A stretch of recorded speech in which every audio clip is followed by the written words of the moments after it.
Haruto double-checks if it is really okay for him to crash at his friend's place today. His friend brushes off the concern entirely, only warning Haruto to excuse the messy room, which Haruto happily agrees to overlook. Stepping inside, the friend announces their arrival and casually lets his older sister know he brought company over.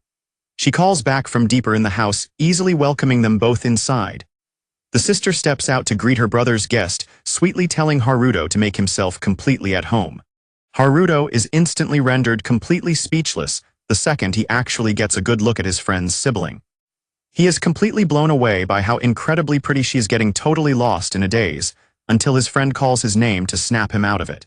Now directs a distracted Haruto upstairs toward his bedroom.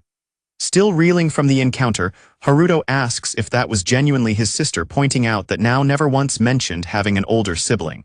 Now casually admits he probably just forgot to bring it up, leaving a flustered Haruto to secretly rejoice over this brand new discovery.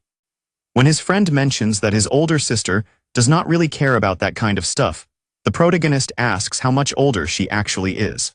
Hearing that she is about 5 years older leaves him completely stunned as he tries to process the age gap.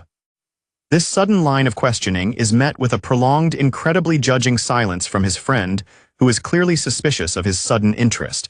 Faced with his friend's suspicion, the protagonist nervously stammers that his own brother is 8 years older, desperately claiming that he is just generally curious about how other people's siblings interact.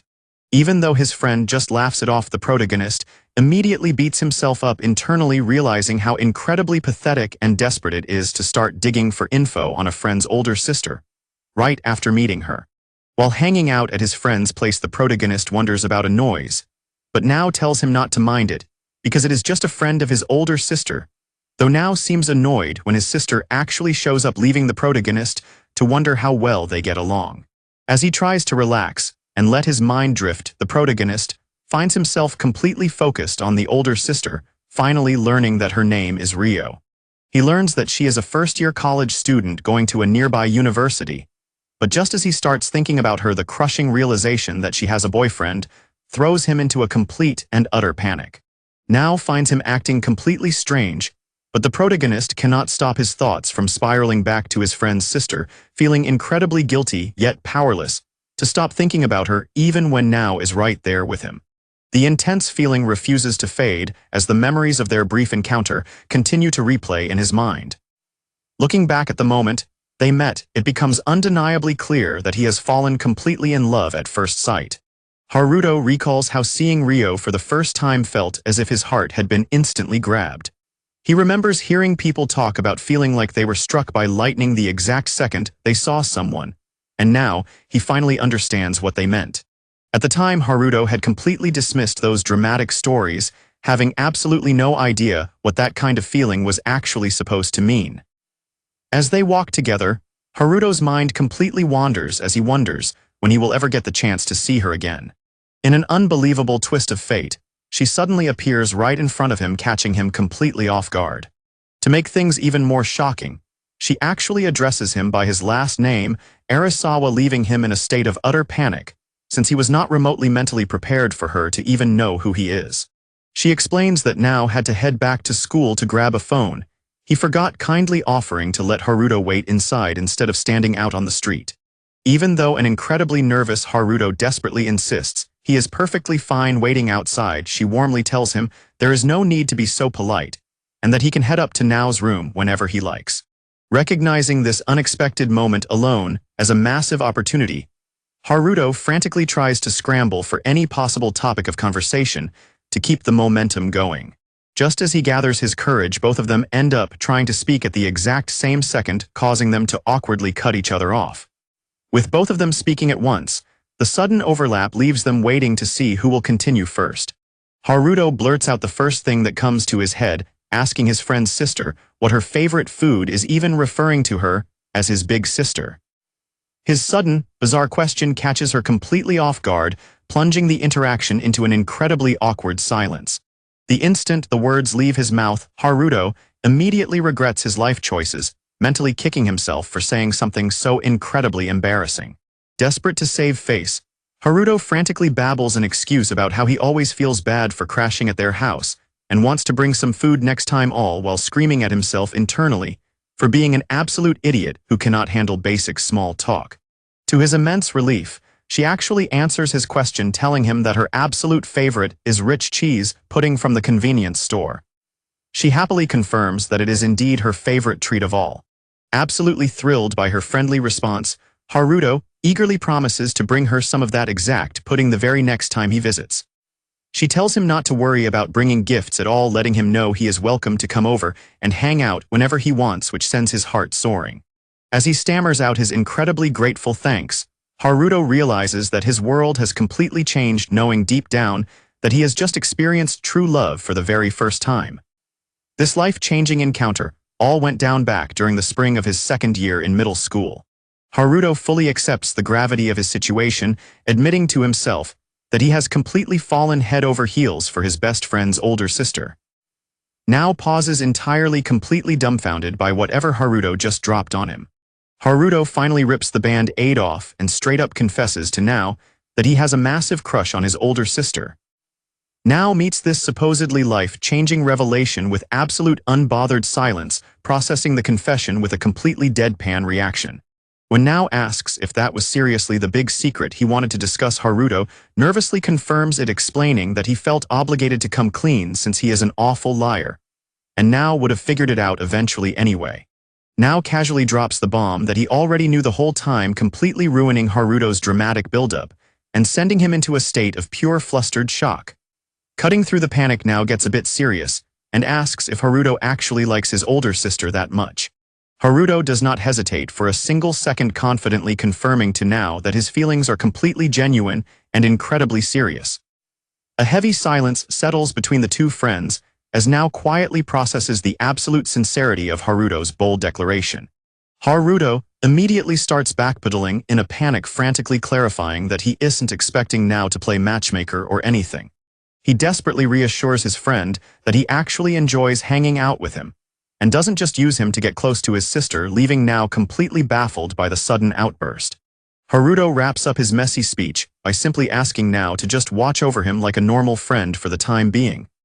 Totally unfazed by the dramatic speech, Now casually cuts him off, asking if he is finally done talking so they can get back to playing their video game.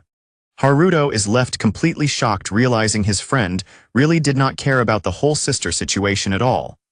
Haruto notes that absolutely nothing changes between them even after his big confession. He just keeps coming over to hang out and game with Now just as often as before, easily greeting the sister whenever she welcomes them inside. Arriving for yet another gaming session, Haruto discreetly scans the area, hoping to catch a quick glimpse of his crush. He stands there quietly, feeling a familiar twinge of anticipation as he waits to see if she is home today. Now tells Haruto to head up to the room while he grabs some cups. Realizing that the older sister is nowhere to be seen, Haruto feels a sudden wave of dejection wash over him, though he quickly accepts that she probably just has other plans today. Before heading upstairs, he asks Now if he can quickly wash his hands at the sink, which Now easily allows. Haruto heads over to the sink, turning on the faucet to wash up before heading to his friend's room. While washing his hands, Haruto takes a moment to admire how incredibly neat and organized the entire house is. He suddenly recalls Now mentioning that his parents are always working overseas, leading him to the massive realization that his best friend and the older sister are basically living in the house all by themselves. As Haruto thinks about how tough it must be for her to handle most of the housework while living alone with her brother, the sound of the front door opening catches his attention as a familiar voice calls out that she is finally home. The older sister immediately spots Haruto and warmly welcomes him inside, flashing a bright, dazzling smile that leaves him completely mesmerized. Caught completely off guard by her sudden appearance, Haruto flusters and loudly thanks her for having him over, his face burning red as he tries to keep his composure. Ryo's friend notices Haruto and asks who he is, completely shocked to learn that Now actually has friends, since she just assumed he was a total loner. Hearing this from the doorway, a very irritated Now immediately tells her to shut up. The friend playfully interrogates Haruto, leaning in close to make sure Now is not secretly bullying or threatening him into hanging out. Now quickly threatens to kick her out if she does not back off, prompting her to tease him relentlessly about his harsh, foul-mouthed tsundere attitude. Ryo formally introduces her longtime middle school friend Sina, before Haruto proudly reveals he brought the cheese pudding he promised her last time. Ryo is incredibly touched, but playfully scolds him for spending his middle schooler allowance on her, insisting that he never needs to bring gifts to come hang out. Flashing a heartwarming smile, she sweetly admits that while her brother loves having him around, she also genuinely looks forward to his visits every single time. Hearing her confess that she actively anticipates his visits hits Haruto like a freight train, leaving him completely frozen in utter shock as his heart skips a beat. The intimate moment is abruptly cut short when Sina calls out from the kitchen to ask where the kettle is, prompting Ryo to politely excuse herself and step away to help her friend. Left completely alone with his racing thoughts, Haruto stands there blushing furiously with his heart violently pounding in his chest, until Now finally snaps him out of his romantic daze and tells him to hurry up and head to the room. Haruto rushes back and completely startles Now, causing his poor friend to jump and accidentally send his items flying everywhere in pure shock. After grinding away for hours, the boys finally manage to clear their game, realizing that a totally missed early game item was the frustrating key to beating it all along. Realizing just how incredibly late it has gotten, Haruto decides to finally pack it up and head home, but makes absolutely sure to stop by and say his goodbyes to the older sister before leaving. Finding her hanging out in the kitchen, Haruto confirms that he is heading out as she sweetly asks if he is already leaving for the day. Haruto casually asks about her friend's whereabouts, and she explains that the friend actually had to head out a little while ago for a work shift. She lightly scolds her brother from afar for not bothering to properly see his guest out to the door, though a deeply flustered Haruto desperately insists it is totally fine, as he gets completely lost staring at her. Throwing caution completely to the wind, Haruto casually points out that she has something stuck on her face and boldly reaches out to help. In a massive heart-pounding leap of confidence, he gently brushes against her cheek to wipe the mystery speck away. Giving her a remarkably warm and completely genuine smile, he proudly announces that he managed to clean it right off. Haruto suddenly runs into Ryo in the hallway, completely freezing up at the sudden and intense proximity.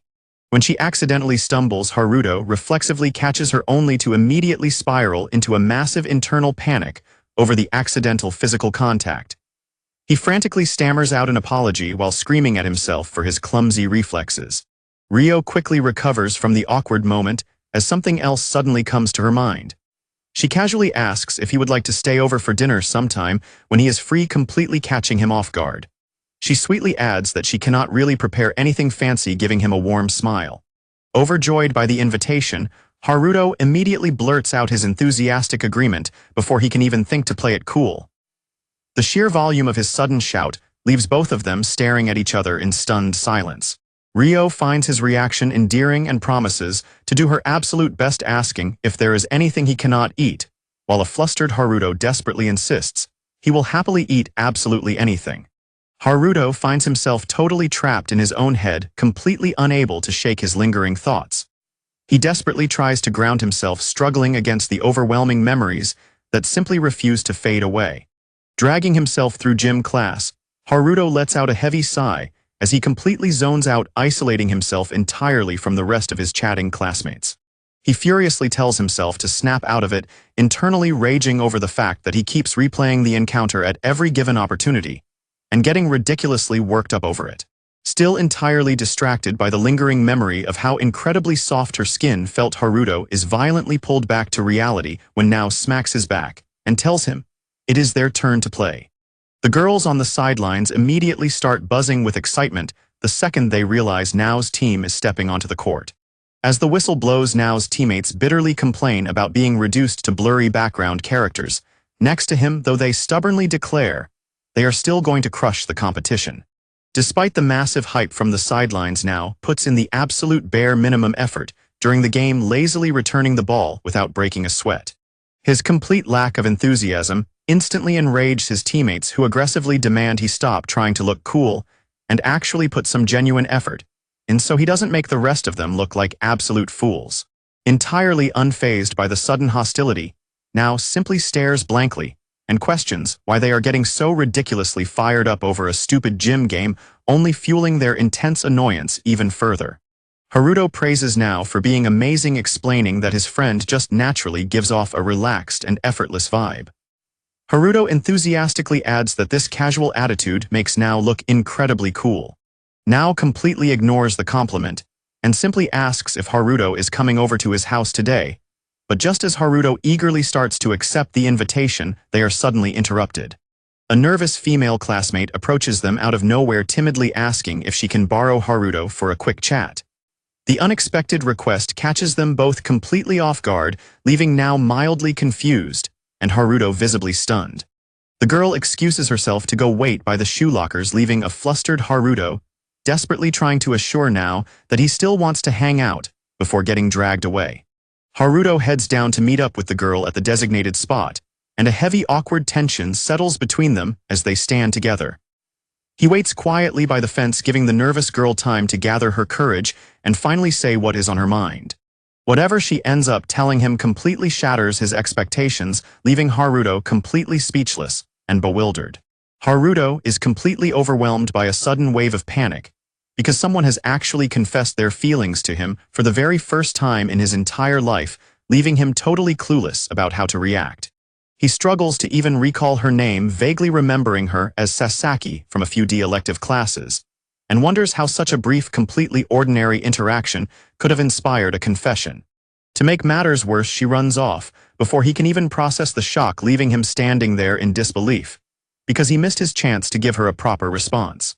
Even though he feels incredibly guilty about it, he knows he has to turn her down because his heart already belongs to someone else. He quietly reflects on the situation, his thoughts drifting back to the one person he truly cares about. He realizes that if he keeps his feelings hidden forever, his relationship with his crush will never change, especially since she probably views him as nothing more than her younger brother's friend. Inspired by the courage of the girl who just confessed to him, he begins to wonder if expressing his own feelings might finally make Ryo see him in a different light. When he arrives at his friend's house, and Ryo warmly welcomes him, the reality of their 5-year age gap and his status as her brother's friend immediately makes him doubt if she could ever view him as a romantic partner. He nervously thanks her for having him over, and she kindly offers to bring some cake up to Nao's room for them to enjoy later. When Ryo asks her younger brother to help her with a chore, Nao instantly tries to pass the task off to Haruto, instead completely catching Haruto off guard with the sudden opportunity to help her. Ryo instantly shoots down the idea of asking Haruto for help, exclaiming that she would feel absolutely awful making him do something like that. Hearing this, Nao sarcastically points out that she has zero issues making him do it, prompting Ryo to bluntly remind him that he is her brother, so it is a completely different story. Completely lost, Haruto steps in and asks what exactly they are talking about. Nao quickly catches him up to speed, explaining that his sister's university is hosting a school festival soon, and they are desperately short on people to help run one of the booths. Nao bluntly summarizes the situation by stating that his sister is basically just hunting down some free labor, earning a highly annoyed glare from Ryo over his choice of words. She quickly turns back to Haruto to apologize, telling him to just completely ignore her brother's nonsense. Seeing the perfect opportunity fall right into his lap, Haruto immediately jumps at the chance and offers to help out, eagerly asking if she would be all right with having him pitch in. Ryo is totally caught off guard by his sudden and enthusiastic offer, staring at him in complete shock, while her brother casually sips his drink in the background. Flustered, Ryo immediately tries to decline the offer, insisting once again that she would feel absolutely terrible dragging him into doing her chores.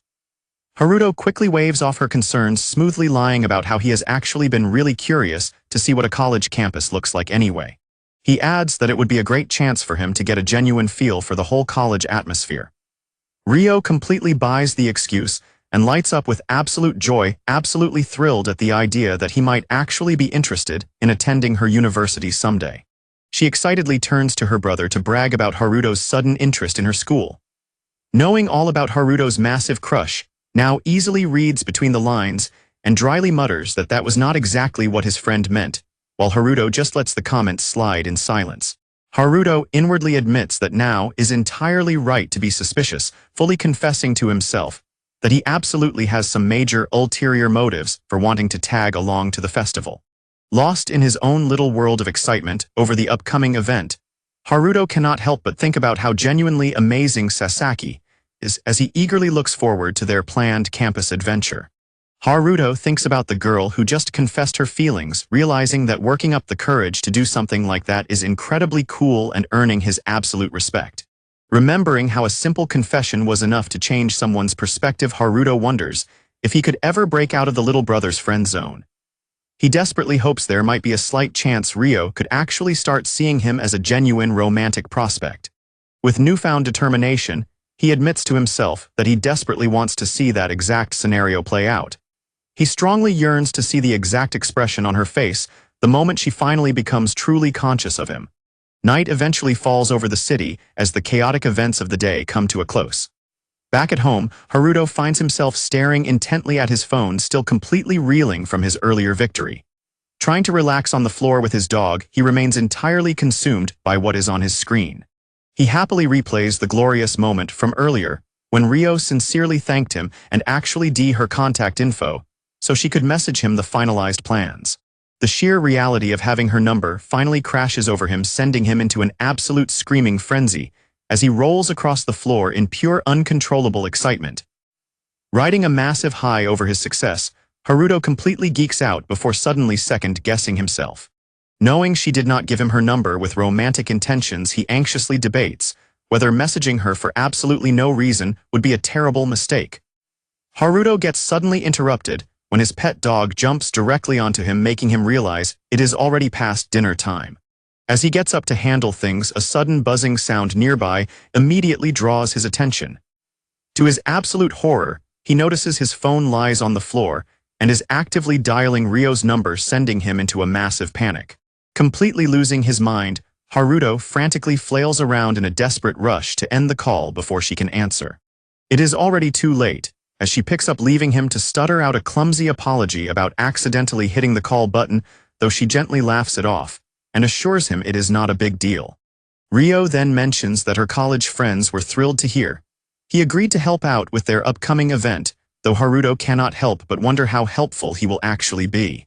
She quickly eases his worries by promising to stay by his side the entire time and offering to explain anything he does not understand. To his complete shock, she goes on to suggest that they walk around the festival together in the afternoon as a small way of thanking him. Listening to her excitedly list off the massive campus attractions, from food stalls and club plays to live music and comedians, Haruto can easily picture her bright smile right through the line. Filled with sudden hope, Haruto eagerly accepts the invitation, marveling at how a minor phone mishap somehow turned into a dream scenario. Mustering up his courage over the phone, Haruto boldly asks Ryo to personally show him around the university campus when the time comes. Without missing a single beat, Ryo happily agrees to his eager request. The sweet moment is abruptly interrupted when Now suddenly calls out to complain that his sister never told him she was finished with her bath. Overhearing this through the speaker, a suddenly panicked Haruto asks if she is fresh out of the shower right now, which Ryo completely confirms without a second thought. She casually adds that she is still completely soaking, wet, entirely oblivious to the mental damage she is currently inflicting on the boy on the other end of the line. Haruto's mind instantly races as his teenage imagination goes into absolute overdrive, causing his brain to completely short-circuit at the thought of his crush fresh out of the bath. Completely overwhelmed by his own runaway thoughts, Haruto frantically apologizes for calling at such a terribly awkward time, rapidly stammering out a rushed goodnight, before abruptly ending the call in a total panic. Left holding a disconnected line, Ryo just chuckles softly to herself, finding Haruto's sudden flustered reaction incredibly funny. Meanwhile, Haruto completely collapses in utter embarrassment, letting out a heavy, defeated sigh as he kicks himself for losing his cool so easily. Later on, while getting ready for bed, Haruto quietly reflects on the chaotic conversation, his mind still entirely occupied by the thought of his upcoming campus date with his best friend's older sister. Haruto checks his phone and receives a quick message letting him know that she is already waiting for him right by the front gate. As he approaches the designated meeting spot, Haruto notices a familiar figure waiting near the wall and immediately lights up. Ryo cheerfully calls out his name, happily waving him over from where she is waiting among the bustling morning crowd at the campus entrance. The absolute second he is hit with her incredibly warm and radiant smile, Haruto finds himself completely captivated all over again. Haruto stammers out a nervous morning greeting, and Ryo quickly checks to make sure he did not get lost on his way over. He casually explains that he just followed the massive flock of obvious students to find the place, earning a bit of amused praise from Ryo for his practical thinking. As they walk, Haruto is completely blown away by the sheer scale of the university. Ryo happily agrees, pointing out the different areas and promising to give him a proper tour of the brick buildings and seasonal scenery later, on which an excited Haruto eagerly absorbs. Their pleasant little stroll is instantly interrupted when someone cheerfully calls out a morning greeting to Ryo, catching both of their attention. One of Ryo's club members notices Haruto arriving at their festival booth and curiously asks if he is the kid Ryo was mentioning earlier. Ryo happily introduces Haruto as her younger brother's friend, and her clubmate warmly thanks him for volunteering to help out today. When a nervous Haruto asks what his duties will be, Ryo explains that he will mostly be helping carry supplies and restocking drinks, which he eagerly agrees to handle. An announcement suddenly blares across the campus, declaring that visitors are finally allowed inside, signaling the start of the festival, as everyone gears up to sell like crazy. The campus instantly bursts into a lively buzz, as various clubs loudly advertise afternoon tea film screenings and delicious fresh crepes to the incoming crowd. Ryo's booth is immediately flooded with a massive rush of customers, resulting in a hectic flurry of overlapping orders for sweet dango, strawberry bean paste, and custard. In the middle of the chaotic rush, a stressed booth member calls out for someone to take out the trash, and Haruto immediately jumps at the chance to keep things moving. Huffing and puffing from the intense pace of the festival, Haruto realizes just how insanely busy they are right as another club member yells after him that they are running dangerously low on sports drinks and mineral water. Haruto hauls back a heavy delivery of fresh drinks, just in the nick of time, earning himself a grateful pat on the back and plenty of praise from Ryo's friend for his rapid response. He even goes the extra mile by bringing back a stack of food containers before they can even ask, leaving the club members completely amazed by his foresight, as Ryo warmly praises him for having a much better eye for detail than the rest of them.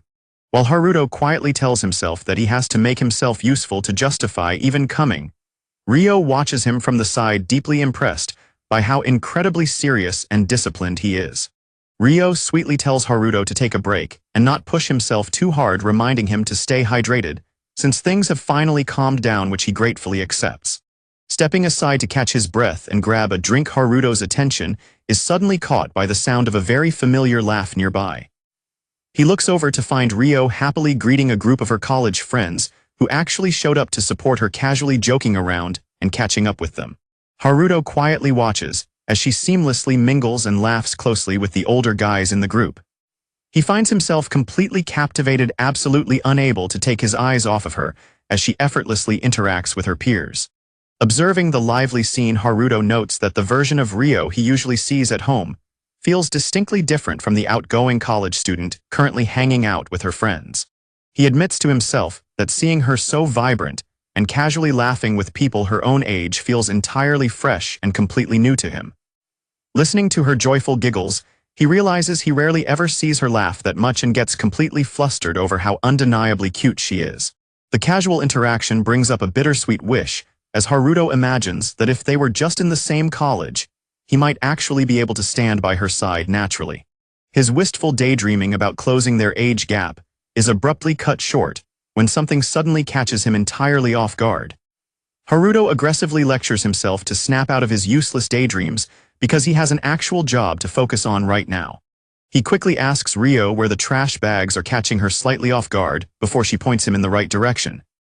She sweet talks a thank you as he hands them over, with him casually playing it cool and telling her it is absolutely no trouble. Ryo kindly checks in to see if he is holding up okay with how busy things are, urging him to take a breather if he gets too tired, while both of them marvel at the surprisingly massive crowd that showed up. She gives him a sweet smile and tells him to hang in there since they will be switching shifts shortly, which instantly recharges Haruto with maximum motivation. Just as they are about to part ways, Haruto spots something off and locks his focus entirely on it. He suddenly calls out to her to wait a second, leaving her completely confused and wondering what could possibly be wrong. Without hesitating, he kneels down to tie her loose shoelaces for her, leaving her utterly stunned by the incredibly smooth and unexpected gesture. Once he is done, a suddenly self-conscious Haruto quietly looks down silently, hoping he did not just make things incredibly awkward between them. Noticing a loose shoelace, Haruto quickly takes the initiative and drops to one knee to tie it up for her. Looking up from his task, He casually mentions that her shoe was completely untied, prompting a surprised gasp from Rio, as she immediately thanks him for the quick save. The smooth gesture instantly catches the attention of two nearby girls who excitedly whisper to each other and loudly gush about how incredibly cool he looked. Caught off guard by the sudden audience, Haruto lets out a confused sound as the onlookers cheer him on, boldly declaring that the two of them look exactly like a prince and princess, right out of a fairy tale. The sudden romantic comparison sends Rio into a complete fluster, frantically stammering out a rushed denial, as the teasing girls continue to swoon, leaving Haruto sweating under the unexpected pressure. Once the initial shock wears off, Rio looks down at Haruto with a soft, amused smile, shyly admitting that being called a prince and princess by total strangers is honestly pretty embarrassing. Haruto remains completely frozen in place, staring up at her with a flushed face, as the reality of the fairy tale comparison completely takes over his mind. Caught entirely in the heat of the moment, Haruto impulsively reaches his open hand out toward her. Fully committing to the romantic scenario, Haruto smoothly asks if he can have her hand, but Rio completely flips the script by cheekily addressing him as the princess instead. Utterly derailed by her joke, Haruto short-circuits, entirely stammering in absolute confusion as he tries to process being cast as the princess, while a highly amused Rio just happily confirms his new royal title without a second thought. Haruto completely loses his mind, dramatically screaming about why he has to be the princess. Rio just stares back with a totally deadpan expression, tiredly asking exactly how many times he plans on repeating himself. Rio easily shoots down his protests, playfully insisting that Haruto is just way too adorable, and naturally brings out her protective instincts. She randomly adds that she has been super obsessed with all-female theater, recently leaving Haruto thoroughly confused, while her friends silently send him their pity from the background.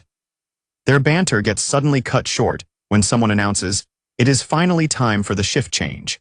Rio happily declares that their shift is officially over, and cheerfully praises Haruto for all his hard work, leaving him a blushing, stammering mess as he awkwardly echoes the sentiment. Rio asks Haruto to hang tight for just a second while she quickly runs off to toss a trash bag, and he easily agrees to wait for her. Before heading off, Rio flashes him an absolutely blinding smile, promising to give him the perfect campus tour that afternoon, and telling him to really look forward to it, completely stunning him into total silence.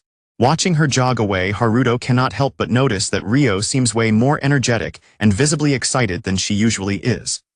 His train of thought is instantly derailed when her two friends suddenly pop up out of nowhere to brag about how incredibly cute their girl is. Caught completely off guard, Haruto awkwardly stammers in agreement when they point out that despite her usual calm and mature aura, she is actually totally different today. The girls explain that while Rio definitely looks quiet and elegant at first glance, she is actually incredibly energetic around campus, especially when huge events are going on. They casually start reminiscing about a trip to Disneyland, where she completely let loose, while an eager Haruto quietly absorbs every single detail of this brand new information. They vividly recount how she got absolutely drenched on a water ride, but just kept laughing through the whole ordeal without a single care. On top of that, they drop the massive bombshell that the supposedly elegant Rio is actually a surprisingly huge eater. They crack up, remembering how absolutely hilarious it was to see someone that pretty just aggressively devouring a giant turkey leg, wrapping up their story by declaring that she is seriously the cutest person ever. Haruto just stands there silently processing these massive revelations. Taking it all in, Haruto realizes that because he only ever interacted with her in the context of being Nao's older sister, he had completely boxed her into the role of a mature, untouchable adult. He feels a massive wave of warmth, discovering that she actually has such a playful, childish side hidden just beneath the surface. Feeling his heart race, Haruto can only think about how much he likes her.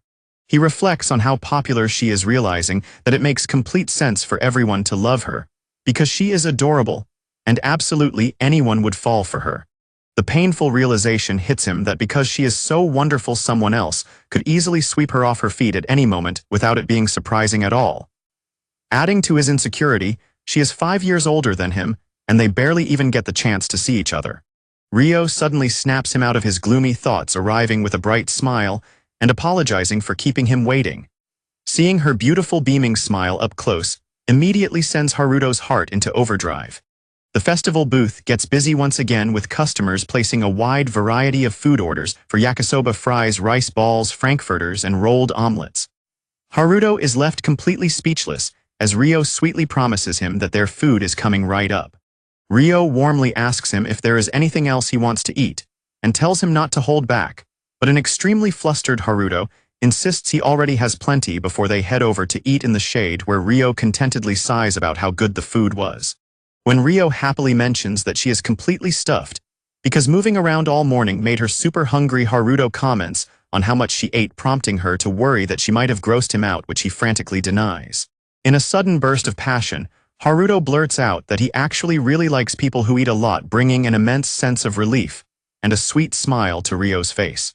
Apologizing for making him wait after checking her phone, Ryo suggests they start walking around the campus and asks if there is anywhere specific he would like to go, leaving him momentarily tongue-tied as he tries to think of a spot.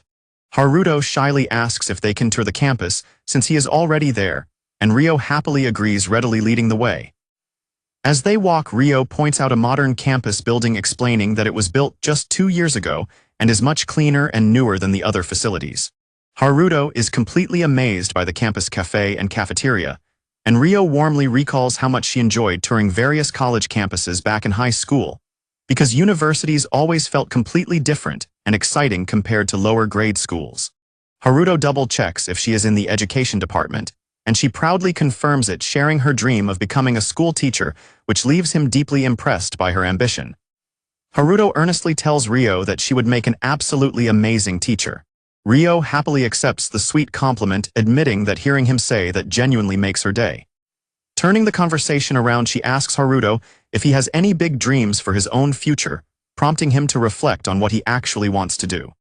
Haruto explains that he would love to be a veterinarian since he adores animals, but quickly dismisses the idea as too unrealistic, deciding he will probably just go into regular medicine instead, which leaves Ryo a bit confused by his sudden shift in attitude.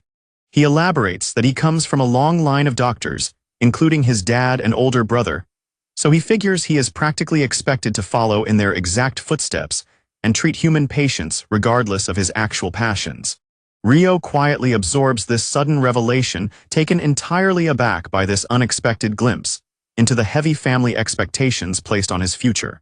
When she realizes he has an older brother with a massive 8-year age gap, who already moved out, she is visibly surprised, but their deep conversation is abruptly cut short when someone suddenly calls out her last name. A guy from her college approaches and asks if she has a minute to talk privately, prompting her friends to immediately bail and teasingly wish her luck as they leave her alone with him. Ryo shoots a nervous, unsure glance back at Haruto, making him instantly realize that he is awkwardly third-wheeling what looks like a very important conversation. Playing it cool, Haruto quickly steps back and urges her to go ahead, without worrying about him, prompting a highly apologetic Ryo to promise she will be right back before turning her attention to the new guy. A heavy, incredibly awkward silence fills the air as Haruto forces a strained smile, trying to act normal despite the sudden tension. His internal thoughts immediately spiral into pure panic as he spots another guy next to Ryo, desperately wondering who on earth this new person is. The bad vibes are off the charts, and Haruto is hit with a sinking feeling in his chest, convinced that this whole situation absolutely reeks of an impending confession. He spirals into absolute despair, agonizing over the terrifying possibility that Ryo might get taken, and screaming internally at the thought of being completely crushed. The brutal reality of the situation weighs heavily on him, leaving him completely stressed out as he struggles to process his overwhelming anxiety. He begins to frantically overthink the mechanics of romance, wondering how anyone ever decides on the perfect time to confess without catching the other person completely off guard. While he considers dropping casual hints first to keep her comfortable, his panic quickly takes over, warning him that playing it safe will only give someone else the chance to swoop in and steal her away. Deeply defeated, Haruto sighs over how incredibly hard love is, bitterly cursing the 5-year age gap and wishing they were closer in age, so he wouldn't feel so much pressure. He is hit with another wave of dejection, knowing deep down that Ryo probably still looks at him and sees nothing more than a little kid. Even through the crushing self-doubt, a quiet, intense determination begins to settle in his eyes as he stares forward. Haruto sits alone feeling completely miserable as he stews over the utter frustration of being treated like nothing more than a little kid. Suddenly, Ryo comes rushing over to him completely out of breath from sprinting to catch up. Haruto instantly snaps to attention the exact second he hears her gently call out his name. Ryo immediately apologizes for making him wait, but a completely flustered Haruto frantically jumps up and stammers out that he did not mind waiting for her at all. She gently checks in to see if he is doing all right now, leaving Haruto internally kicking himself for choking up, as he awkwardly confirms that he is fine, all while burning with intense curiosity about what she was just discussing with that other guy. Flashing him a warm and incredibly reassuring smile, Ryo promises him that everything is completely fine. She then casually offers him a sweet drink that she picked up specifically for him. As they all settle down to relax with their drinks, Sina casually asks Haruto if he has a sweet tooth, which he quickly confirms just as Ryo happily chimes in to agree on how incredibly delicious their treats are. Haruto sits quietly with his drink, taking a much-needed breather, as he tries to process the chaotic events of the day. He pieces the clues together, quietly concluding that the earlier encounter really was a romantic confession, and that Ryo definitely turned the guy down based on her somber expression. As they relax, Ryo casually mentions how now has zero interest in sweets, noting that he always acts completely indifferent whenever she brings cake home. Haruto easily agrees that this sounds exactly like his friend, though he playfully points out that now always ends up eating the treats anyway. Ryo confides that now has always been fairly antisocial and rarely hung out with anyone since he was little. She admits that even though her brother is perfectly content being a loner, his isolation honestly always worried her. Looking back on the past, Ryo gently reveals that Haruto actually holds a very special status as the very first friend now has ever invited over. Hearing this massive revelation leaves Haruto completely stunned, silently absorbing the true weight of his friendship with Now. Flashing an incredibly warm and radiant smile, Ryo admits that seeing her brother finally make a good friend made her ridiculously happy, sincerely thanking Haruto for being a part of Nao's life. A deeply flustered Haruto desperately stammers out his own thanks. In return, his mind racing as a major realization suddenly clicks into place. Haruto finally understands that Ryo's absolute top priority has always been her younger brother, naturally putting Nao's happiness and well-being far above her own romantic life or anything else. Ryo offers him one last incredibly genuine smile and seriously thanks him again for volunteering his time today, leaving Haruto completely captivated by her warmth.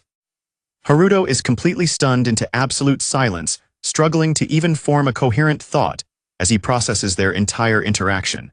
Ryo sweetly breaks the silence by telling him that if he is comfortable with it, he is more than welcome to ask for her help again anytime he wants.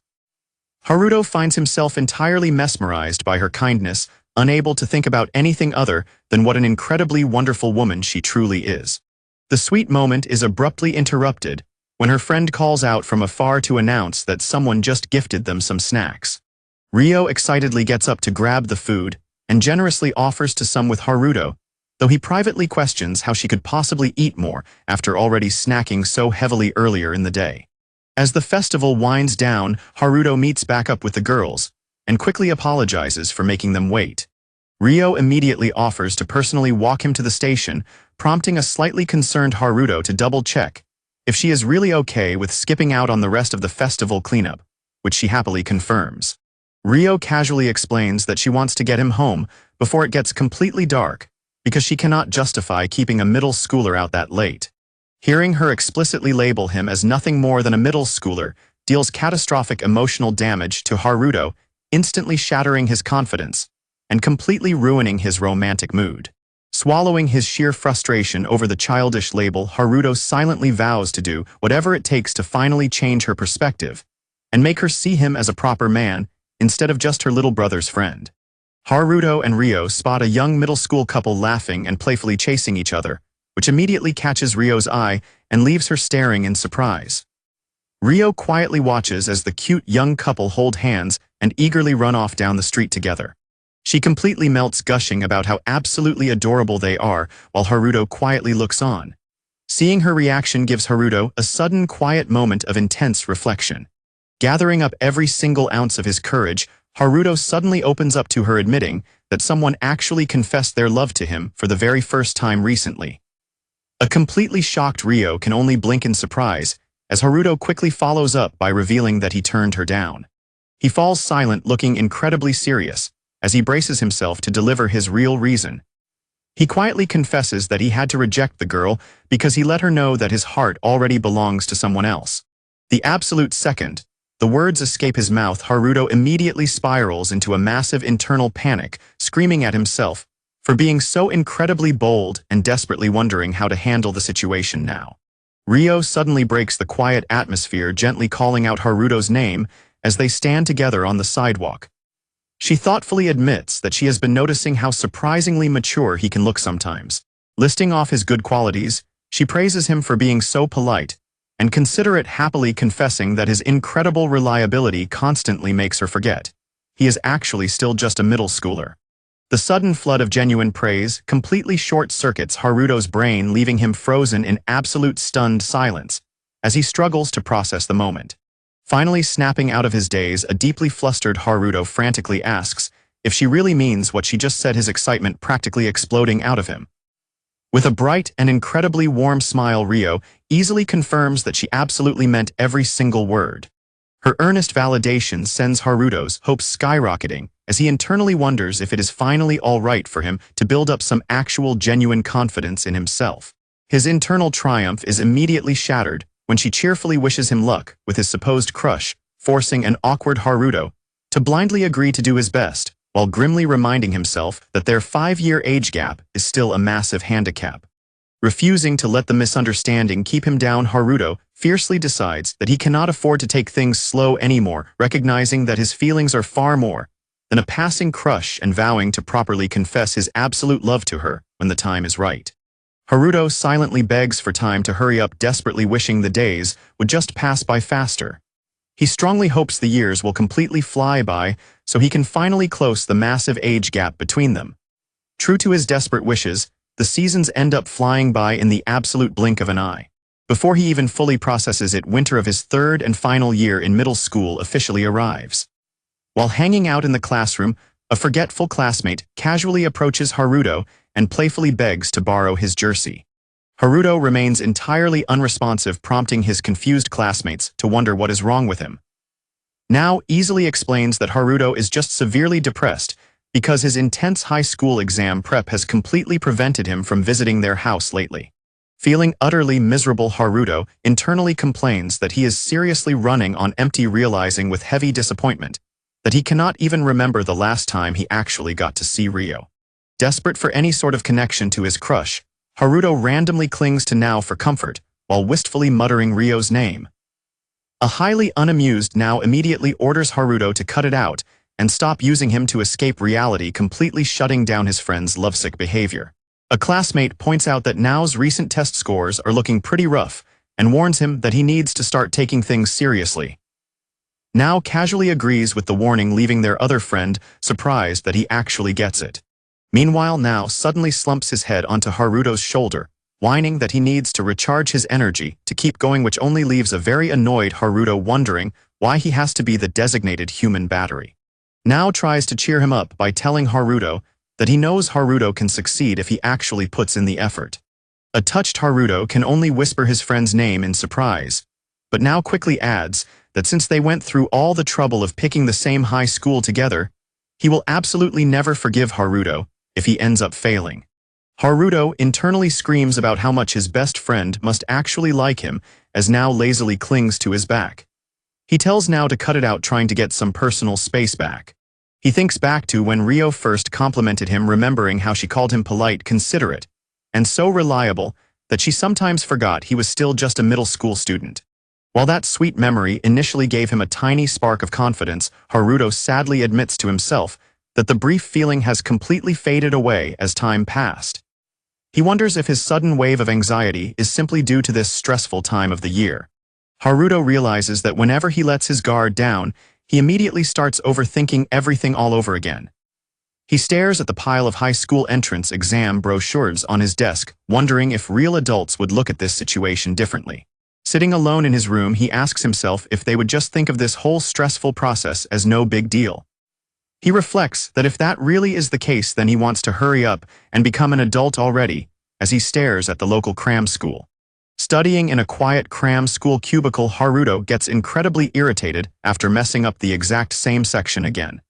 He sits there completely annoyed, wondering why he keeps making the same mistake every single time. Utterly exhausted by the endless studying, Haruto slumps over his desk in defeat.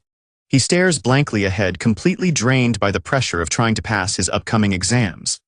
Haruto gets completely swept away by his lovely memories of Ryo replaying her warm smiles, and their walks together over and over in his mind. He tries to pump himself up to snap out of the daydream and focus on what is right in front of him. His focus is abruptly cut short when his tutor informs him that the study room is closing for the day, bringing him right back to reality. She praises him for studying so incredibly hard lately, playfully wondering where on earth all of this sudden intense motivation is coming from. Out of nowhere, she bluntly asks if he is secretly in love, catching a deeply flustered Haruto completely off guard. His immediate panic and stuttering denial instantly confirm her suspicions, causing her to excitedly tease him about the sweet, dramatic joys of youth and the power of love. She dramatically lectures him that love is life's ultimate treasure and urges him to embrace it, while he still can, while a deeply unamused Haruto can only look on in deadpan silence. She playfully encourages him to funnel all that romantic energy into crushing his entrance exams to help boost her own teaching record, before immediately pivoting to shamelessly pry for details about his crush. Haruto reluctantly admits she is his friend's big sister, who is 5 years his senior, prompting his tutor to point out that a college student must seem incredibly mature to him.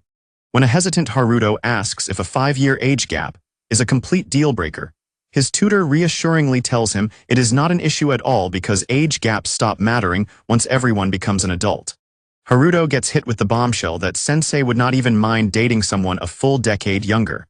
Completely thrown off by the sudden admission, Haruto immediately questions how old he actually is, but sensei swiftly shuts the entire conversation down and bluntly tells him to just go home.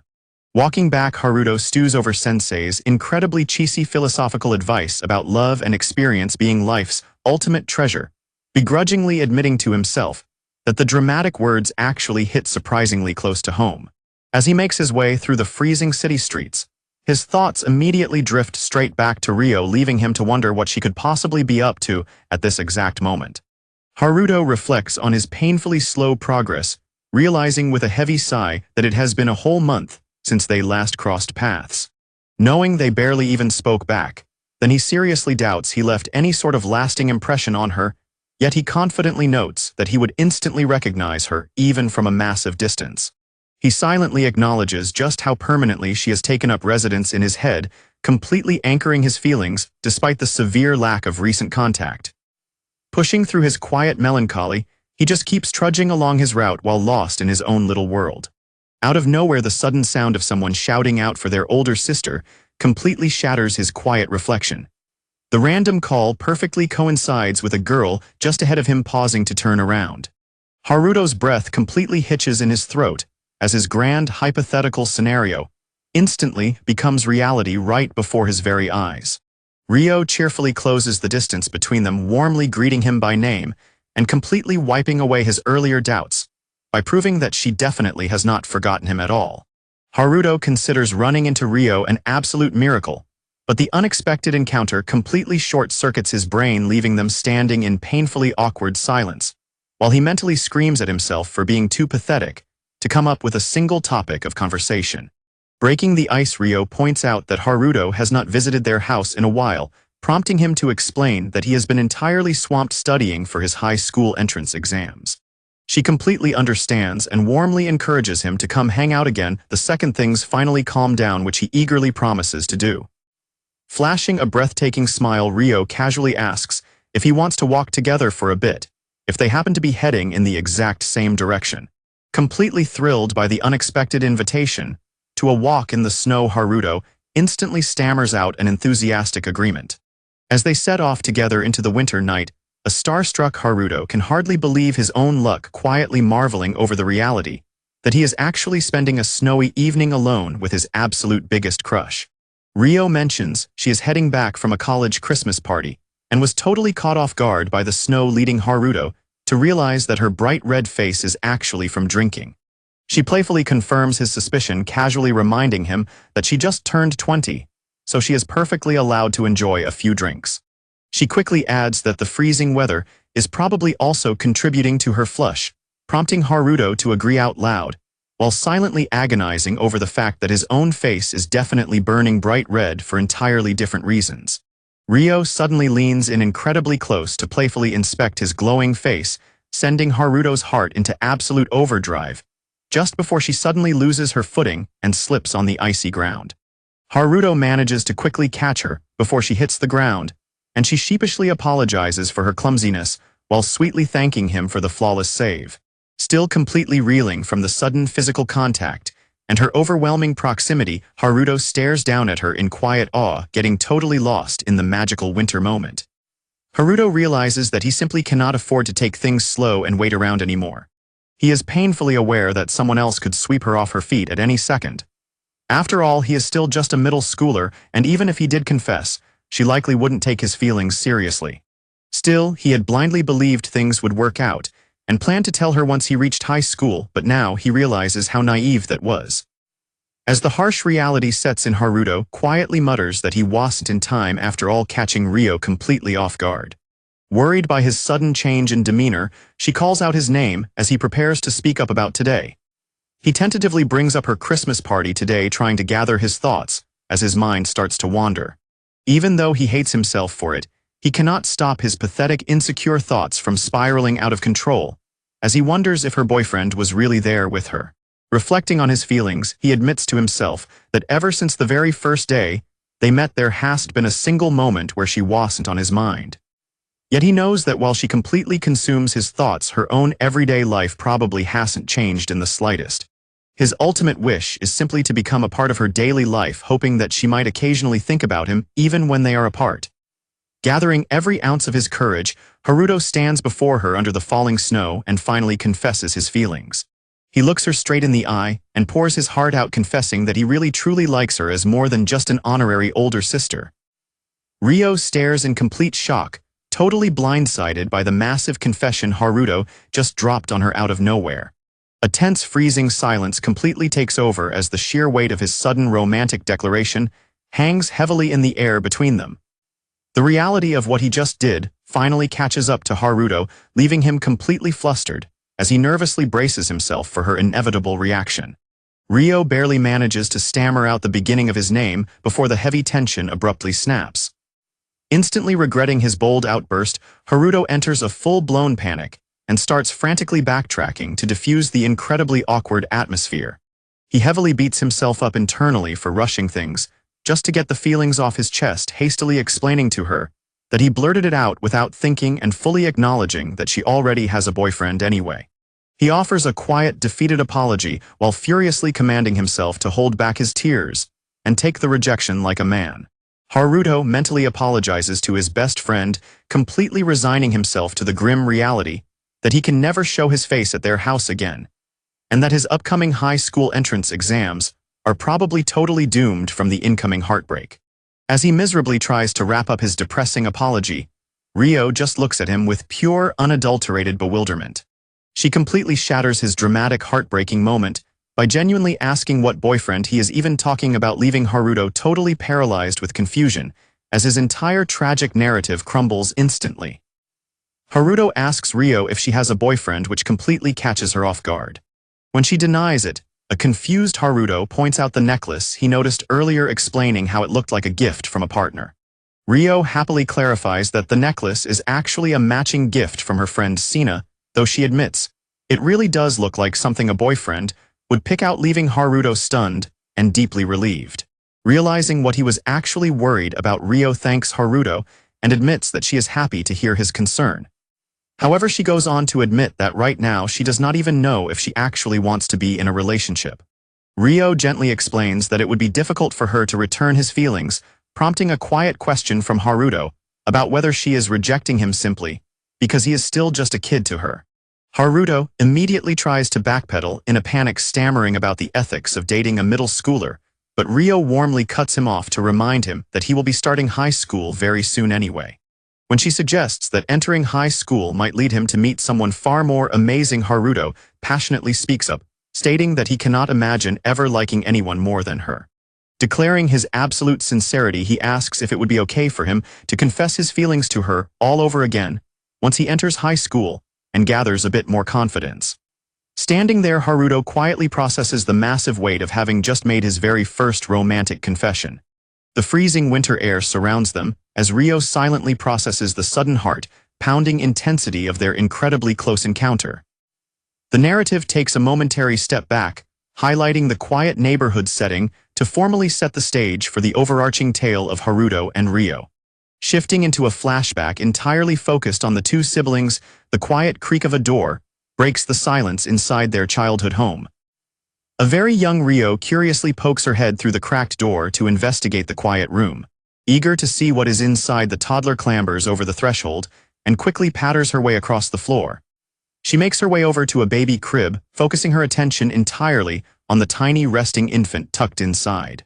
Peering over the tall railing, the young girl stares down at her newborn baby brother in pure silent fascination. When she gently reaches her hand down into the crib, the newborn reflexively reaches out and tightly grasps her finger. Instantly overwhelmed with affection by the tiny grip, a beaming Ryo softly introduces herself and sweetly welcomes her brand new brother into the world. The narrative shifts focus to Ryo reflecting on her deeply ingrained role, proudly fully embracing her identity as Nao's dependable older sister. Flashing back to their childhood, a much younger Ryo returns home from school and is immediately greeted by a toddler-aged Nao waiting for her at the door. Little Nao looks up at her with wide, innocent eyes and softly calls out to his big sister. Ryo breaks into a massive, heartwarming smile, affectionately greeting her little brother as she happily settles back in at home. Nao suddenly drops a math problem on her, calculating the total cost of 2 80-yen apples and a 50-yen mandarin. He confidently declares the answer is 210 yen, leaving Ryo completely amazed, as she excitedly praises him for getting it perfectly right. Absolutely thrilled by his intelligence, Ryo showers her little brother with compliments, marveling at the fact that he can already do math before even starting elementary school. Ryo enthusiastically calls out to their mother to brag about Nao's impressive skills, wildly declaring that her little brother might actually be a genius. However, Nao completely ruins her hype by bluntly telling their mom that she is being way too loud, leaving a very confused Ryo absolutely baffled by his totally deadpan reaction. Shifting the conversation, Ryo warmly asks Nao if he is enjoying his time at kindergarten, but is completely caught off guard when he casually admits that he is not really having fun at all.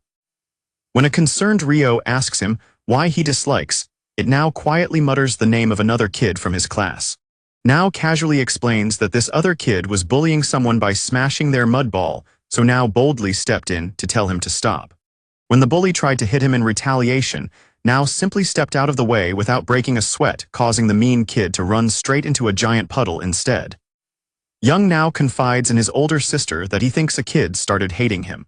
Ryo immediately reassures him, letting Nao know that he did absolutely nothing wrong and that it is completely fine.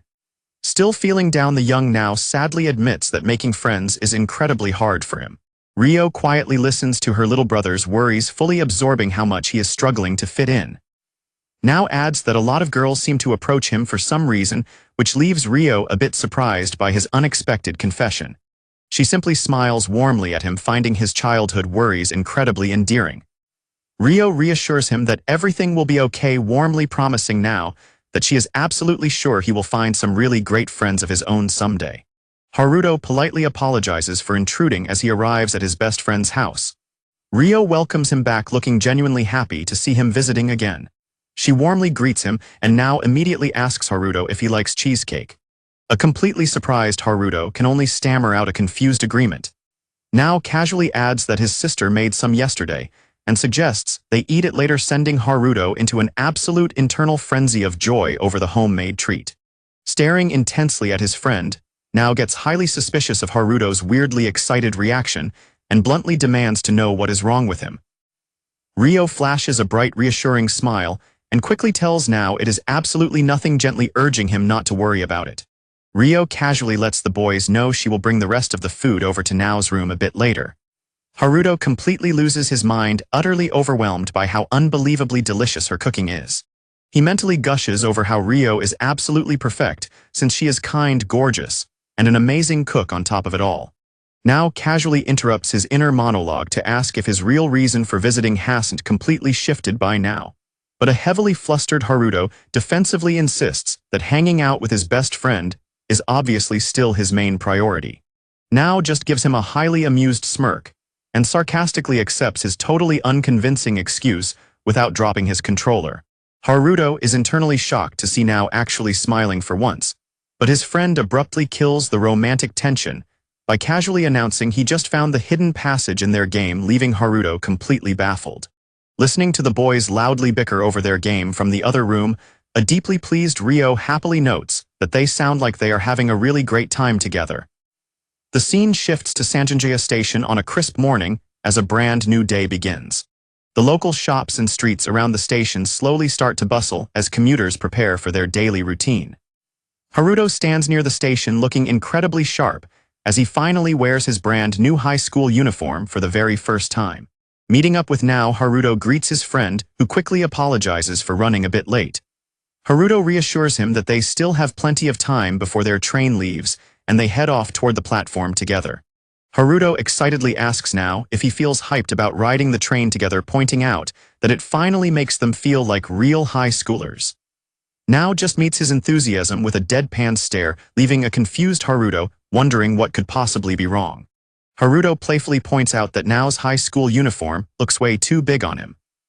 A highly defensive Now immediately groans that he knew Haruto was going to say that, grumbling that he will eventually grow into it anyway, as they continue their journey under the clear morning sky. Spring finally arrives, marking the start of a brand new chapter, as the boys officially begin their lives as high school students. Sitting together in their new classroom, their middle school classmate Teguchi drops by to comment on how close the two of them still are, prompting a deadpan Now to tease Haruto about whether he secretly pulled some strings behind the scenes to get them into the same class. Haruto happily admits that having a familiar face around is a massive relief, confessing that being totally alone in an unfamiliar place would have been terrible, which leads Teguchi to playfully mock him for acting like a loner, when he is actually incredibly social. Teguchi points out that Haruto is actually the type who naturally approaches people, reminding him that back in middle school, he was the only one who constantly went up to talk to Now when everyone else was too intimidated to try. While Now teasingly chimes in that actively reaching out to others is the definition of being good with people, a modest Haruto insists that he is not actually a social master and is simply pushing himself to try his absolute best. Their chat is suddenly interrupted when a couple of girls approach and nervously ask Now for his contact info, a gesture that a completely oblivious Haruto immediately misinterprets as a friendly attempt to get the whole class to mingle.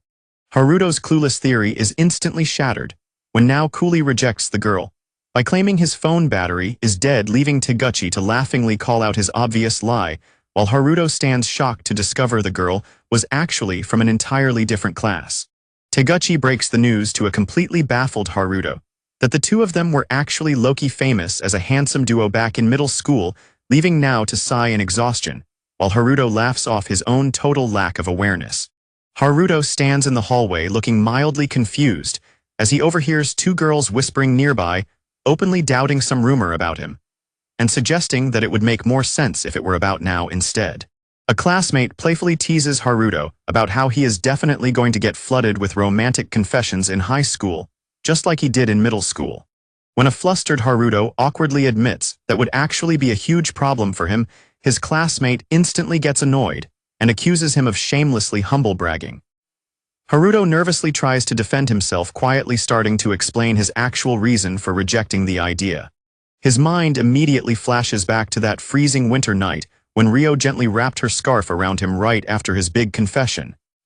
He admits to himself that ever since that life-changing moment happened, he has not dared to set foot inside their house a single time. He justifies his long absence by reminding himself that he was incredibly busy dealing with his high school entrance exams, but also admits that taking a step back gave him time to really overthink the situation. Standing right next to a totally clueless Now, Haruto stresses out over the sudden horrifying realization that it would be incredibly creepy for a guy who just confessed to Ryo to casually keep showing up at her house to hang out, noting that he still has not said a single word to his best friend about it. Haruto sits at his desk, completely stressed over how he is supposed to casually tell Now that he confessed to his older sister. He questions if he should even be telling him something like that in the first place, remaining completely distracted as their teacher walks in and orders the class to take their seats. Resting his head on his hand, Haruto spirals into deep thought, noting that a lot of time has passed since his bold move. He wonders if now staying completely silent about the whole thing is actually a good sign before immediately second-guessing if the awkward situation is really okay at all. The school bell suddenly chimes loudly through the air, signaling the start of the class period. As the school day finally ends, and the tired students excitedly filter out into the hallway, complaining about their ridiculously heavy bags, Haruto casually speaks up to catch Nao's attention. Nao brings up a video game they have not played together since Haruto's last visit, and casually asks if his friend wants to hang out to finally finish it. Pressing the invitation, Nao outright asks if Haruto is planning to come over today, leaving Haruto staring blankly ahead in quiet hesitation as he processes the offer. After a brief moment of silence, Haruto eventually caves and agrees to tag along, quietly confirming that he will head over to Nao's place after all. Nao easily accepts the answer with a casual nod, completely unfazed by his friend's brief moment of hesitation. Haruto aggressively rationalizes his decision, internally strictly reminding himself that he is only going over to hang out with Nao and definitely not to see Ryo. He vows to play it completely cool if they do cross paths, but his intense mental pep talk is abruptly cut short when he clumsily crashes right into a classmate and sends her belongings flying. A deeply apologetic Haruto immediately scrambles to help the girl pick up her dropped history textbooks, frantically double-checking to make sure none of her things got ruined in the collision, while she quickly assures him that everything is perfectly fine. Haruto offers one final sincere apology for the sudden accident before quickly excusing himself to catch up with Nao, leaving the girl standing quietly in the hallway. She silently watches him walk away, lingering on his retreating figure with a quiet, completely unreadable expression. As they walk home together, Nao suddenly realizes they are entirely out of good drinks and asks if Haruto wants to take a quick detour to the convenience store. But a highly distracted Haruto quietly turns the offer down and insists that whatever they have at the house is perfectly fine. As Haruto walks with Nao, he begins to feel incredibly nervous. He wonders if Ryo is home today, desperately planning to just act casual, smile, and say his usual thanks for having him if she actually is there. Unable to handle the mounting tension, Haruto suddenly stops and apologizes to Nao. He tentatively lets his friend know that he thinks he is actually going to pass on hanging out for today, catching Nao completely off guard. Haruto quickly starts rambling out a bunch of nervous excuses, pointing out that since it is their very first day of high school, Nao probably has a lot of things to sort out and prepare for tomorrow's classes. After a quiet pause, Nao deadpans that if that is really what Haruto wants to do, then it is whatever. Haruto is left slightly taken aback by his friend's blunt response. Nao lazily bids him goodbye and starts walking away, prompting Haruto to turn and head the other direction. However, Nao suddenly stops in his tracks and calls out to get Haruto's attention. Nao turns back and locks his gaze on Haruto, seriously asking if his friend doesn't have something he should be telling him. The unexpected question hits Haruto like a physical blow, leaving him completely frozen in pure shock as the sudden realization washes over him. A heavy, tense silence stretches between the two high schoolers as Nao continues to stare him down, leaving a deeply panicked Haruto completely unable to form a response. Haruto can only let out a faint, stunned gasp as the sheer weight of Nao's question completely sinks in. Haruto completely loses his composure and loudly confirms his feelings to Nao, apologizing profusely for taking so incredibly long to finally come clean about it. Haruto explains that he actually confessed to Nao's sister last winter and got rejected, adding that he knows how incredibly awkward it must be for a guy she turned down to constantly show up at her house.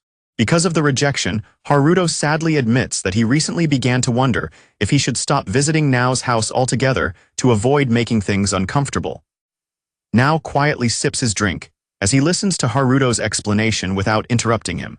Nao calmly replies that he had already figured out what happened because Haruto is incredibly easy to read, but adds that he still wanted to hear the truth directly from him, which actually makes Haruto feel a sense of relief. Nao remarks that Haruto's confession was surprisingly fast, prompting an embarrassed Haruto to admit that he simply panicked and let the momentum completely take over. Leaning back, Nao casually changes the subject, asking Haruto what it is that he actually likes so much about his older sister anyway. The sudden and direct question sends Haruto's heart racing as he stammers in complete surprise. Fidgeting nervously, Haruto struggles to find his words as he tries to figure out how to put his deep feelings into words. Taking a breath, Haruto admits that while his first impression was definitely based on her looks, he eventually fell for every single detail about her, from her elegant grace and comforting warmth to her surprisingly innocent laugh, her youthful excitement, and the genuine way she looks at him for who he is. Haruto internally reflects that out of all her amazing qualities, the best part is that just being around her makes him feel incredibly at ease. Now bluntly interrupts his friend's sappy daydreaming, completely cringing at the embarrassing display and loudly declaring that he has heard enough. Watching Haruto mope, now quietly admits that his friend is actually way more serious about this whole romance than he initially realized. Haruto explains that he was honestly just thrilled she did not reject him for being a kid, which led him to push his luck a bit too far. A completely confused now questions what he means by that, but Haruto quickly drops the subject. Haruto confesses that Now was totally right about him acting purely on momentum, admitting he literally put zero thought into what would actually happen afterward. Deeply conflicted, Haruto agonizingly admits that half of him desperately wants to see her, while the other half is absolutely terrified to face her, confirming that he is currently a total emotional wreck. Now observes that Haruto seriously tries way too hard to be the good guy all the time. Telling him that overthinking is just a massive pain, Now casually tells him to stop caring and invites him over to his place to play video games, leaving Haruto completely caught off guard. Haruto frantically protests as Now suddenly drags him along, desperately demanding to know if his best friend even listened to a single word of his emotional crisis. As the afternoon rolls on, the boys make their way through the quiet neighborhood streets toward Nao's house. Their walk is abruptly interrupted when a familiar voice cheerfully calls out to ask what is on the menu for dinner tonight. Walking home together, Rio wonders if she should cook curry for the first time in a while. Her friend, Sina, enthusiastically agrees, declaring that she might make curry at her own place too, since it is incredibly simple and delicious. The thought of cooking curry suddenly triggers a wave of memories, leaving Rio quietly lost in thought as she recalls the sheer intensity of Haruto's winter confession. Breaking her silence, Rio softly calls out to Sina, nervously admitting that there is something very important she wants to talk to her about. Sina curiously asks what is on her mind, but she suddenly cuts herself off as she spots something ahead of them. Spotting the boys up ahead, Sina calls out a cheerful greeting to Now, playfully teasing her favorite little brother. While Now tries to get an exhausted Haruto to let go of him, Haruto suddenly freezes up his heart, immediately skipping a beat the exact second he locks eyes with Rio. Sina gushes over how incredibly good they look in their brand new high school uniforms, while Now aggressively threatens to beat Haruto up if he doesn't wipe the goofy smirk right off his face. Haruto completely ignores his friend's threats, getting incredibly flustered as he nervously tries to gather his thoughts around Rio. Rio softly addresses Haruto, causing him to instantly flinch in pure nervousness. She welcomes him warmly, sweetly congratulating him on finally starting high school. Haruto nervously stammers out a quiet thank you, his face slightly flushed as he struggles to maintain his composure during the interaction. Rio smoothly shifts the conversation over to her brother, casually letting Now know that they are having curry for dinner tonight. She warmly turns back to Haruto and invites him to join them for dinner. Now immediately starts teasing his friend about mooching off their food again, but Haruto frantically declines the offer, apologizing and claiming he has a work shift tonight. Unfazed, Now bluntly mutters that literally nobody is disappointed by his absence. Looking noticeably downcast, Haruto awkwardly finishes his excuse, stating that he is just going to head straight home today instead. Haruto quickly apologizes to the group, claiming he just remembered something urgent he has to take care of. While a nearby classmate questions if he is skipping out on their hangout, and Now asks why he is suddenly bailing, Rio quietly watches him pull away. Haruto officially bids his best friend farewell, telling Now he will see him tomorrow as they easily part ways. As he walks away, Haruto pauses for a brief second to cast one last lingering, incredibly wistful glance back over his shoulder. Flashing a deeply melancholy smile, he quietly bids her farewell, softly hoping that they will somehow manage to see each other again soon. Left standing behind, Rio looks completely stunned and emotionally conflicted, internally admitting that she is entirely lost on how to handle the heavy tension between them. She finishes her anxious thoughts, sadly confessing to herself that she honestly does not even know what kind of expression she is supposed to make around him anymore. Rio silently reflects on the unexpected confession, admitting to herself that she has never had a younger boy confess his feelings to her before. She stays completely silent, getting entirely lost in her own deep thoughts, while the busy sounds of the street chatter all around her. As she walks alone, she can't help but worry about the sudden change in their dynamic, while Haruto also finds himself deeply preoccupied by the weight of his feelings. Rio worries that she got a little too friendly with Haruto, wondering if her efforts to keep him from feeling awkward around her actually just ended up making things much harder for him. Her anxious thoughts are suddenly cut short when a random guy approaches her on the street and casually asks if she is standing there all by herself. The persistent stranger invites her out for tea to escape the hot sun, leaving a highly uncomfortable Rio desperately trying to figure out how to refuse him, until a voice suddenly reaches in to intervene. Haruto boldly steps in to confront the pushy stranger, demanding to know what he wants with Rio, which instantly intimidates the flustered guy and sends him backing away in a complete panic.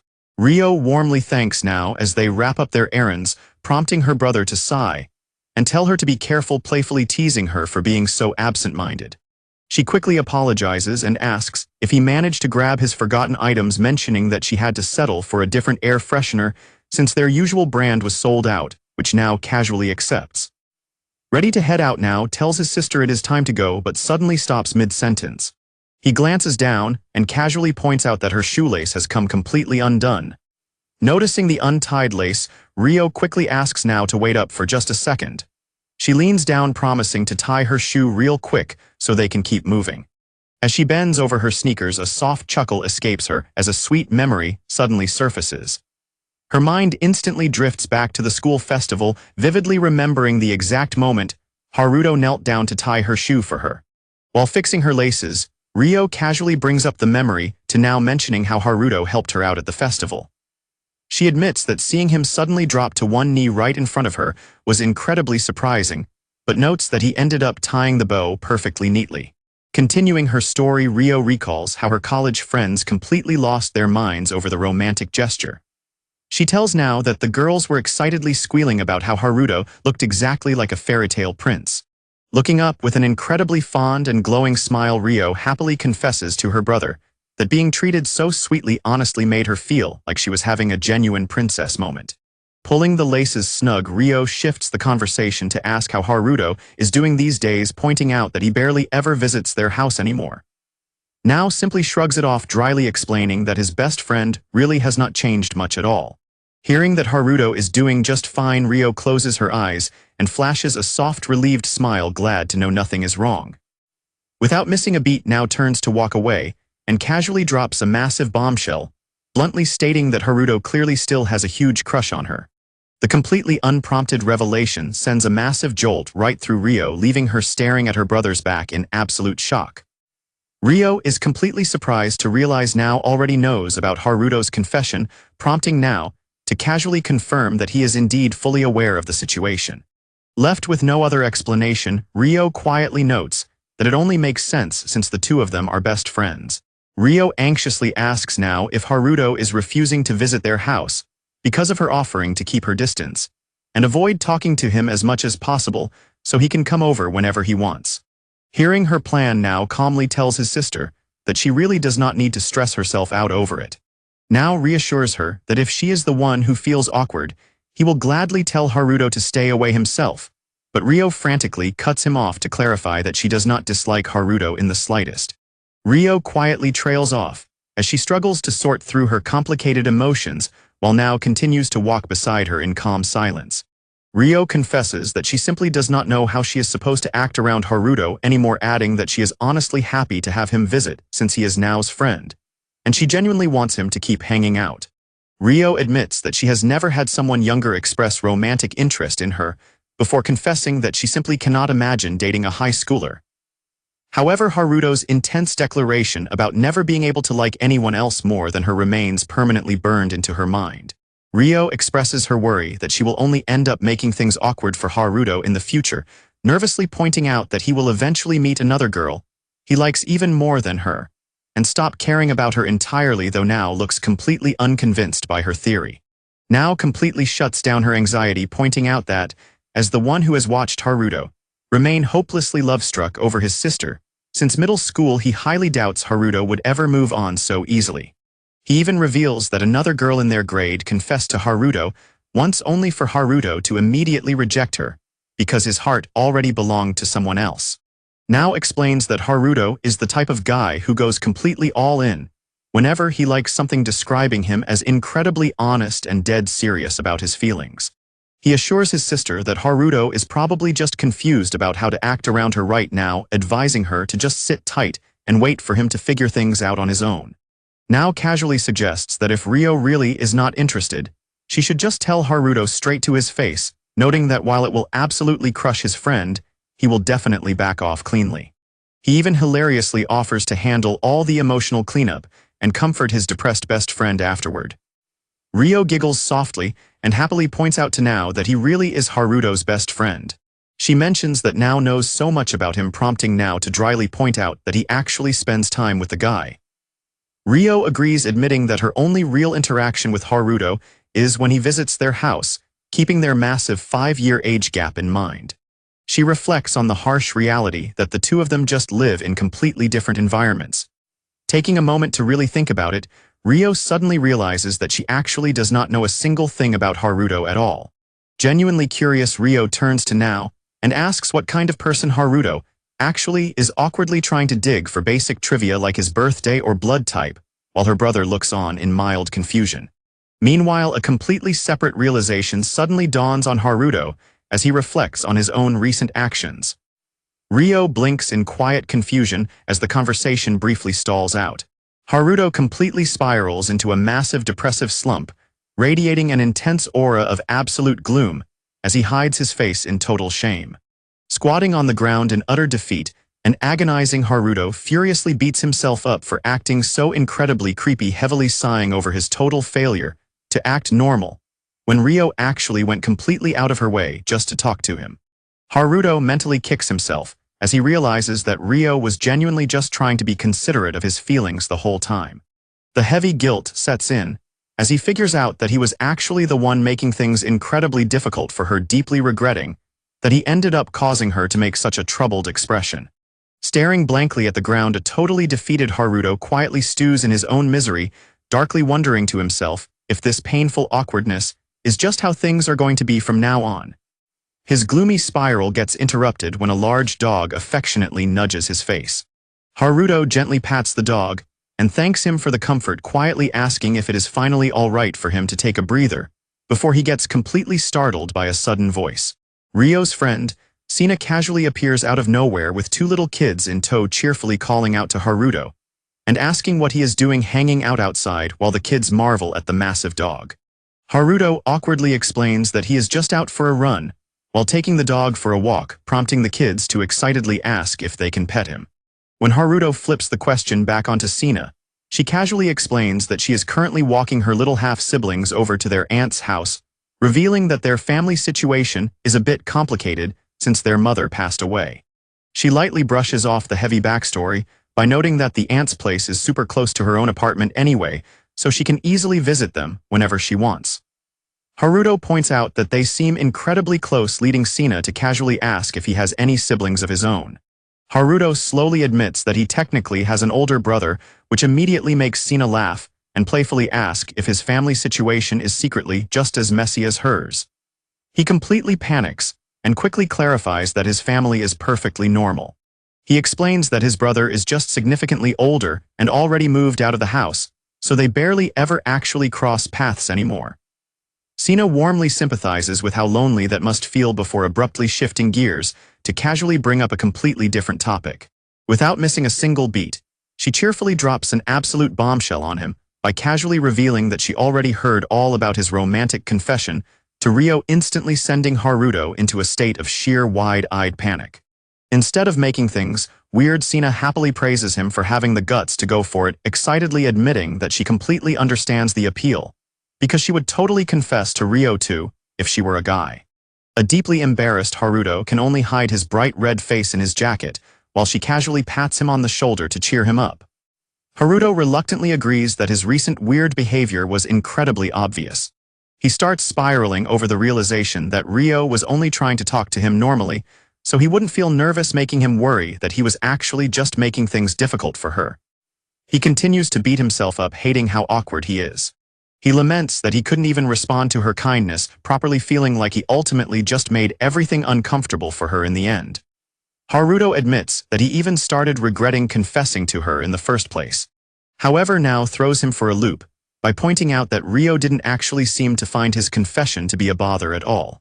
Now explains that Ryo actually considers Haruto to be a precious friend of his, which is why she genuinely wants him to come over and hang out with them again, just like they used to. Now adds that Ryo actually felt terrible about potentially getting in the way of their friendship, believing that she needed to handle the situation much better since she is the older one. The sudden and unexpected revelation completely stuns Haruto, leaving him totally frozen in shock. Haruto instantly freaks out at the thought of Ryo believing she is getting in the way, since he obviously wants to see her whenever he can. He covers his face in pure frustration, realizing that his own dramatic overthinking is what is actually making things uncomfortable for her. Now realistically points out that this is exactly the kind of awkwardness they can easily work through. He warns Haruto that if he just keeps his distance and overthinks everything, absolutely nothing in their relationship is ever going to change. Haruto quietly admits that he still has feelings for Ryo even now. Knowing that taking action again would make his intentions completely clear, he nervously asks now if it would really be alright for him to try. Haruto seriously asks if it would be okay to try approaching her again. Now reassures him by pointing out that Haruto is already good at reading how people feel, meaning he would easily back off if Ryo actually considered him a nuisance, leaving now quietly amazed by how completely unaware his friend is of his own strengths. Haruto softly admits that he never wants to do anything that Ryo would hate, proving just how deeply he respects her feelings and boundaries. His sincere and thoughtful declaration completely catches Ryo off guard, leaving her staring at him in stunned, wide-eyed silence. The quiet atmosphere is instantly broken when Now points out how casually Haruto is using Ryo's first name, throwing a flustered Haruto into a total panic before a little girl playfully chimes in to let the matter slide. Their progress is suddenly interrupted when familiar voices call out to Now and Ryo from nearby. Haruto is instantly thrown into a flustered panic by the sudden voices, while Ryo simply reacts with mild curiosity.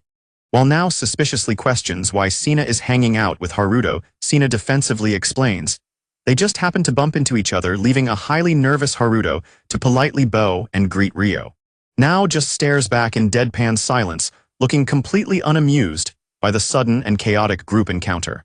Sina suddenly brings up some Tupperware she needs to return to Ryo, and insists they all walk over to her place together, prompting a confused Ryo to question her sudden pushiness, while a sweating Haruto can only stand by as the kids celebrate getting to walk with Now.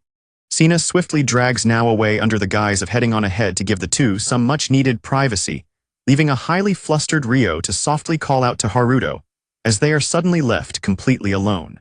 Haruto immediately bows deeply to offer a sincere apology for his awkward behavior, explaining that he only stayed away from her house because he was terrified of making things difficult for her, while a gentle Ryo quickly reassures him and admits she was actually worried about pressuring him. Gathering his courage, Haruto nervously asks Ryo if it would really be alright for him to start coming over to her house again. Ryo breaks into a warm, gentle smile and immediately assures him that he is always welcome, leaving Haruto completely stunned by her easy acceptance. Haruto eagerly double-checks if she actually means it. Ryo confirms it, humbly adding that she still cannot do anything special for him like usual, but a frantic Haruto immediately waves it off, insisting that just being there is more than enough for him. As Haruto internally reaffirms just how incredibly deep his feelings for her really are, Ryo suddenly remembers something important. She casually mentions that Now actually told her a little secret earlier today, instantly catching a completely oblivious Haruto off guard. Ryo cheerfully reveals that she knows his birthday is coming up this month, sweetly offering to celebrate it for him if he is up for it. The sudden, totally unexpected offer hits Haruto like a massive truck, completely short-circuiting his brain in pure shock. As Haruto violently spirals into a massive internal panic over whether he is actually allowed to accept something so amazing, Ryo happily explains that it is the perfect opportunity to thank him for being such a great best friend to Now. She cheerfully lists off options like cake or a small gift, urging him to just let her know whatever he wants.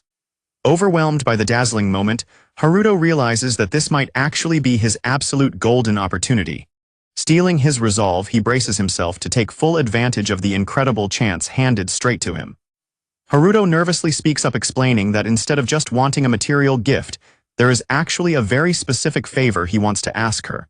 A clueless Ryo cheerfully prompts him to go ahead, totally unprepared for his next words.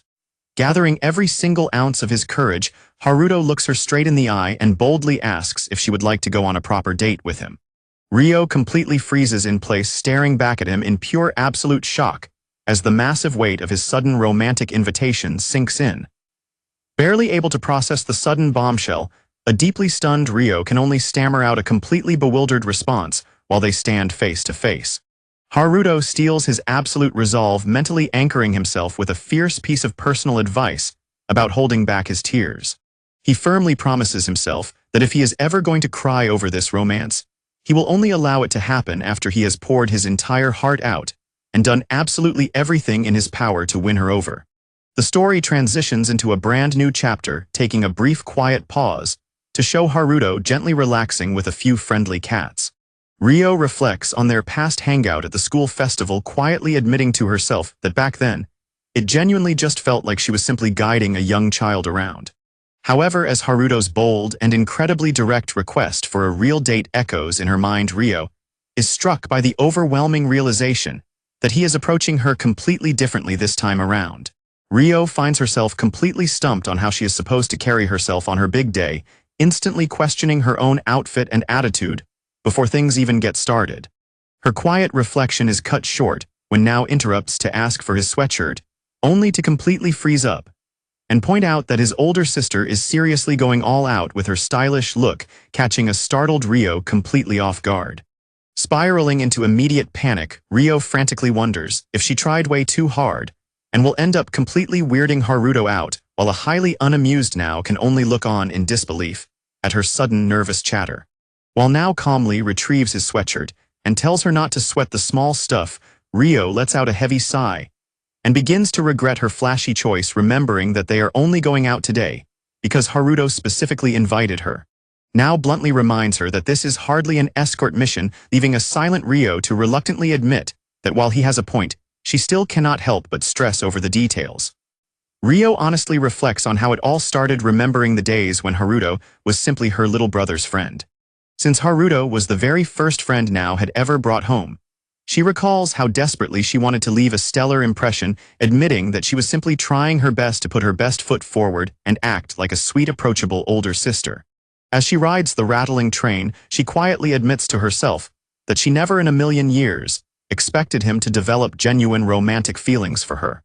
She recognizes that Haruto likely fell head over heels for the mature and composed version of her, but the painful truth is that she was only putting on a facade to maintain appearances. She is consumed by the terrifying worry that if he ever discovers how incredibly childish and immature she actually is beneath her calm exterior, he will only end up completely disappointed in her. Ryo quietly rationalizes her anxious thoughts, admitting to herself that maybe it wouldn't be such a terrible thing if her actions today finally caused Haruto to stop liking her.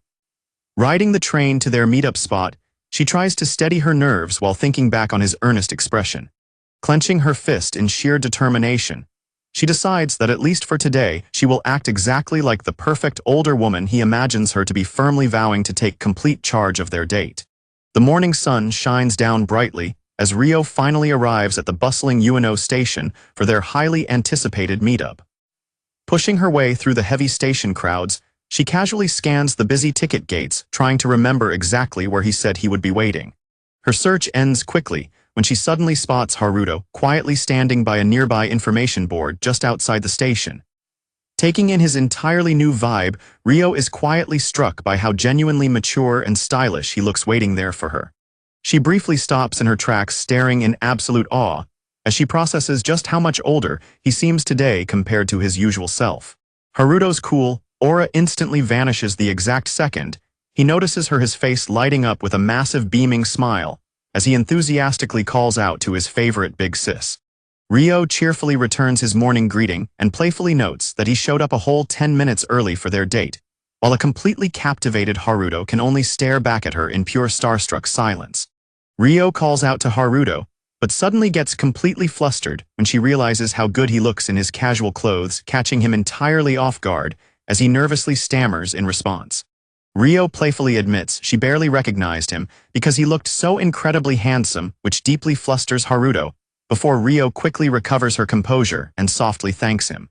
Haruto bashfully confesses to her that he really went all out choosing his outfit because they are actually going out on a real date today. Rio's eyes instantly soften and widen with pure quiet wonder as the sheer sincerity of his sweet confession completely sinks in. While Rio tries to quiet her racing heart, Haruto warmly thanks her for the invitation, eagerly admitting it has been ages since he last visited a zoo, which coaxes a sweet and incredibly happy smile from her. Thrilled to hear she is happy, Haruto flashes a breathtaking smile and suggests they officially head inside, leaving a slightly starstruck Rio to softly follow his lead. Rio looks up with mild confusion when Haruto suddenly stops in his tracks, looking noticeably hesitant as he struggles to find the words to say something else.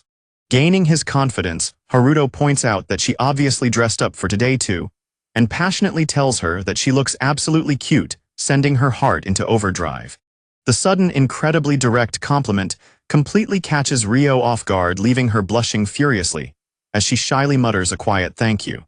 As they officially arrive at the entrance of Ueno Zoo, Rio finds herself totally distracted by her racing thoughts, silently realizing that Haruto suddenly feels so much more mature today. Haruto hands Rio her ticket, and when she asks how much she owes him, he tells her not to worry about it since it was only 600 yen anyway. Rio pouts and objects, reminding him that today is supposed to be a celebration for his birthday too, but Haruto insists on paying for both of their tickets. Haruto gently explains that since today is actually a date, he wants to look cool in front of her by taking care of small details like this. A completely flustered Rio can only blush, struggling to find a way to argue back. Haruto sweetly tells her that if she has the absolute best time today, that will be the greatest birthday present he could ever ask for. Deeply touched by his sincerity, Rio reluctantly gives in, but insists that she should at least be allowed to pay for their drinks once they are inside the zoo, which Haruto happily accepts. Rio lets out a soft sigh, quietly thinking to herself that at this rate, she can't even tell whose birthday they are actually supposed to be celebrating before her thoughts are suddenly cut short. Haruto points out that there is already something to see nearby. Spotting an elephant, Rio excitedly marvels at how incredible it is, admitting that it has been forever since she last got to see one. Haruto suggests heading over to see the tigers next and warmly asks if there is anything else she wants to check out while they are here. Rio hesitates for a second, quietly calling out to get his attention. Turning back to her, Haruto hesitantly asks if it would be okay if he stopped calling her big sister and called her Rio-san instead for the rest of their date. A completely caught off guard Rio can only blush and stutter out her agreement. Hearing her permission, Haruto beams with a bright, incredibly happy smile and sweetly thanks her. Staring at his genuine smile, Rio's heart completely skips a beat as she realizes just how deeply his sincere expressions are starting to affect her. She finds herself deeply reflecting on her feelings, realizing that his earnestness only makes her want to do her absolute best to ensure she does not disappoint him. Setting off on their much-anticipated zoo date, the two of them spend the afternoon exploring the lively enclosures, passing by pacing tigers and lazily sleeping seals. Stopping by the exhibit, Rio is completely amazed by how super colorful the birds are, while Haruto jokingly notes that they totally scream tropical paradise. Their zoo navigation proves to be a little off when they expect to see a red-crowned crane, but end up staring at a totally different enclosure, much to the confusion of a curious little meerkat watching them. Haruto finds the lemurs absolutely hilarious, because they sit exactly like tired old men, which Rio happily agrees with, though Haruto still can't help but point out how insanely cute their striped tails are. Seeing his genuine excitement, Rio notes how much Haruto loves animals and recalls that he wanted to become a vet. While Haruto sheepishly confirms it, Rio suddenly gets a little self-conscious, admitting that she knows taking him to the zoo for a date is a bit cliché. Haruto quickly eases her worries with a warm smile, confessing that he honestly really wanted to come to the zoo himself anyway, which instantly touches Rio. Spotting another section nearby, Rio suggests they go check out the rest of the animals, and a thrilled Haruto eagerly agrees to keep the date going. They enter the nocturnal animal house, only to find themselves enveloped in pitch-black darkness, leaving a disoriented Rio struggling to adjust her eyes and unable to see where anything is. Feeling completely lost in the dark, Rio suddenly grabs Haruto to guide him along, catching him completely off guard as she eagerly pulls him forward. Rio enthusiastically pulls on Haruto's sleeve to show him something exciting, urging him to take a close look. Haruto is instantly frozen in place, completely transfixed by how absolutely breathtaking she looks. Haruto can hardly believe his own eyes as he stares at her, completely captivated by her stunning, festive appearance and getup. Rio beams a dazzling smile and asks if he can see what she is pointing out, excitedly bragging about how cute it is. Still totally under her spell, a highly flustered Haruto can only stammer out a breathless agreement. As the two of them stand in quiet silence, Haruto stares intensely at Rio and quietly thinks to himself that she is actually the one who is incredibly cute. When Rio notices where Haruto is staring, she playfully flusters and asks where his eyes are wandering, prompting a deeply embarrassed Haruto to quickly apologize. Turning away, Rio internally frets that she got way too carried away and worries if he thinks she is acting childish, but Haruto softly cuts through her anxiety by calling her name. Gathering his courage, Haruto looks at Rio and gently asks her if she is actually having a fun time with him today. Rio is briefly taken aback by his question, but her face quickly melts into a breathtaking, incredibly genuine smile as she happily confirms that she is having an amazing time. Haruto is completely struck by her pure, radiant smile, his heart swelling with deep relief and affection as her warm answer sinks in. A soft, incredibly gentle and loving smile spreads across Haruto's face, showing just how deeply happy he is to be spending this beautiful moment by her side. Rio quietly gazes back at him, her heart skipping a beat, as she finds herself completely captivated by the rare, breathtaking warmth of his genuine smile. Rio silently acknowledges that above everything else, her absolute biggest priority today is simply making sure that Haruto is having an incredibly happy and wonderful time. When Haruto excitedly suggests heading further ahead to see the pandas and giraffes, Rio eagerly agrees to follow, but she is suddenly forced to ask him to wait for just a brief moment. Haruto is completely taken aback when she awkwardly apologizes, realizing with a wave of guilt that her shoe strap has snapped, and she has been quietly struggling without him even noticing. When Haruto desperately offers to help her with a band aid, a deeply embarrassed Rio gently declines, insisting that she is perfectly fine and will be finished fixing herself up in just a couple of seconds. But when she bends down to handle her shoe, the sudden angle accidentally creates a highly revealing view.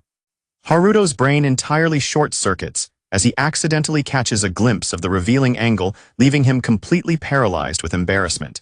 Noticing his sudden silence, Rio quietly speaks up to ask what is on his mind. Haruto frantically insists on taking over the band-aid duty, after all, awkwardly stammering out the embarrassing truth that her chest was completely exposed to him when she bent over. The humiliating realization immediately hits Rio like a tidal wave, sending her into a state of absolute, overwhelming embarrassment. A deeply mortified Rio awkwardly excuses herself for a second, while a wildly panicked Haruto frantically screams out a desperate apology for the entire chaotic misunderstanding. Out of nowhere, a visibly downcast Rio softly apologizes to Haruto, leaving him completely confused as to why she is suddenly saying sorry. Rio sadly explains that even though they came out to celebrate his birthday, she has done nothing but rely on him the entire day, and even let him see a completely pathetic side of her. Haruto warmly reassures her that is not the case at all, casually admitting that he is actually pretty desperate over here too, which leaves a puzzled Rio wondering what he could possibly mean. He earnestly confesses that he desperately did not want to waste this incredible opportunity today, explaining how hard he has tried to show her his good side and stay completely calm, despite being on cloud nine just to be on a date with her.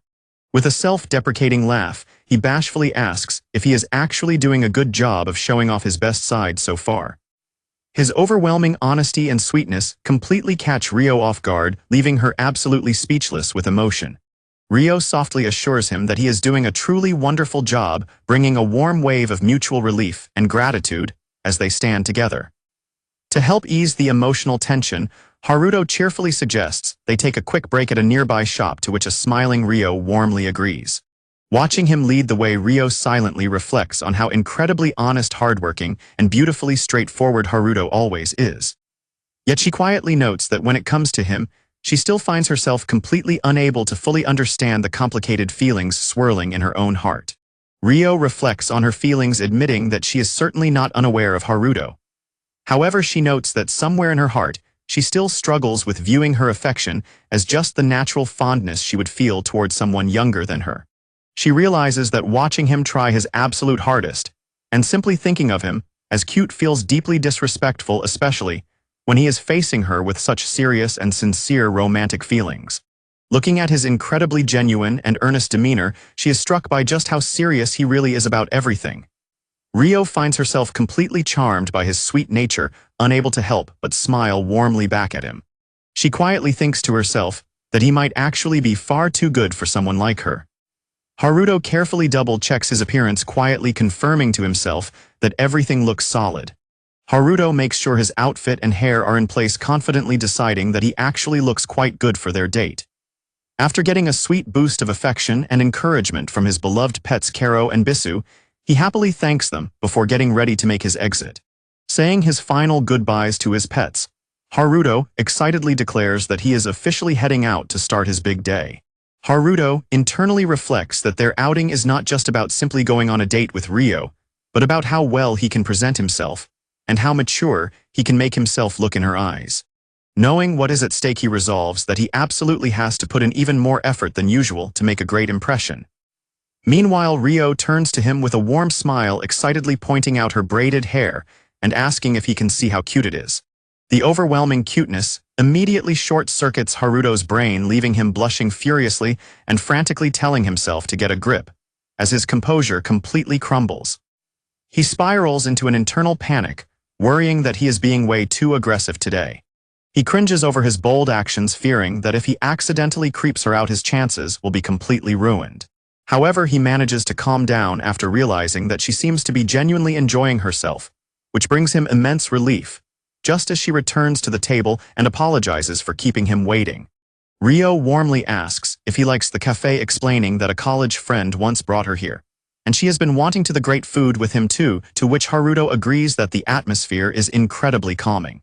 Rio excitedly suggests looking at the photos they took while waiting for their cake, recalling how long it has been since her last zoo visit, when now was still a cute toddler, prompting a laughing Haruto to admit he cannot imagine his best friend ever being cute.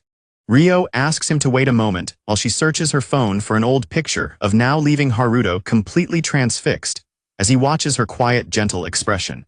Staring at her lovely face in the warm cafe light, Haruto is once again completely overwhelmed by his feelings, his heart racing as he gets lost in the quiet moment. Haruto sits at the cafe table, feeling absolutely overwhelmed with embarrassment, his face burning bright red, as he struggles to maintain his composure right across from his major crush. A heavy silence hangs over their table as Rio quietly scrolls through her phone, while Haruto remains curled up in a ball of pure anxiety, completely unable to find his voice. Rio suddenly breaks the quiet tension with an excited gasp, happily calling out to Haruto to show him a specific photo she just managed to track down on her phone. She reveals an incredibly adorable picture of a toddler aged now wearing a bear hoodie, completely catching Haruto off guard, as they both laugh and gush over how cute his best friend used to be. They both sneakily agree that now would absolutely lose his mind if he ever found out they were looking at his embarrassing childhood photos, without his permission, jokingly vowing to keep it a total secret between them. Laughing along, Haruto suddenly musters the courage to tell Rio that she looked incredibly cute back, then too smoothly adding that words like pretty or beautiful suit her much better nowadays. The playful atmosphere instantly shifts to a serious tone when Rio quietly calls out his name, her phone slipping to the side as she prepares to ask him a heavy question. Gathering her thoughts, Rio looks down at her phone and bluntly asks Haruto if he still harbors the same romantic feelings for her that he confessed back in the winter. Completely blindsided by her direct question, Haruto's heart skips a beat as he nervously stammers out an honest confirmation that his feelings haven't changed at all. Before the intense atmosphere can escalate any further, a waitress arrives at their table to deliver their order of strawberry roll cake, briefly rescuing them from the incredibly awkward silence. Rio opens up to Haruto, admitting that she is not actually the mature person he probably thinks she is. She explains that she has been trying too hard to keep up appearances, and figured that if she was going to disappoint him anyway, it would be better to do it sooner rather than later. She reveals her clingy side, admitting she is the type who wants matching items, loves staying glued to her partner, and completely loses herself when she gets too excited, insisting she is nothing like his idealized version of her. She adds that her parents are rarely home, forcing her to handle all the housework and leaving her with barely any free time to spare. Rio sheepishly lists more of her flaws, including her terrible sense of direction, lack of cooking recipes, and inability to speak clearly, before nervously asking if all of that sounds like a massive pain. A completely surprised Haruto asks her if anyone has actually told her that those traits are a pain in the past. Rio is left entirely speechless, completely caught off guard by his sudden and direct question. She sheepishly mutters a quiet confirmation, clearly embarrassed by the memory. She reluctantly reveals that she briefly dated someone a while ago, explaining that, because they rushed into a relationship before truly knowing each other, they quickly realized they did not click and broke up. While Haruto quietly wonders if the past breakup left her traumatized, his inner thoughts completely spiral into intense jealousy, desperately screaming about who this mystery ex-boyfriend was before he quickly snaps back to reality and apologizes for his reaction. Haruto sincerely confesses that none of those flaws seem like a problem to him at all, admitting that hearing about her real self actually just makes him love her even more, which leaves her completely stunned. Haruto softly admits to Rio that while his very first impression of her was that she was incredibly mature and wonderful, his feelings have only grown since then. He explains that seeing her innocent side, especially with how much pure fun she was having at the zoo today, is something he also finds incredibly cute and made him feel genuinely happy.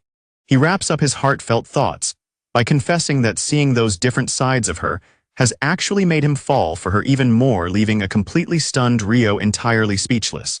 While Haruto casually admits that he secretly has her desire to always stay close and have matching things, Rio finds him absolutely adorable, only to be hit with a sudden, overwhelming realization. When a flustered Haruto stammers in response, Rio softly explains that his sincere efforts to face her directly are exactly why she cannot help but find him so incredibly cute.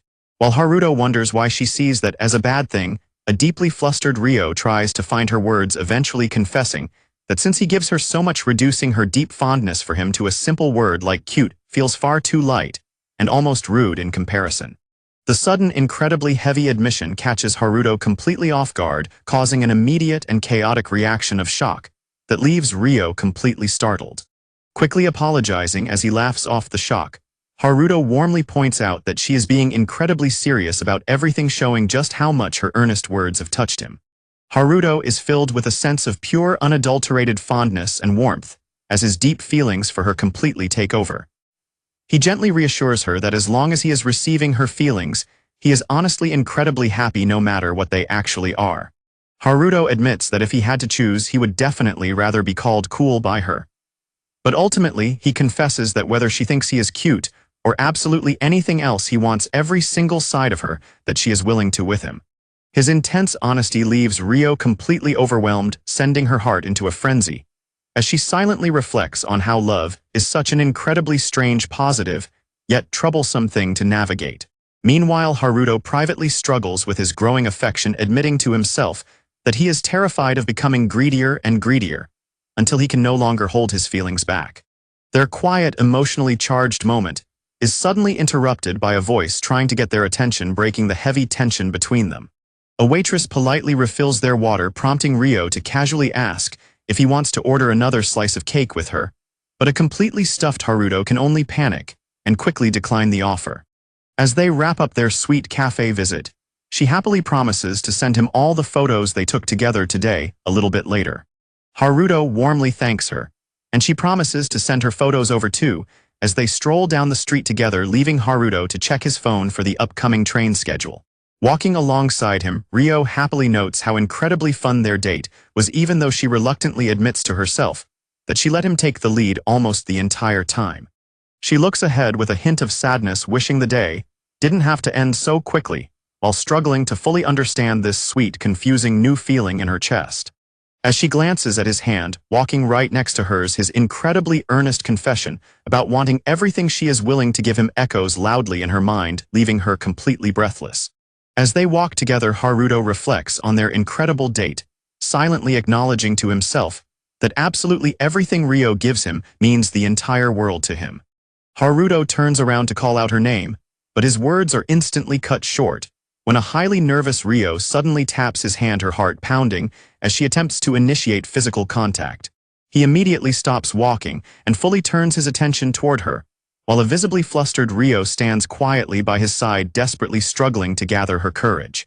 Haruto waits in complete attentive silence, keeping his earnest gaze locked squarely on her, as he patiently gives her the space to say whatever is on her mind. Rio stares back up at him with an incredibly nervous and hesitant expression, completely frozen by her own anxiety, right on the verge of making a major move. Totally misreading the situation, Haruto quickly apologizes for accidentally bumping into her hand, leaving a heavily relieved Rio to quietly celebrate the fact that he completely failed to notice her awkward attempt to hold his hand. The fleeting moment of relief is instantly wiped away when Haruto suddenly turns serious, smoothly announcing that there is something extremely important he needs to tell her before they head home for the day. Looking her straight in the eye, Haruto firmly and honestly confesses that he still has incredibly strong romantic feelings for her. He openly acknowledges the harsh reality that she probably still just views him as a naive kid, but he fiercely promises to keep trying his absolute best so that she will eventually start looking at him as a genuine partner. Haruto earnestly admits that while his biggest wish is for her to start dating him, he completely understands if she cannot give him a proper answer right away, sweetly asking for her permission to just keep actively pursuing her from now on. Haruto explains that he will easily back off and give up if she truly wants him to, but admits that after their deep conversation at the cafe, he couldn't help but start overthinking things. With a highly earnest look, he hesitantly wonders if there was even a tiny chance that she was actually starting to become conscious of him as a romantic interest too. Rio is left completely frozen in breathless shock, as he looks back with absolute sincerity, making her realize that his next moves are going to depend entirely on her answer. Haruto boldly steps closer to her and confesses that her reaction today might completely change the entire way he approaches her from now on. Rio completely loses her composure and stammers out in pure flustered panic, only to be caught off guard when a sudden laugh breaks the high-stakes tension between them. Trying to ease his own massive nervousness, Haruto lets out a sheepish chuckle and awkwardly turns away to play off his bold declaration.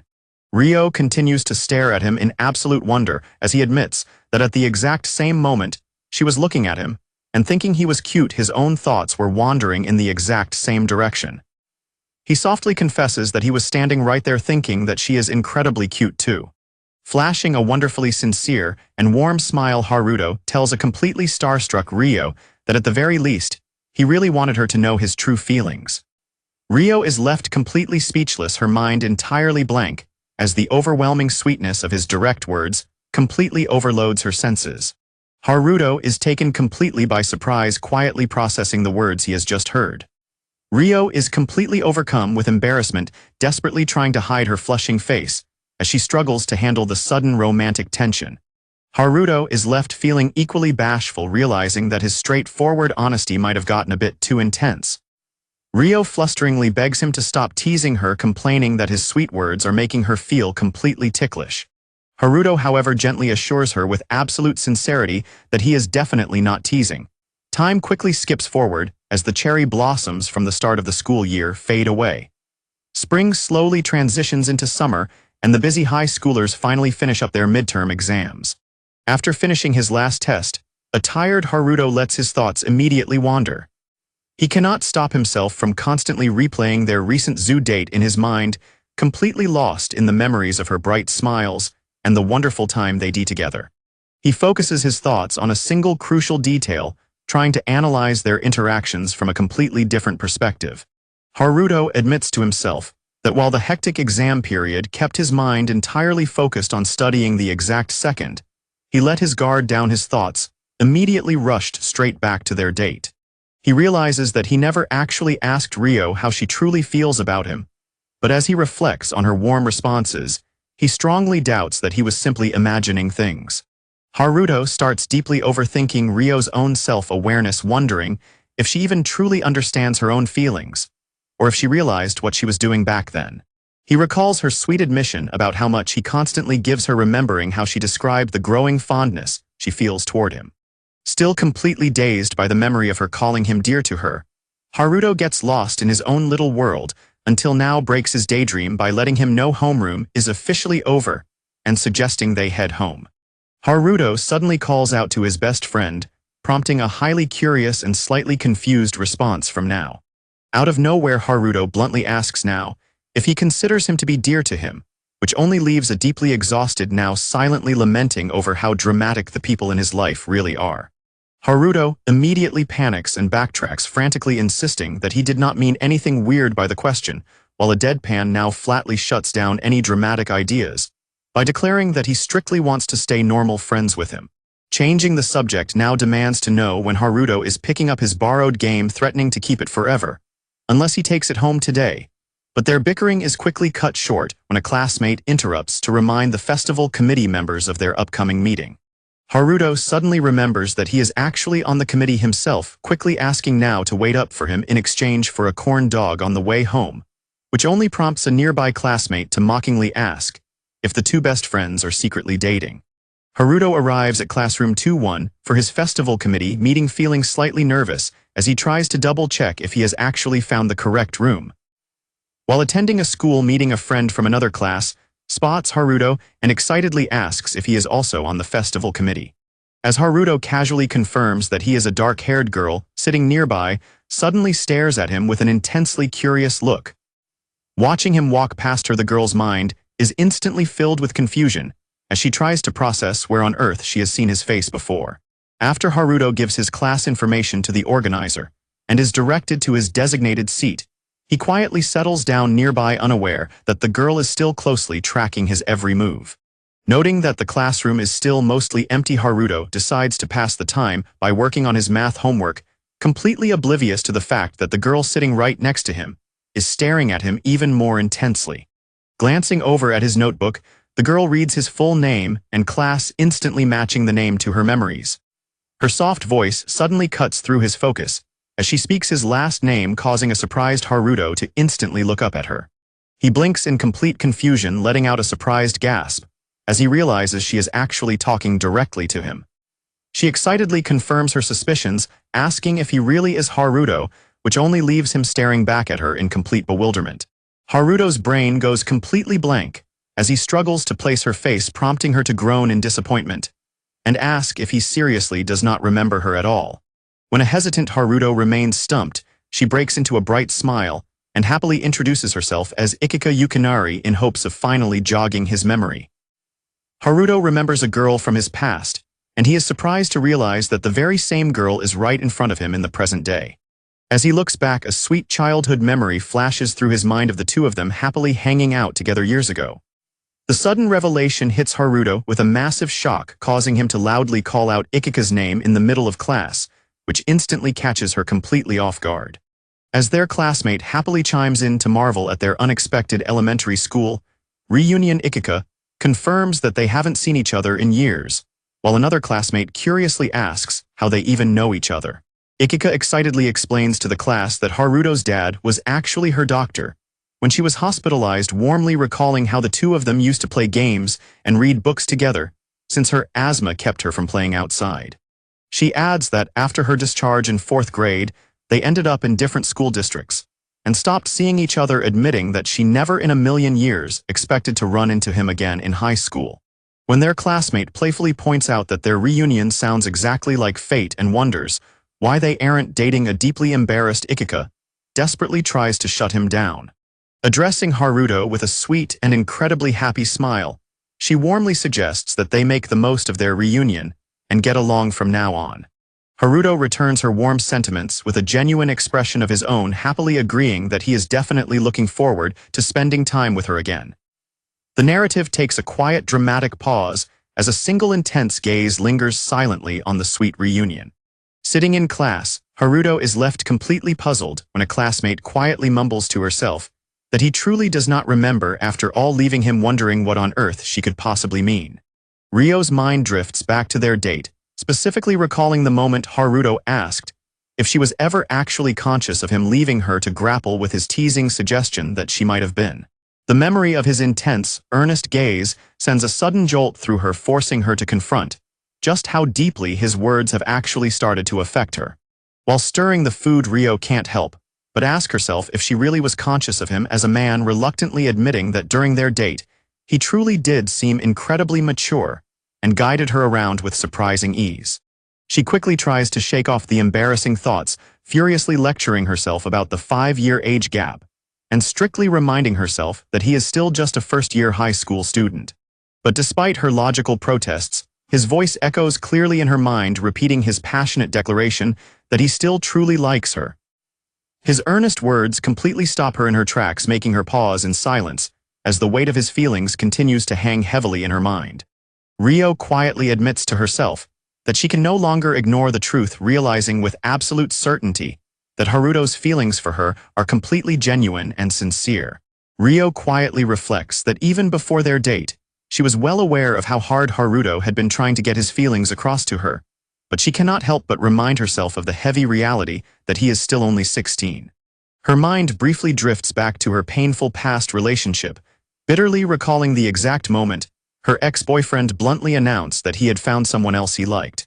Deeply scarred by her past abandonment, Rio anxiously worries that she has absolutely no way of knowing when Haruto's intense feelings for her might suddenly fade away too.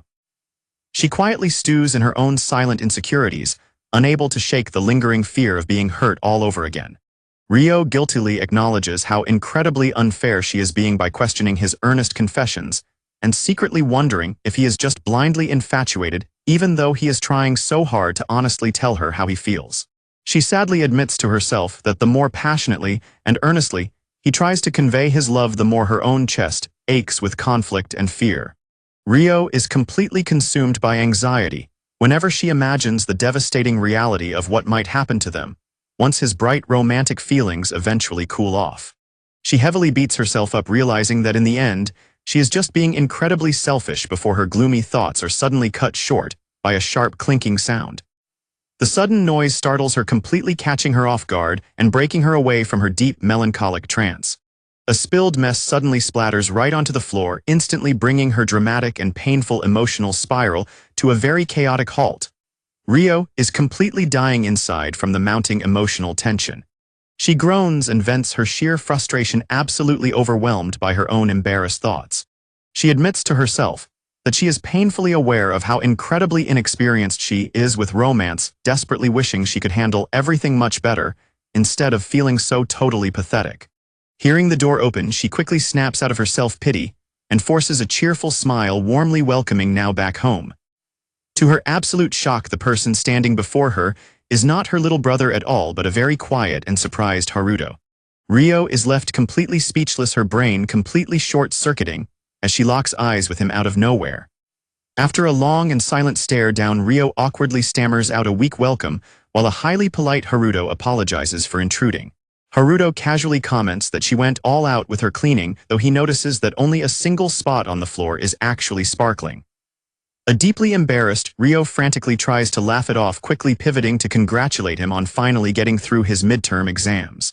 An incredibly thick wave of awkwardness instantly settles over the room as the two of them stand in complete silence, neither of them knowing what to say next. Desperate to break the ice, Rio nervously asks if he stopped by somewhere on his way back. Haruto explains that he had some school committee duties to take care of today, adding that Now was actually waiting around for him the entire time.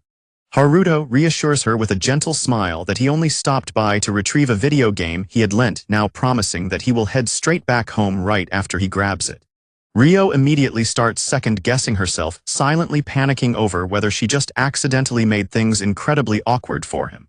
Completely oblivious to her internal crisis, Haruto politely excuses himself and casually mentions he is just going to run upstairs for a quick second, leaving Rio to awkwardly watch him go.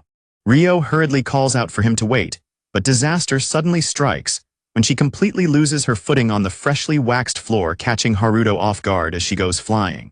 A heavy thud echoes through the room as Rio crashes down, leaving her completely stunned as she tries to process exactly what just happened. In a total accident, Rio completely wipes out and lands directly on top of Haruto, ending up pinning him down with their faces dangerously close together.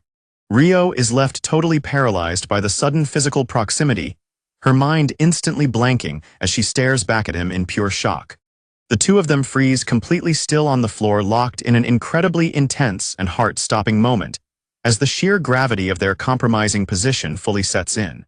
The romantic tension absolutely skyrockets as they stay perfectly motionless, their faces hovering just inches apart in the quiet room. Breaking the spell, a heavily flustered Ryo frantically apologizes, while a panicked Haruto awkwardly stammers about getting out of her way before gently grabbing her and calling her name. Staring right up at her with a bright red blush, a totally mesmerized Haruto ignores the chaotic situation entirely and smoothly compliments how absolutely wonderful she looks today. Ryo lets out a loud gasp of pure shock, completely flustered, as she realizes she is just embarrassing herself, while a highly nervous Haruto quickly tries to backpedal and calm the situation down. Haruto bashfully confesses that his bold words accidentally slipped out loud simply because he was so incredibly happy to finally see her again after a long time, leaving Ryo completely wide-eyed and stunned by his overwhelming sweetness. Ryo suddenly leans in incredibly close to Haruto, sending his racing heart into an absolute frenzy, just as Now loudly calls out from the other room to announce that he finally tracked down their video game. A highly flustered Ryo quickly stammers out an awkward response to her brother and immediately steps back, trying her absolute best to compose herself as she breaks away from the intense moment. Thinking about their situation with a level head, Ryo silently acknowledges to herself that Haruto is actually quite a popular guy at his school. She deeply reflects on the fact that he is bound to experience countless precious high school memories, that he can only with kids his own age, firmly convincing herself that it would be an absolute waste for him to spend his fleeting youth pursuing an older woman like her, just as he turns to call her name. Flashing a breathtaking and incredibly genuine smile, Haruto warmly thanks her for having him over at their house for the day. Ryo stares back at him in quiet silence, her heart heavy with complicated emotions, as she continues to deeply wrestle with her own conflicting thoughts. Despite all her logical reasoning about his future and their massive age gap, she solemnly admits to herself that right here in this exact and undeniable moment, her true feelings are completely overwhelming her. As the quiet evening settles over the neighborhood street, Ryo is left entirely consumed by the undeniable realization that her feelings for him are growing far stronger than she ever expected. Ryo's thoughts continue to spiral as she wonders what would happen if Haruto were to eventually move on and fall head over heels for another girl his own age. She is forced to ask herself if she could truly be happy for him and support his happiness with a genuine smile if he ever moved on, bringing the second volume of their sweet story to a close. Recapping their entire journey, the story highlights how Haruto's winter confession and their subsequent awkwardness eventually led him to gather his courage, break down the walls between them, and finally ask her out on their monumental date. A sweet bonus illustration captures Haruto and Ryo standing close together under the open sky, their comfortable and happy expressions, showing how much closer they have become. In another warm extra illustration, they turn to look at each other with quiet, affectionate smiles, perfectly capturing the gentle romantic chemistry that is slowly building between them. The story transitions into a brand new chapter as Haruto stands outside under the sky, feeling relaxed and ready for the next phase of his high school life. The scene shifts to the high school campus, where the student organizers gather inside to finalize the plans for the upcoming sports festival. The committee head reviews the blackboard checklist for the banners and class posters, wrapping up their final check before concluding the preparation meeting for the day. As the class gears up for the upcoming sports festival, the organizer urges everyone to hurry up and get started on their tasks, prompting classmates to happily celebrate getting 2 full days off just for prep. Haruto's focus is suddenly cut short when Ikika calls out his name from nearby, catching his attention. She politely apologizes and asks if he would be free to help her with their class poster. Although Haruto easily agrees, Kikuchi-kun immediately protests and wonders why she asked Haruto instead of her actual classmate, only for Ikika to bluntly point out that he would probably just half-ass the work anyway, leading Haruto to quickly change the subject by asking what events she is competing in. Ikika sighs and explains that she got dragged into the team rope and the relay simply because they needed extra bodies, playfully begging Haruto not to laugh at her if she ends up being the slowest one on the team. When Ikika asks him what events he is planning to compete in, Haruto lists off a packed schedule, revealing that he is participating in the relay, the scavenger race, and the cavalry battle. While his classmates playfully beg Haruto to carry them to victory for a free ice cream bar. Ikika quietly realizes that his active nature is something that has actually stayed completely consistent. She fondly recalls that he was exactly like that even back in their childhood, sweetly bringing up how she always loved watching him run around the little park inside the hospital. The memory flashes back to a young, energetic Haruto happily playing and laughing under the sun. She remembers how sitting there and simply watching him have so much fun always brought a massive, genuine smile to her face. Haruto sincerely apologizes to Ikika, admitting that as a kid, he was pretty insensitive for running around so much, while her asthma kept her from exercising. But she warmly reassures him that she honestly loved watching him play. A classmate playfully complains about being left out of the conversation, before asking if Misumi is participating in the relay. When Haruto confirms that he is the classmate, groans, assuming that with both Haruto and Misumi on their team, first place is basically already guaranteed. The group continues discussing the sports festival with a classmate, noting that visitors are allowed. Ikika mentions her family is planning to attend, and Haruto agrees that while it isn't as massive as the cultural festival, it still draws a pretty decent crowd. Haruto quietly stews over the idea of families attending, admitting to himself that now that they are in high school, having his parents come to watch him compete is honestly just incredibly embarrassing. However, his thoughts immediately shift in a different direction, as he silently wonders to himself if Ryo might actually be planning to come watch him run. While Haruto completely spaces out, lost in his own thoughts about Ryo, Ikika quietly observes him from the side, carefully watching his distant expression. Ikika gently asks if something is wrong, but she is abruptly cut off when Nao suddenly pops his head into the room and casually asks Haruto if their festival prep work is going to take a long time.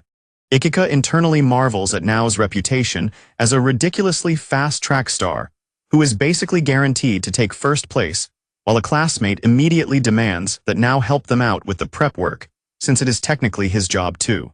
Haruto casually asks Nao which leg of the relay he is running. When Nao confirms he is taking the fourth leg, Haruto, who is running the third, excitedly celebrates dodging a massive disaster by avoiding a direct race against his insanely fast best friend. Haruto openly admits that he would obviously lose if he had to race directly against Nao, dreading the fact that his family would completely make fun of him afterward, while Misumi defensively chimes in to insist that he isn't slow himself, Nao is just abnormally fast. Haruto calls out to Nao and shyly asks if there is any chance that Ryo is planning to come watch their upcoming high school sports festival. Nao lazily replies that he has no idea, but notes she would probably show up if he invited her, casually offering to ask her for him, which instantly sends a wildly blushing Haruto into a full-blown panicky denial. Their conversation is suddenly cut short when Ikika walks up to their desks, curiously asking what the two of them are talking about. The boys suddenly fall silent, causing Ikika to blink in quiet confusion at their unexpected reaction. Ikika quickly apologizes for interrupting them so suddenly right after their reunion, but a completely unfazed Nao easily waves it off, explaining that they were just talking about his older sister. The sudden revelation immediately catches their nearby classmates off guard, leaving them highly surprised to discover that Nao actually has an older sister. A classmate playfully points out that Nao totally gives off major youngest sibling vibes, prompting Nao to explain that he doesn't really look like his sister anyway, since he takes after their mother, while she looks more like their father. When a classmate eagerly guesses that Nao's sister must be incredibly pretty, Nao casually admits she is actually seriously cute, completely shocking Haruto to hear Nao openly praise his own sister in public. While another classmate miserably complains about his own terrifying older sister, the others excitedly declare that they desperately want to meet Ryo and urge Nao to invite her to the high school sports festival. The classmates continue to chat and plan for the big festival day, leaving Ikika to silently take in the lively conversation. Meanwhile, back at school, Haruto is caught slightly off guard, turning back with mild curiosity when a classmate calls out to him. When Nao casually brings up inviting Ryo to hang out, Haruto immediately loses his mind and aggressively objects, warning Nao that he absolutely does not want their classmate meeting her. While their clueless classmate questions why he needs permission to meet Nao's sister, Haruto fiercely insists that he absolutely does. Totally throwing his dignity out the window, Haruto boldly declares to the entire room that he objects because he genuinely likes her. His sudden, passionate confession leaves both of his classmates standing in a state of absolute deadpan bewilderment. Overhearing the bold outburst, nearby Ikika is left completely frozen in breathless shock as she processes Haruto's intense romantic declaration. Breaking the stunned silence, now calmly notes that he pretty much already figured that was the case anyway, dryly pointing out that Haruto has been acting incredibly obvious lately. Their classmate marvels at how Haruto just casually blurts out incredibly personal things, without hesitation, excitedly asking now how it feels to hear his best friend declare his love for his sister. Now deadpans that he is simply used to it by now, while a highly determined Haruto firmly stands by his bold confession. Haruto's mind immediately spirals into a wild fantasy of what would happen if Ryo ever visited their high school, imagining her easily captivating everyone in the hallway, while cheerfully calling out his name, which only causes him to scream internally in sheer romantic agony. Snapping right back to reality, Haruto tries to calm himself down, realizing there is a much bigger and more pressing issue he needs to worry about first. He prepares to focus back on his immediate task, determined to handle his upcoming responsibilities one step at a time. Ryo quietly stews in her own thoughts, looking downcast as she continues to grapple with her complicated feelings. Her eyes suddenly shine with curiosity as she spots a stack of stray papers left forgotten on the kitchen table. Ryo sighs in exasperation, complaining to herself about how now always hoards his school printouts instead of handing them over immediately. A soft, nostalgic smile spreads across her face as she finds his typical lazy habits incredibly endearing anyway. Sorting through the messy stack, her attention is instantly caught by an official notice announcing the upcoming high school sports festival. Her deep concentration is abruptly shattered when Now suddenly walks through the front door, sending her into a full-blown startled panic. Deeply embarrassed by her own over-the-top reaction, Ryo flusteringly welcomes her highly confused little brother back home. Now discovers a forgotten printout on the table and confronts his older sister Ryo, who immediately apologizes for leaving it behind. Still, Ryo tries to play the responsible adult role, huffing that she explicitly told him to show her anything requiring her signature. Ryo emphasizes the risk of losing important documents, pointing out the sports festival notice that was mixed in with his other papers. But her nagging is cut short when Now suddenly steps into her personal space, leaving her completely flustered and stammering. Now dismisses her panic and casually advises her to be more careful and double-check her things before leaving them lying around next time. He flips through the rest of the paperwork, warning her not to come crying to him later if her disorganization leads to some kind of major disaster. As Now looks over the sports festival announcement, Ryo casually asks if he is actually planning to go, catching him slightly off guard. Now stares at her in silence, realizing that she is specifically asking about the upcoming school sports festival. Ryo gazes back at him with hope shining in her eyes, silently conveying just how much she wants to attend the event. Later at school, Now casually tells his best friend Haruto that his sister mentioned she would be coming to the sports festival. The news hits a totally unprepared Haruto like a physical blow, leaving him completely frozen in absolute sweat-inducing panic.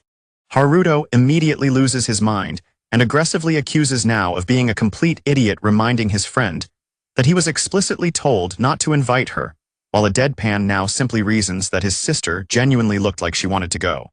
Haruto passionately reminds his best friend that his absolute top priority has always been crystal clear, prompting Now to dryly point out that his older sister is obviously number one on that list, with Haruto trailing right behind in second place. Now bluntly calls him a massive sister complex, but Haruto easily brushes off the teasing, completely ignoring Now's remarks, while Ikika watches their bickering in silent suspicion from the background. Although Now calmly notes that the student and guest seating areas are properly divided, so things should be fine, Haruto continues to worry that his beloved guest might still end up having an unpleasant time. Ikika is quietly curious about their dynamic, especially when she realizes that they are actually on the festival committee together. The sudden mention of Ikika's name instantly catches both of the boys completely off guard as they process her arrival.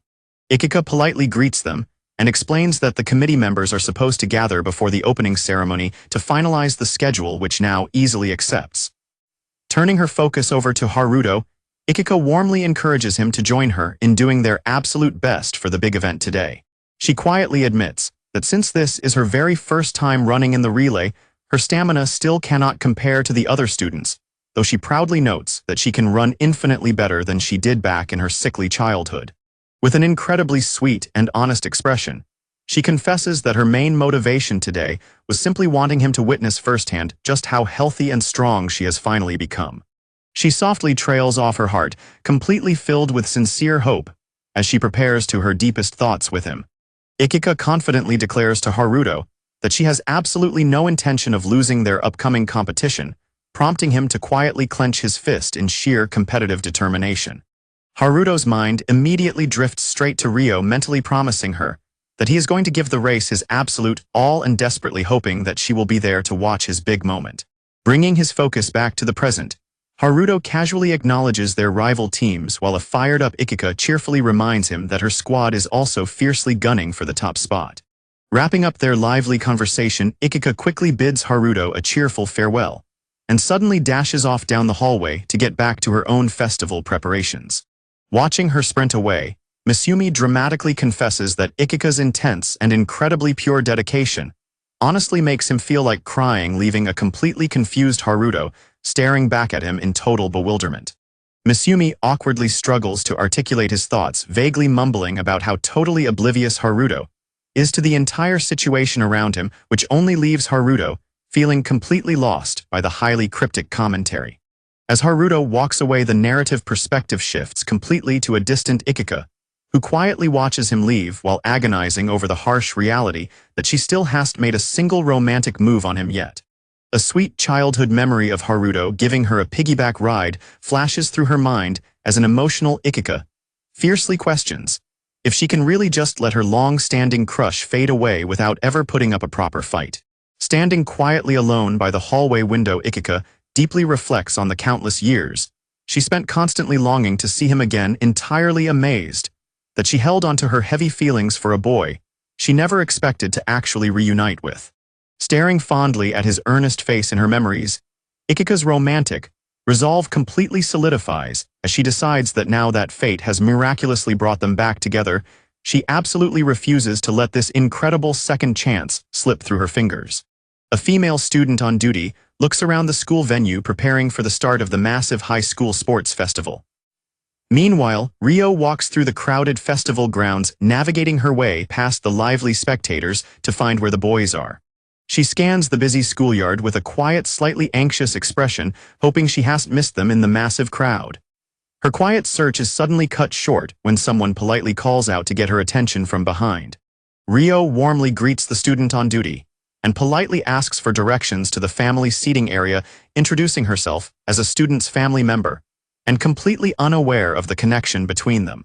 The narrative takes a sweet moment to flash back into Ryo and Nao's childhood, showing a young Ryo happily reading a book to her little brother on the sofa. As Chapter 13 officially begins, the nostalgic memory continues with the two young siblings happily playing and reading together inside their childhood home. Back at the sports festival, Nao suddenly spots someone in the distance and casually alerts Haruto that his sister has officially arrived. Ryo spots the boys and offers them a warm, incredibly radiant greeting, instantly leaving a starstruck Haruto completely breathless. Ryo drops by their school's sports festival, noting that being back on campus feels incredibly nostalgic. She admits that even though it has only been 3 years since she graduated, she is deeply relieved to find that absolutely nothing has really changed.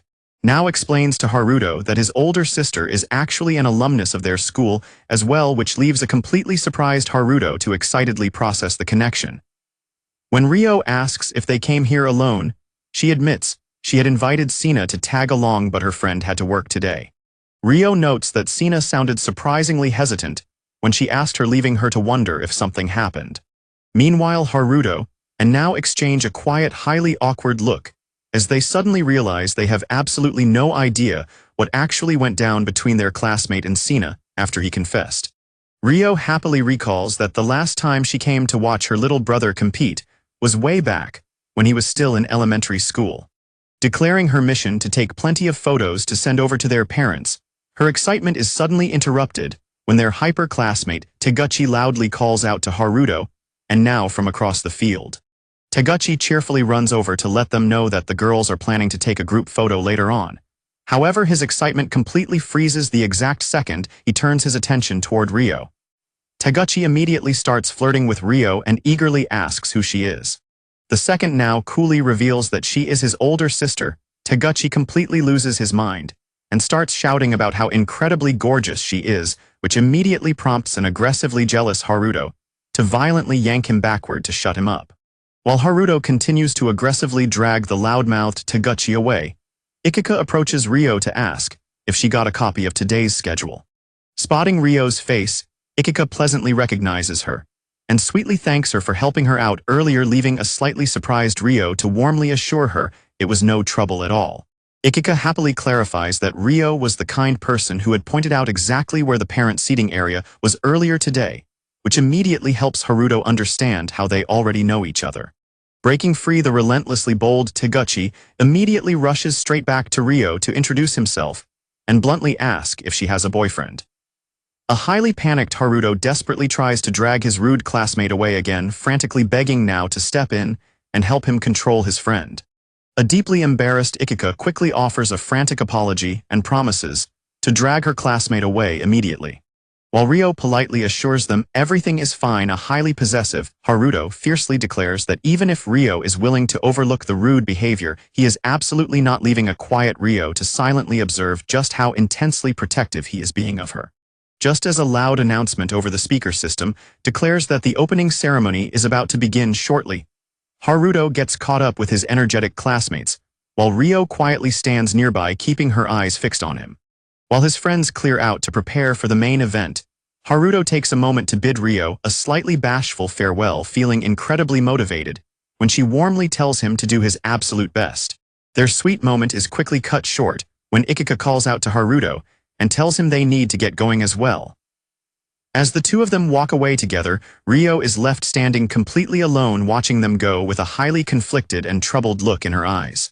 Staring at their retreating figures, Ryo finds herself quietly struggling with a sudden painful wave of insecurity as she watches Haruto walk off so easily with a girl his own age. Walking away from the crowd, Ikika suddenly turns to a completely caught off guard Haruto and bluntly asks him if Ryo is indeed the person he is so deeply in love with. Haruto is completely thrown off, but Ikika simply laughs and teases him for being incredibly easy to read, noting that he clearly prefers women who are mature and beautiful, which sends a flustered Haruto into a frantic panic as he demands to know what she is implying. Ikika easily brushes off his panic, laughing that she didn't mean anything bad, and simply finds his crush adorable, prompting an embarrassed Haruto to loudly tell her to shut up and mind her own business. While Haruto grumbles and walks ahead of her, Ikika's playful smile quickly fades away, replaced by a quiet, wistful gaze as she stares at his back, silently coming to terms with his deep feelings for someone else. Back at her spot, Ryo continues to quietly stare after them, her gaze filled with a sudden painful longing as she grapples with the unfamiliar sting of jealousy.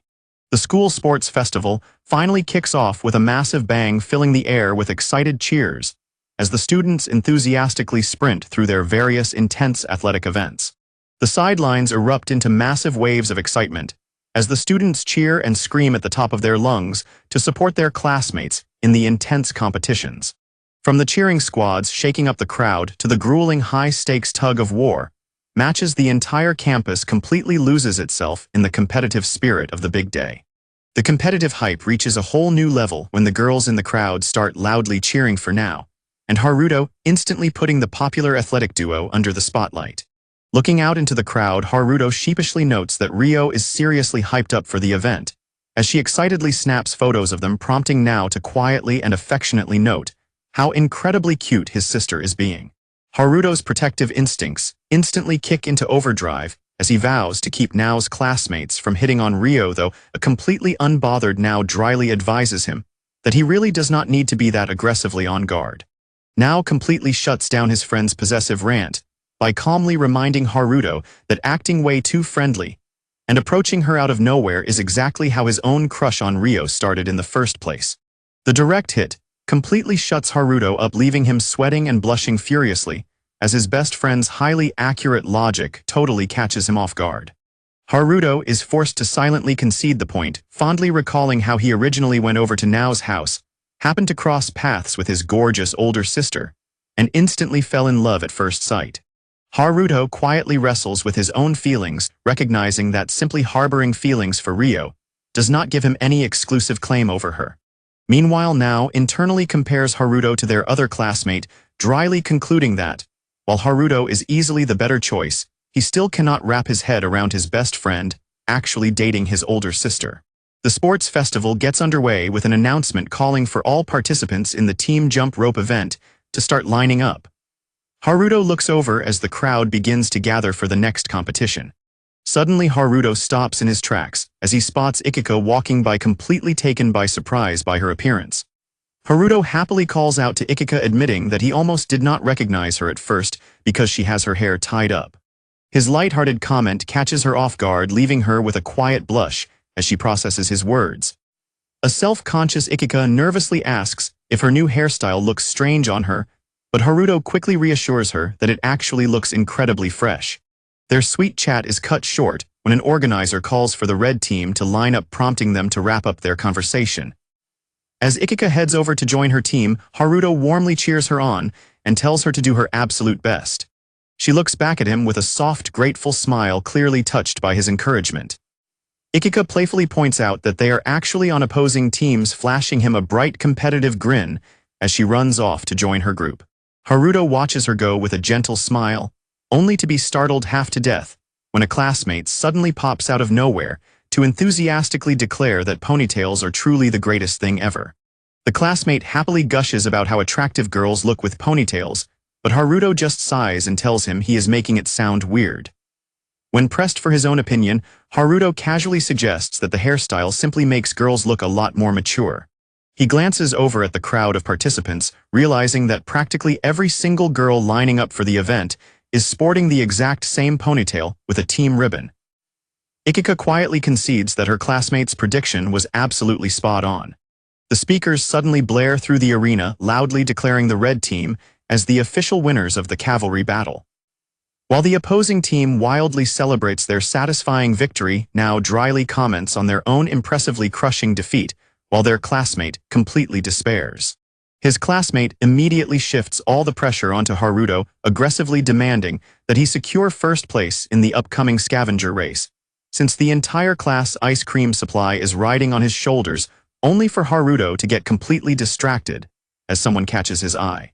He spots Ryo standing in the crowd, happily snapping photos of him, causing a highly embarrassed Haruto to awkwardly greet her, while silently dreading the fact that she definitely just watched his team get completely annihilated. Trying to catch his breath, Haruto attempts to recover after the chaotic and exhausting match. Stealing his resolve, Haruto decides that it is finally time to get serious, completely unaware that a camera is still closely following his every move. As Ryo begins to quietly slip away from the crowd, she lingers on her thoughts for just a moment before parting. Haruto and his classmate head off to prepare, their focus completely shifted to the high-stakes event ahead.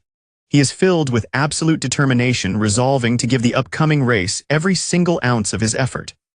Ryo quietly watches the bustling crowd at the high school sports festival, her eyes fixed on Haruto as he hangs out with his classmates. Observing him from afar, Ryo reflects on how different Haruto seems in his school element compared to when they are alone together. She realizes that while he occasionally shows a surprisingly mature side to her, this lively, energetic teenager is likely his truest self. She continues to look on as Haruto easily blends in with his peers, laughing and chatting naturally on the sunny school field. Watching him a bright, carefree laugh with his classmate, Ryo is struck by just how happy and at home he looks in this environment. A wave of melancholy washes over her as she looks at the scene, painfully concluding that this youth-filled high school atmosphere is precisely the world where Haruto truly belongs. Struggling with a deep sense of distance, Ryo tells herself she is just an outsider who has no right to get in his way. But when the announcement for the scavenger race prompts Haruto to say he has to head off, her body moves on its own, and she desperately pulls his sleeve to stop him. Haruto turns back in quiet surprise to find Ryo looking at him with a wide-eyed, incredibly vulnerable expression. Clinging to his shirt, Ryo internally battles with her own conflicting feelings, reminding herself that she needs to do the right thing for his sake. She desperately tells herself that she needs to gather the strength to finally push him away and put an end to her growing attachment. Forcing a bright and encouraging smile despite her breaking heart, Ryo gently releases her grip and warmly tells him to go ahead and do his absolute best in the race. Haruto playfully teases Ikika about cheering for the enemy team, prompting her to defensively point out that he said the exact same thing earlier. While they continue their friendly bickering, and Haruto finally bids her farewell to head out, a silent Ryo stands in the background holding her phone, closely watching their comfortable banter. Their interaction draws direct attention when Ikika suddenly notices Ryo's presence and offers a polite bow, before quickly walking away, leaving a highly startled Ryo standing in stunned silence. Just as Haruto dashes off to join his event, Ryo is left standing in the crowd watching his retreating figure while falling back into her own deep, silent contemplation. She is completely consumed by her own inner conflict, forced to look deep within herself and ask what it is that she truly wants from him. Her silent introspection is suddenly shattered by a loud starter pistol, as the PA system excitedly announces the start of the scavenger race, which is officially one of the biggest and most exciting events of the sports festival. As the contestants scramble to grab their prompt cards, the crowd immediately groans over the school's notorious tradition of highly unusual prompts. Haruto retrieves his own slip of paper with a heavy sigh, eagerly flipping it open to see what destiny has prepared for him. Haruto's eyes widen in sheer horror as he reads his prompt, which boldly demands him to find someone he likes, explicitly adding that romantic love counts too. He immediately panics, mentally screaming about who would ever write such a cliché public execution of a prompt, just as his name is loudly called out from the sidelines. His chaotic thoughts are cut short by now loudly yelling from the sidelines, aggressively demanding that Haruto had better bring home first place no matter what. Gritting his teeth in intense embarrassment, Haruto desperately clutches the paper, furiously grumbling that there is only one person he can possibly think of for this prompt, even though they still don't know his true feelings. In his distracted panic, he accidentally crashes straight into another student and quickly stammers out a flustered apology. As the papers scatter across the ground, Haruto realizes he has to act fast as his mind keeps circling back to the one person he can think of. His frantic brainstorming is abruptly cut short when Now loudly screams at him again to stop wasting time and get moving. Haruto charges forward with a powerful burst of speed, giving the sports festival race absolutely everything he has. Standing in the spectator crowd, a highly anxious Ryo tries desperately to record the intense moment, fiercely reminding herself that it doesn't even matter if she messes up. After the intense events of the festival finally wrap up, Haruto and Ryo meet up to stand face to face. Haruto's soft voice breaks the quiet silence as he calls out her name, instantly capturing her full attention. With an incredibly earnest look, Haruto asks her if she would be willing to go somewhere with him right now, catching a surprised Ryo completely off guard.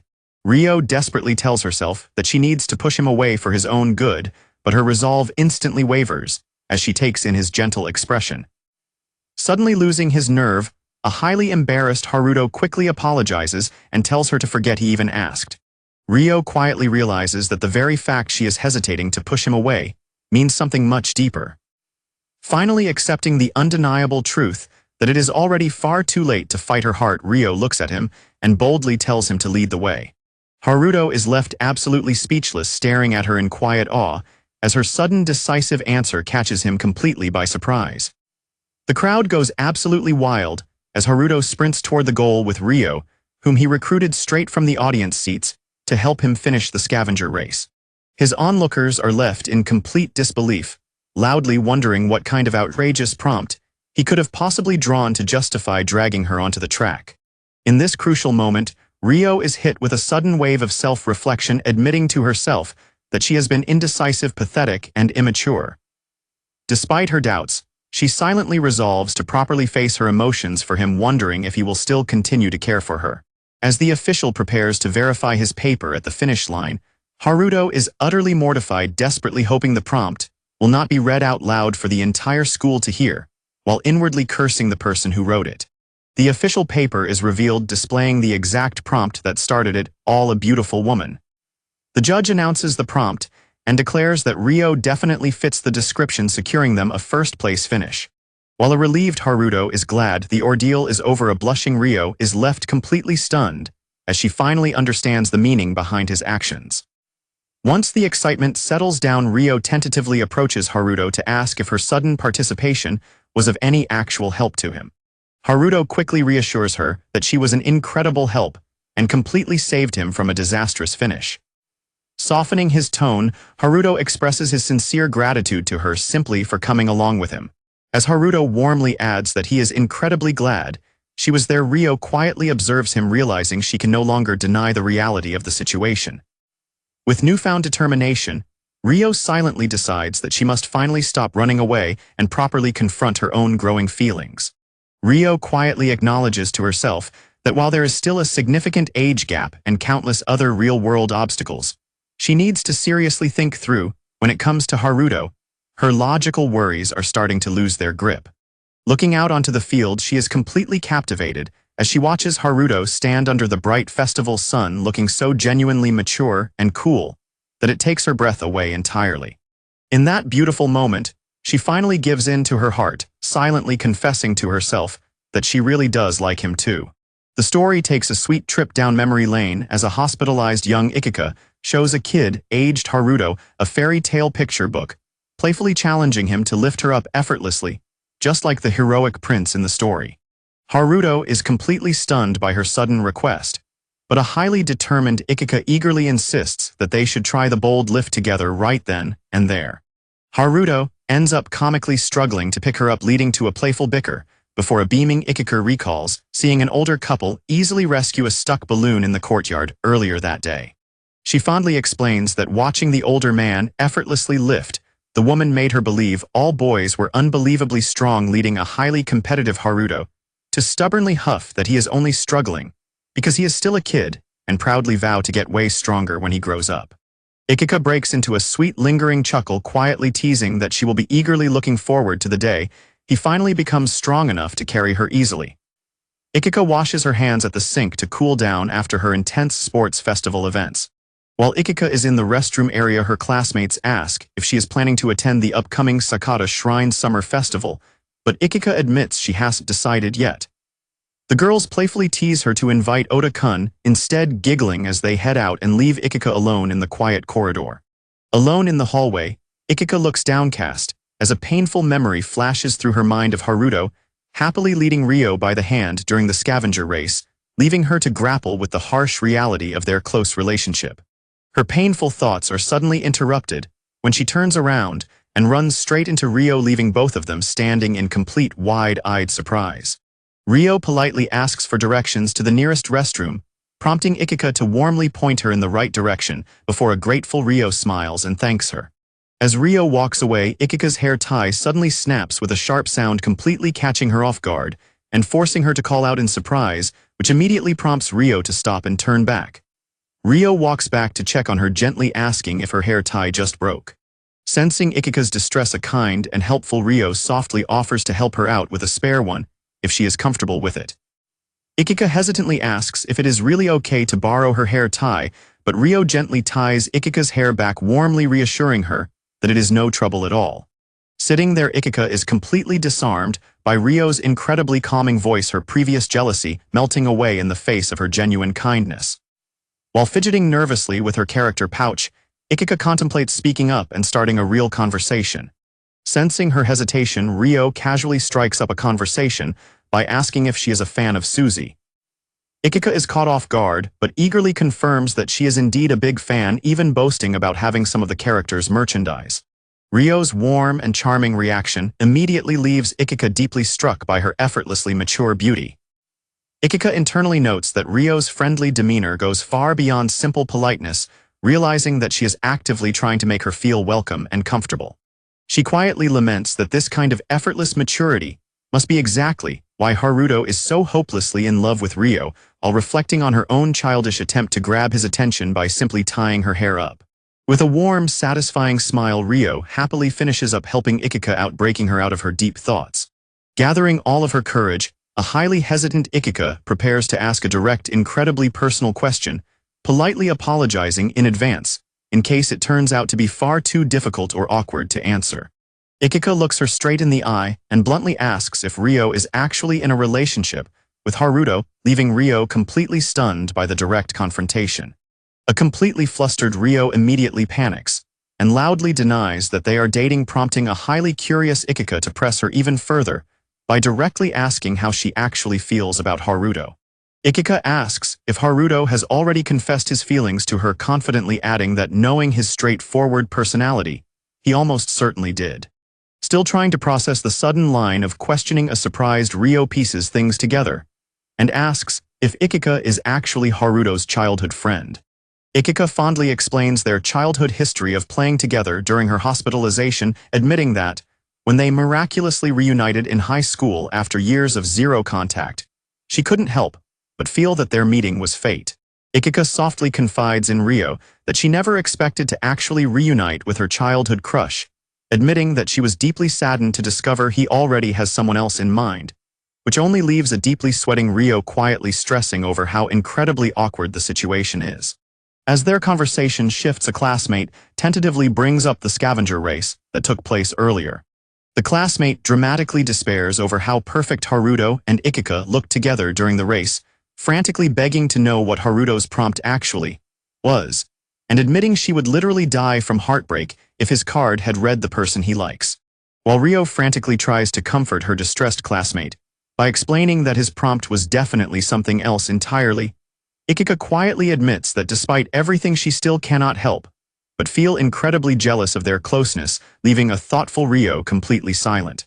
A brief pause highlights the bustling schoolyard as the busy sports festival continues around them. Ryo silently confesses to herself that she is secretly feeling the exact same way. Watching him from the sidelines, she realizes that she had never really seen Haruto laugh and play with classmates his own age, before leaving her to bittersweetly wonder if things would have been different if they had been in the same grade, or if she had simply been his high school senpai so they could talk more casually. Ryo immediately beats herself up internally, agonizingly noting that no matter how much she tries to justify her complicated feelings, her thoughts just sound like sour grapes, leaving her completely overwhelmed with panic over what she should do next. Her deep spiral of panic is suddenly cut short as a quiet realization begins to slowly dawning in her mind. Sina calmly speaks up from behind her, bluntly pointing out that Ryo has actually fallen head over heels in love with Haruto, after all, leaving a completely stunned Ryo staring back in breathless silence. Struggling with her own growing feelings and insecurities, Ryo quietly gives in and lets out a soft, resigned agreement. Meanwhile, Ikika stays completely silent, her gaze hardening with a quiet determination as she prepares to state her own position. After finding out that Ryo is actually 20 years old, Ikika is completely taken aback to realize she is a full-fledged adult. Although Ryo warmly reassures her that they really are not all that different, a defeated Ikika can only let out a heavy sigh, realizing that trying to compete against someone so mature and beautiful is an absolute losing battle. But despite her self-doubt, Ikika steels her resolve, declaring that she has absolutely no intention of letting things end here without at least putting up a proper fight for her feelings. Her fierce declaration completely catches Ryo off guard, leaving her staring back in wide-eyed shock as she tries to process the sudden challenge. Their high-stakes conversation is suddenly cut short when the PA system blares across the field, excitedly announcing the start of the class relay race as the boys' teams line up and sprint out for a heated showdown. The spectators on the sidelines immediately erupt into massive waves of excitement, cheering and screaming at the top of their lungs to support their favorite runners. Haruto manages to make a clean handoff to Nao, who immediately takes off like an absolute rocket, leaving the crowd completely amazed by his mind-blowing speed as he easily tears down the track. Thanks to their spectacular performance and a flawless baton pass, Haruto and Nao completely crush the competition to take home an easy first place, leaving their ecstatic teammate to proudly demand that the class shower them with endless praise. While the class celebrates their glorious victory and teases their defeated rivals, another classmate boldly tries to demand an introduction to Nao's sister as compensation. This instantly triggers Haruto's possessive instincts, causing him to scream out in a complete panic to shut the conversation down immediately.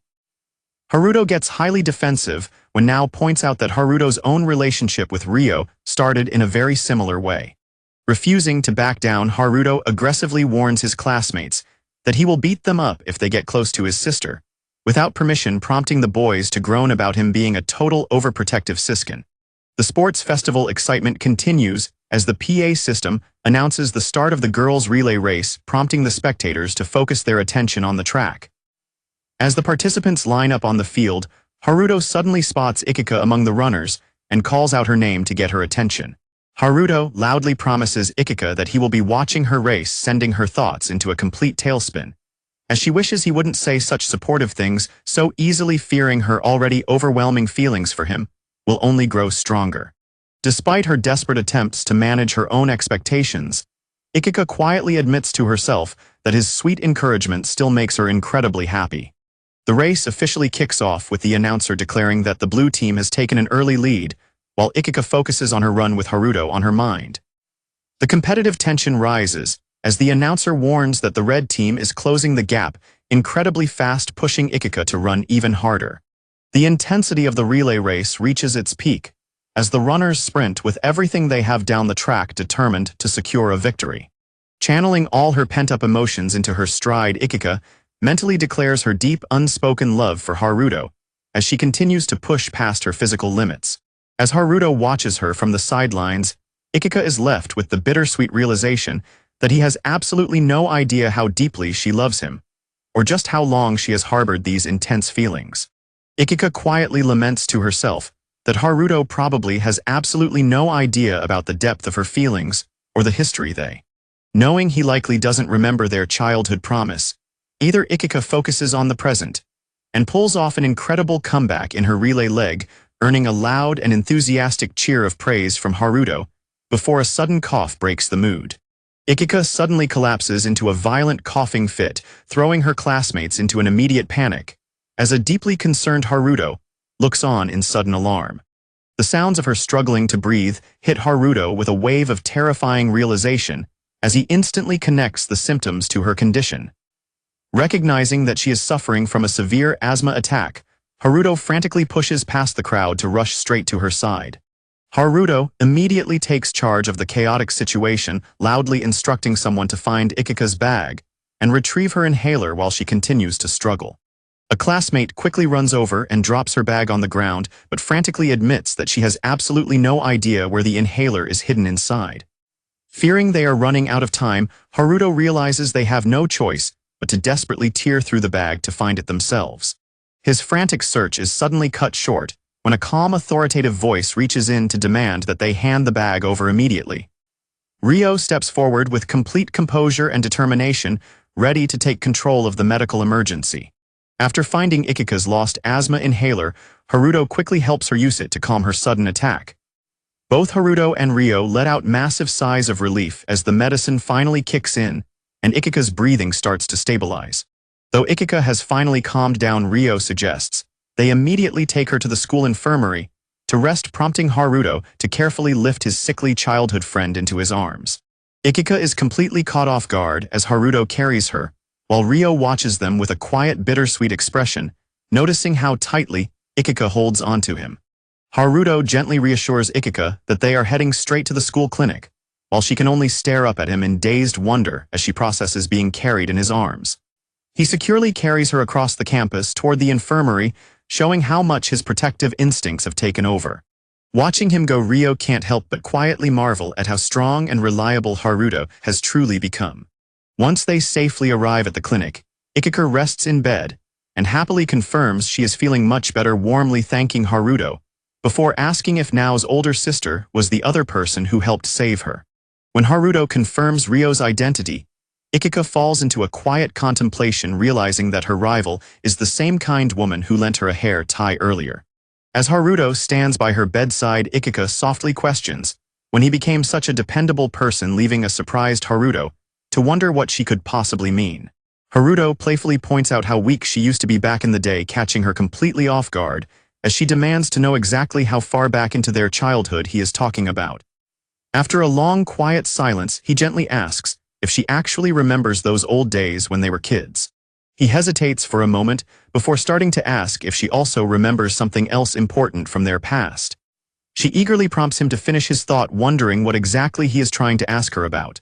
Instead of answering, Haruto falls completely silent, leaving her utterly puzzled by his sudden quietness.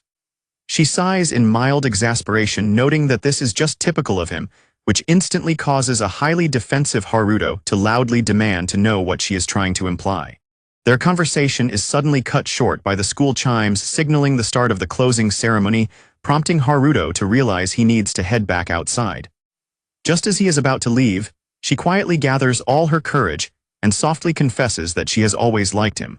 She offers a gentle, hopeful smile while a completely shocked Haruto struggles to process her sudden, unexpected romantic confession. She quietly continues her thought, beginning to reflect on what she had told him all those years ago during their childhood. Ryo smiles brilliantly as she proposes a sweet deal, stating that if he ever becomes strong enough to lift her up easily, so he can princess carry her anytime, she wants him to make her his girlfriend. The scene flashes back to their childhood, where a heavily panting Haruto carries a young Ikika. Although she teasingly tells him not to sound so exhausted since she is not that heavy, Haruto insists that it is perfectly fine.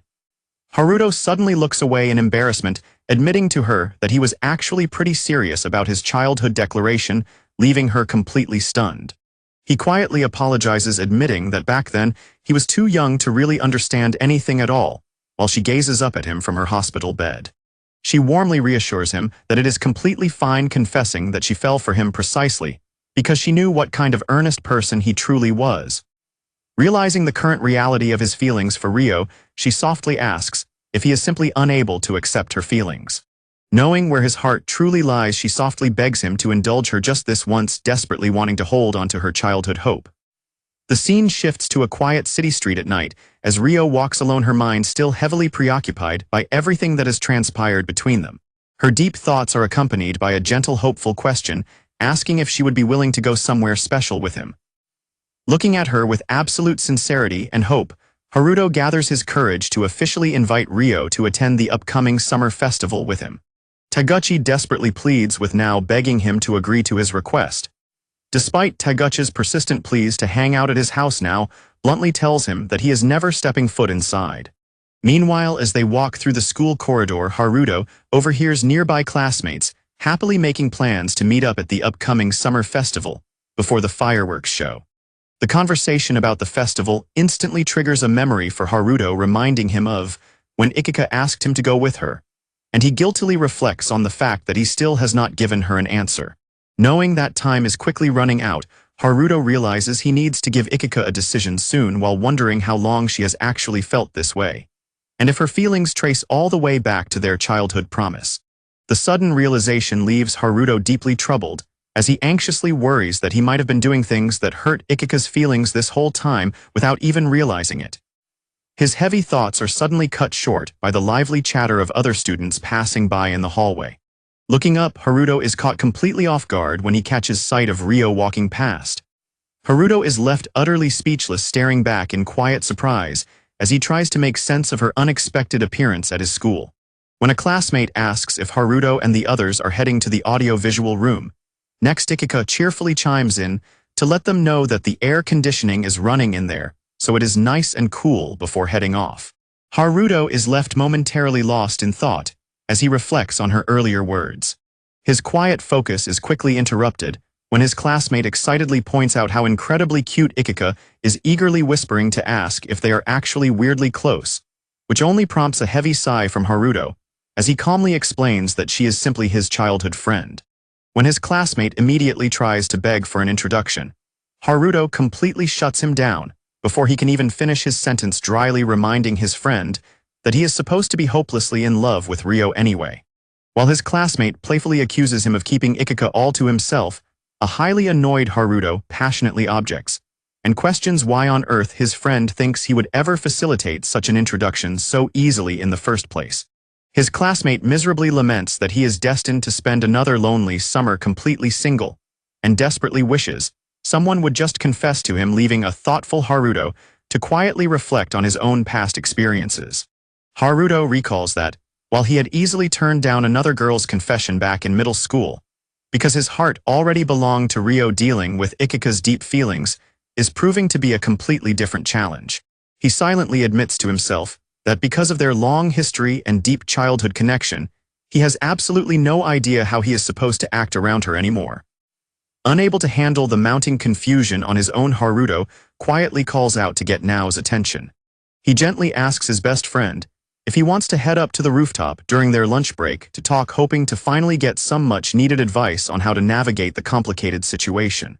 Sitting together, Haruto fills Nao in on his complicated situation with Ikika, but when Nao bluntly tells him to just be completely honest with her, and exhausted Haruto calls him a total demon and explains that he simply wants to avoid hurting her any more than he absolutely has to.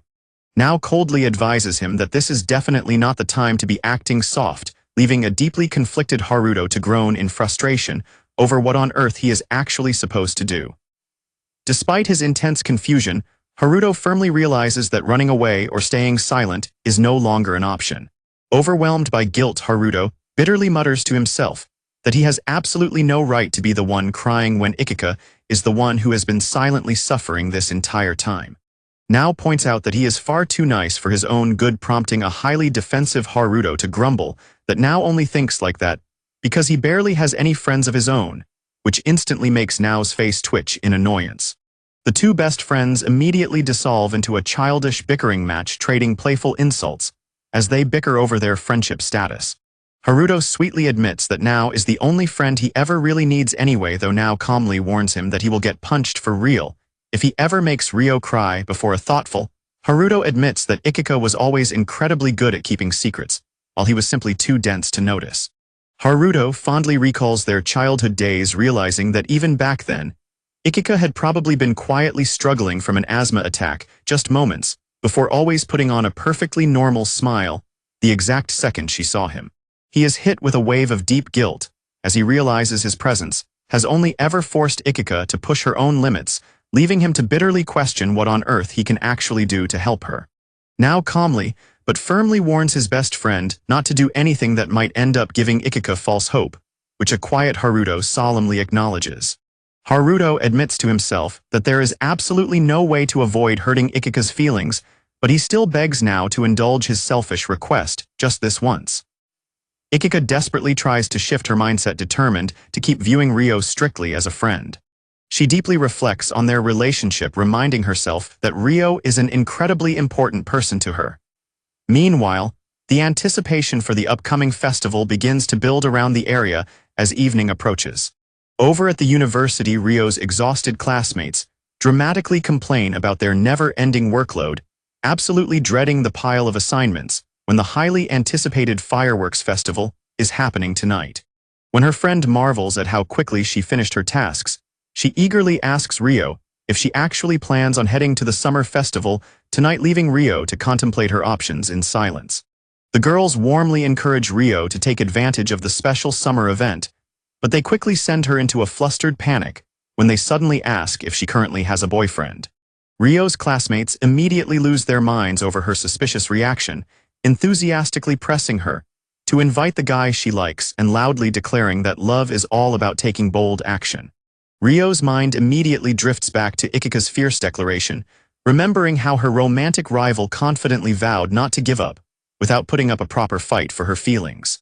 Sensing that she cannot afford to stand idly by any longer, Ryo finally steels her resolve and decides that she is going to invite Haruto to the summer festival tonight. Ryo wrestles with her doubts, silently wondering if taking the initiative and making a move on Haruto would just come across as completely childish. She reflects on her interaction with Ikika, realizing that even if she were to awkwardly step aside, her rival is the type to look down on her. Deciding she cannot simply back away from her feelings, Ryo quietly resolves to finally take action and focuses on her phone. While hanging out with her college friends, Ryo announces her decision to try calling him, earning enthusiastic cheers of good luck and support from her peers. As she steps away, her friends playfully gossip about how incredibly lucky her future partner will be, teasing that she would definitely go for a younger guy. Standing in the busy university hallway, Ryo takes a moment to compose herself as she gets ready to make the high-stakes call. Taking a deep breath to calm her racing heart, she steels her resolve and prepares to dial his number. She finally taps her screen, listening with mounting nervousness as the phone begins to ring while she walks down the corridor. Amidst the chatter and laughter of the students walking past her, Ryo tells herself that everything will be okay as she waits for him to answer. Ryo tells herself that even if things do not work out, that is not what matters most right now, her thoughts suddenly cutting short when the line finally clicks open. Her eyes widen in sudden anticipation as a familiar voice finally answers the call from the other end. Ryo warmly greets Haruto and apologizes for calling so suddenly, asking if it is a good time to talk. When a happy Haruto readily assures her that it is perfectly fine, Ryo lets out a quiet sigh of relief, incredibly glad that he actually picked up. Rio apologizes to Haruto over the phone for leaving the sports festival, without saying goodbye, explaining that she simply couldn't find the right timing, while a reassuring Haruto tells her not to worry about it at all, since he also struggled to find a good moment to see her off. Rio happily promises to send over all the photos and videos she recorded during the festival, before suddenly growing highly nervous as she prepares to ask him an unexpected question. As she waits on the line, Rio hesitates for a brief moment, struggling to find the courage to finally speak her mind.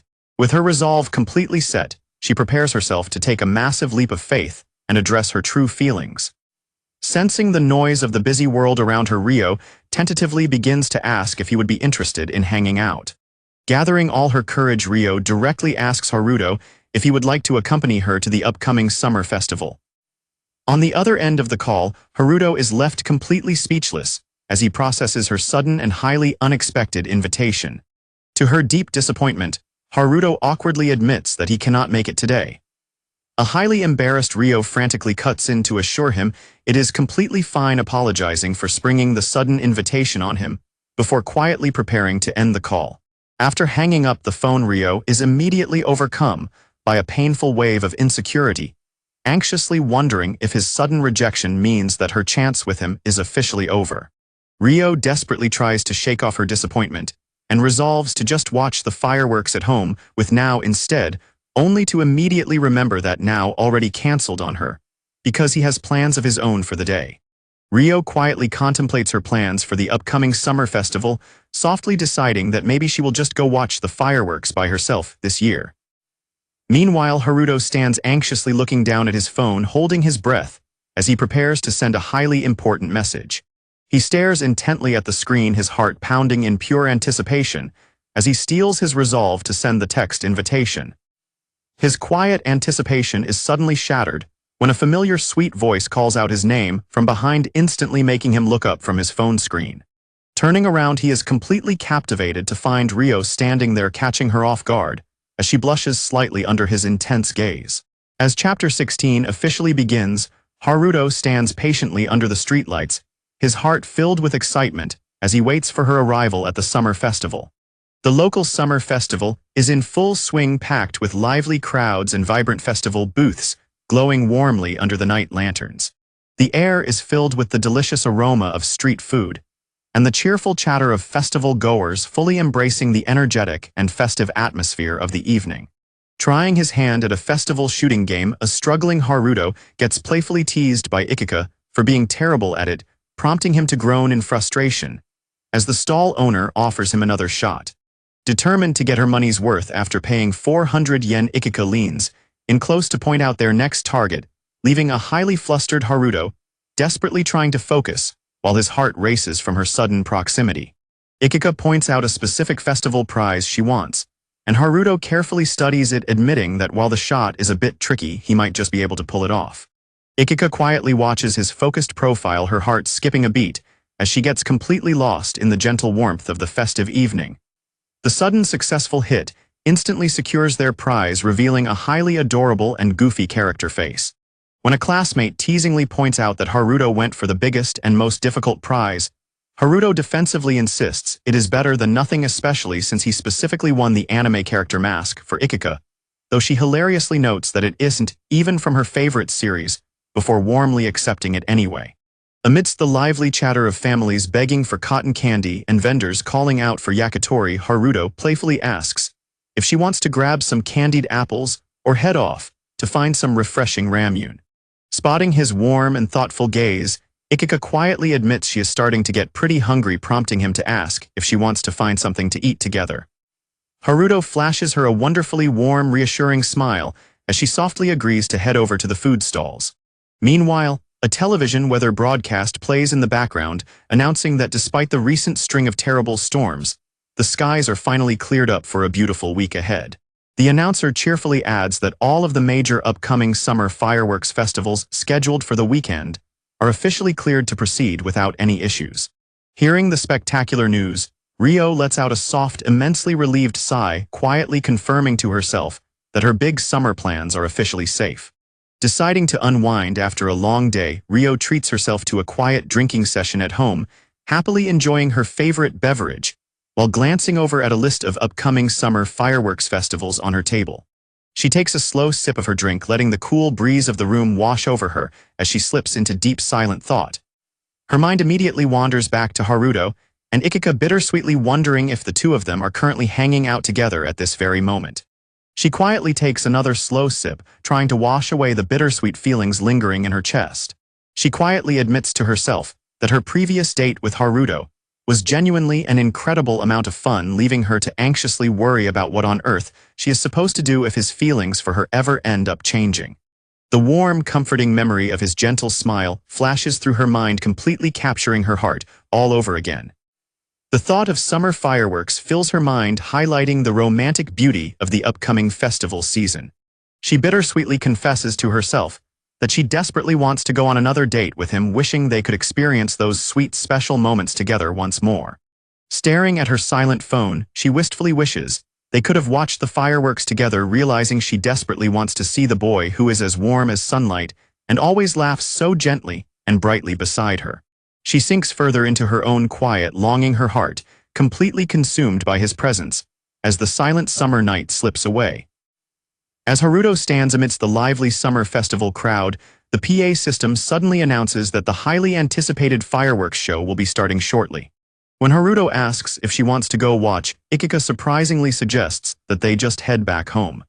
Haruto is taken aback by her sudden change of heart, but even as she tries to reason that leaving early will help them beat the crowd, he gently asks if she is absolutely sure about missing the show after coming all this way.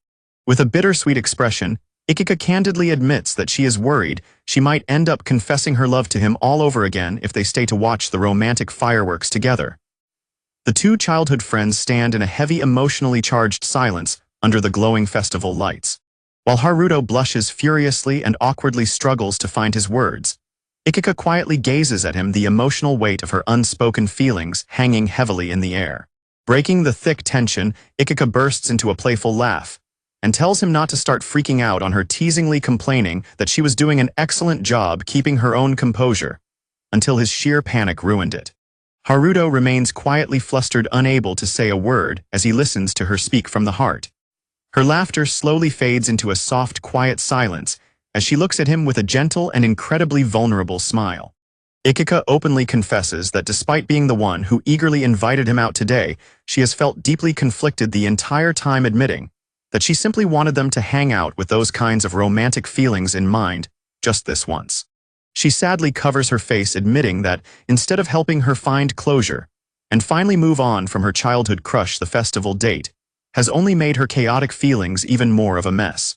Haruto listens in heavy silence as the emotional weight of their complicated past and her unspoken feelings begins to settle over them. Ikika bittersweetly points out that just like in their childhood, Haruto still does not see her as a romantic partner at all, leaving her as the only one constantly harboring these deep feelings. She sadly admits that her unrequited love is starting to make her feel pathetic, before directly asking him if he truly loves Ryo that much. Haruto struggles to find the right words, hesitating as he prepares to give her an honest answer. Overwhelmed with emotion, Ikika tearfully asks why he cannot bring himself to view her as a romantic partner even after everything they have been through together. Haruto gently pleads with her to listen, wanting to explain his feelings as honestly and gently as possible. Ikika passionately argues that she loved him first and definitely loves him far more than Ryo does, prompting a highly pained Haruto to loudly call out her name to stop her. After a heavy, agonizing silence under the festival lights, Haruto can only offer her a quiet, sincere apology for being unable to return her feelings. Ikika quietly breaks down, unable to hold back her tears, as the painful reality of his rejection finally sinks in. She tearfully apologizes for acting so pathetic, realizing that regardless of her words, she only ends up making him feel incredibly guilty and pressured. Haruto confesses to Ikika that he feels incredibly guilty since she is always the one supporting him, while he is completely unable to do anything for her in return. Ikika dismisses his guilt by suggesting she never really gave him anything anyway, but Haruto gently interrupts her to deliver the hard truth, calling out her name and directly confessing that there is already someone else he loves. He continues by earnestly offering to help her sort through all of her tangled-up feelings, promising to stand by her side and help her resolve them however many times it takes.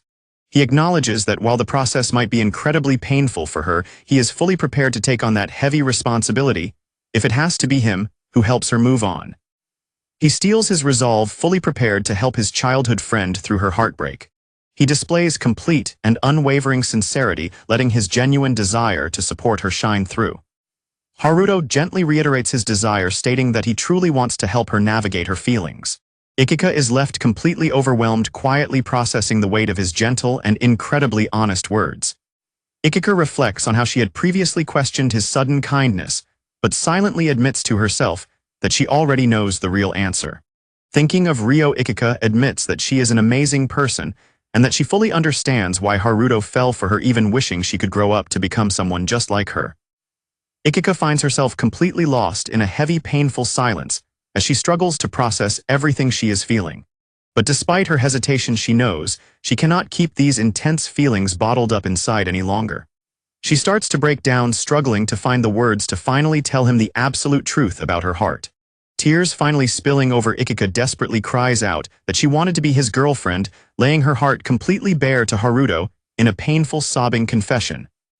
Haruto is left completely speechless, staring back in stunned silence, as the gravity of her confession hits him all at once.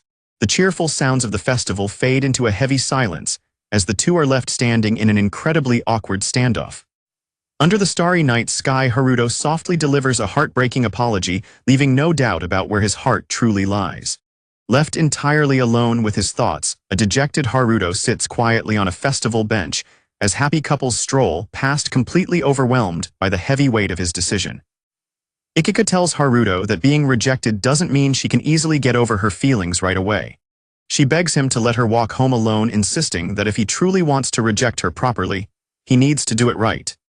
She demands that he stop throwing half-hearted pity her way and instead give the rejection everything he has got to help her move on completely.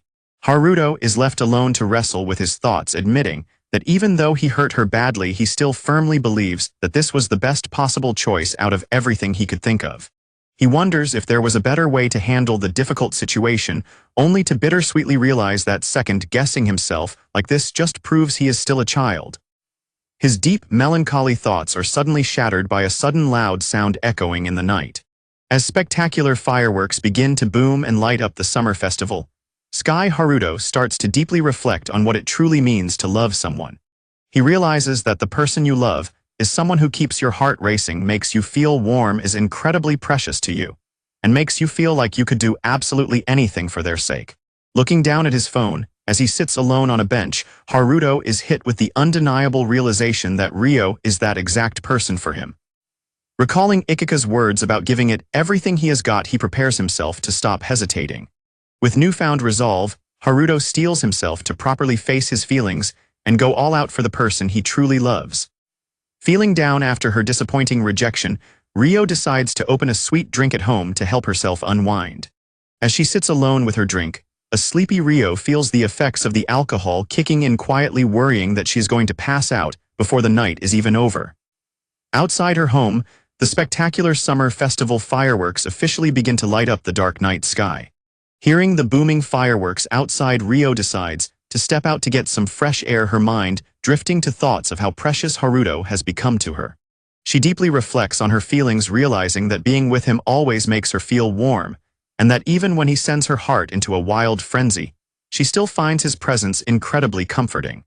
Ryo continues her deep realization as the fireworks burst overhead, admitting to herself that whenever she eats something delicious or sees something beautiful, Haruto is always the very first person she wants to the moment with.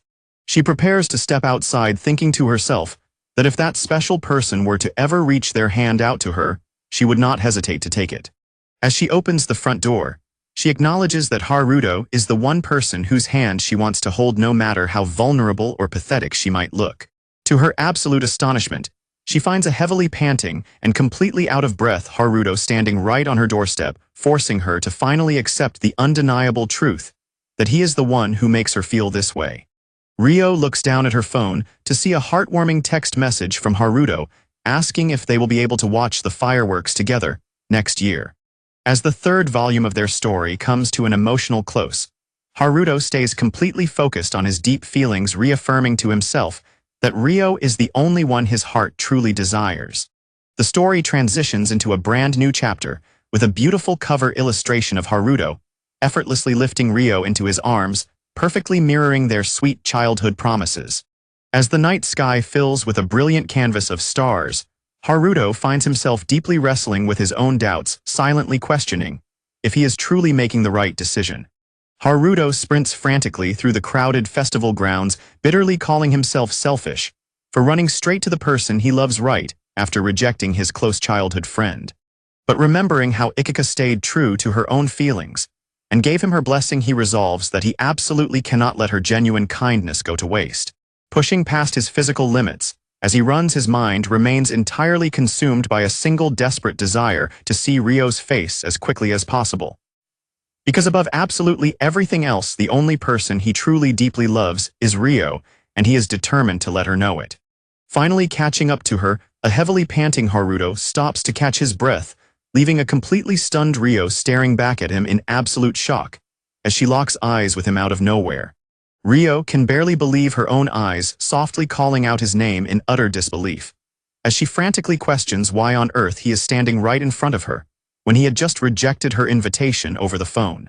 Realizing he has run all this way, Ryo tentatively asks Haruto if he isn't supposed to be attending the summer festival with Ikika, right, now leaving him completely shocked by her question. Haruto is completely thrown off and demands to know how she could possibly know about his plans with Ikika, leaving a deeply flustered Ryo quietly staring down in embarrassed silence as she struggles to respond. Gritting his teeth, Haruto completely confesses the truth, explaining that he was indeed with Ikika until just a moment ago, because she had confessed to him during the sports festival, which was the exact reason why he originally had to turn down Ryo's invitation. He bitterly beats himself up, admitting that he acted completely half-heartedly, ended up making Ikika cry by hurting her without realizing it, and did nothing but disrespect Ryo's feelings in the process, leaving him to worry that nothing he says now will sound convincing. He explains that when his thoughts got completely tangled up and confusing, he happened to look up at the fireworks bursting in the distance, and the only thing he could think about was how beautiful they were. He wistfully recalls wondering if Ryo was also staring up at those same fireworks, admitting he had a sudden overwhelming urge to those peaceful thoughts with her right before he miraculously received her unexpected text message. Ryo can only stare back at him in quiet, absolute wonder, as his pure and incredibly heartfelt words wash over her.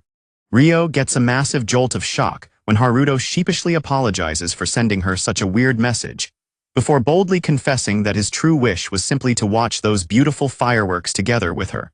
He looks her straight in the eye and declares that he doesn't want to experience those special moments with anyone else. Ryo is left utterly breathless, her heart completely soaring as the beautiful finality of his romantic declaration echoes deeply in her mind. Ryo nervously asks Haruto if they can head over to a quieter spot away from the crowd, her heart pounding in sheer anticipation as she struggles to find her words. Haruto is completely ready to accompany her and guide her along. Haruto suddenly pulls her close in a fierce, deeply emotional embrace, letting his overwhelming feelings completely take over. Ryo is left completely speechless, her mind entirely blank, as she struggles to process the sheer intensity of the moment. While she stands frozen in shock, Haruto softly whispers that he loves her, sending her thoughts into an absolute tailspin. Gently calling out her name, his embrace grows even more intense as he pours his entire heart out to her. Haruto stays completely silent for a moment, his gaze filled with a quiet, raw intensity as he tries to compose his emotions. Ryo anxiously asks if he has been drinking, prompting a highly embarrassed Haruto to apologize, but before she can fully pull away, his protective instincts kick in as he desperately pulls her back to stop her from leaving. With an incredibly earnest and vulnerable look, Haruto softly begs her not to let go, leaving a completely starstruck Ryo blushing furiously in speechless wonder. Ryo finds herself highly distracted by the close proximity and the comforting warmth of Haruto's hand. As Haruto gently closes the distance between them, a highly flustered Ryo quietly begs him to take his hand off of her. Ryo nervously points out that he can probably smell the alcohol on her, but Haruto easily reassures her that it is completely fine and tenderly adds that it actually smells quite sweet, leaving a blushing Ryo to silently think that his scent is incredibly nice. With their faces drawing closer by the second, Ryo's mind completely blanks out as she desperately wonders why he is looking at her with such mesmerizing intensity. Ryo is left utterly confused, silently questioning why Haruto looks so incredibly flushed and emotional, when she is technically the only one who has had anything to drink. Lost in the quiet intimacy of the moment, the two of them slowly lean in as all the remaining distance between them completely disappears. Haruto fully surrenders to his overwhelming affection for her, making his romantic intentions completely undeniable. With their hearts racing in perfect sync, they prepare to finally cross the boundary into a new chapter of their relationship. Giving in to their long-repressed feelings, Haruto and Ryo, a deeply passionate and beautifully romantic first kiss. Their beautiful moment is suddenly shattered by a loud noise, as now abruptly walks right in on them, leaving both Haruto and Ryo standing frozen in absolute wide-eyed comical terror. Realizing how incredibly awkward the romantic tension between Haruto and Ryo has gotten, now immediately decides to head out, stomping off in sheer annoyance, while a highly panicked Ryo desperately tries to explain herself. As Ryo looks at him, she admits to herself that she had always seen him as just an ordinary teenage boy, although there were times when he seemed slightly more mature despite still having that age-appropriate innocence. And yet looking at him now, she can sense that something has completely shifted. The serious expression on his face completely changes the way she views him. The intense look on his face makes her heart race, leaving her with the overwhelming realization that he is no longer just a boy to her. In this exact moment, she is forced to admit to herself that he truly looks like a grown man. The scene transitions back to school, where now lazily points out that summer vacation is going to be here before they know it.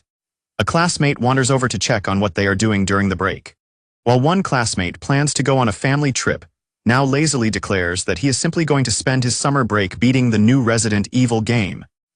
In the hallway, the girls discuss whether they should invite Now and the others to a summer barbecue. However, the conversation shifts as one of them quietly notes that Haruto already has someone special he likes, which he overhears as he walks past. Haruto overhears his classmates gossiping about him being close with Misumi's older sister, and wondering if that is why they are so tight. While he mentally corrects them by noting he only met Ryo because of his friendship with Now, he suddenly jolts when another classmate mentions that he is also quite close with Yukinari-san from class 2. While the nearby girls continue to whisper about their own chances with him, a classmate abruptly breaks Haruto's focus by asking him directly what his plans are for the upcoming summer vacation.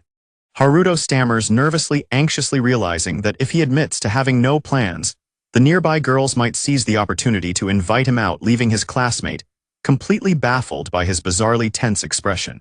To Haruto's massive relief, Now walks past and catches his eye, offering a silent and welcome distraction from the awkward conversation.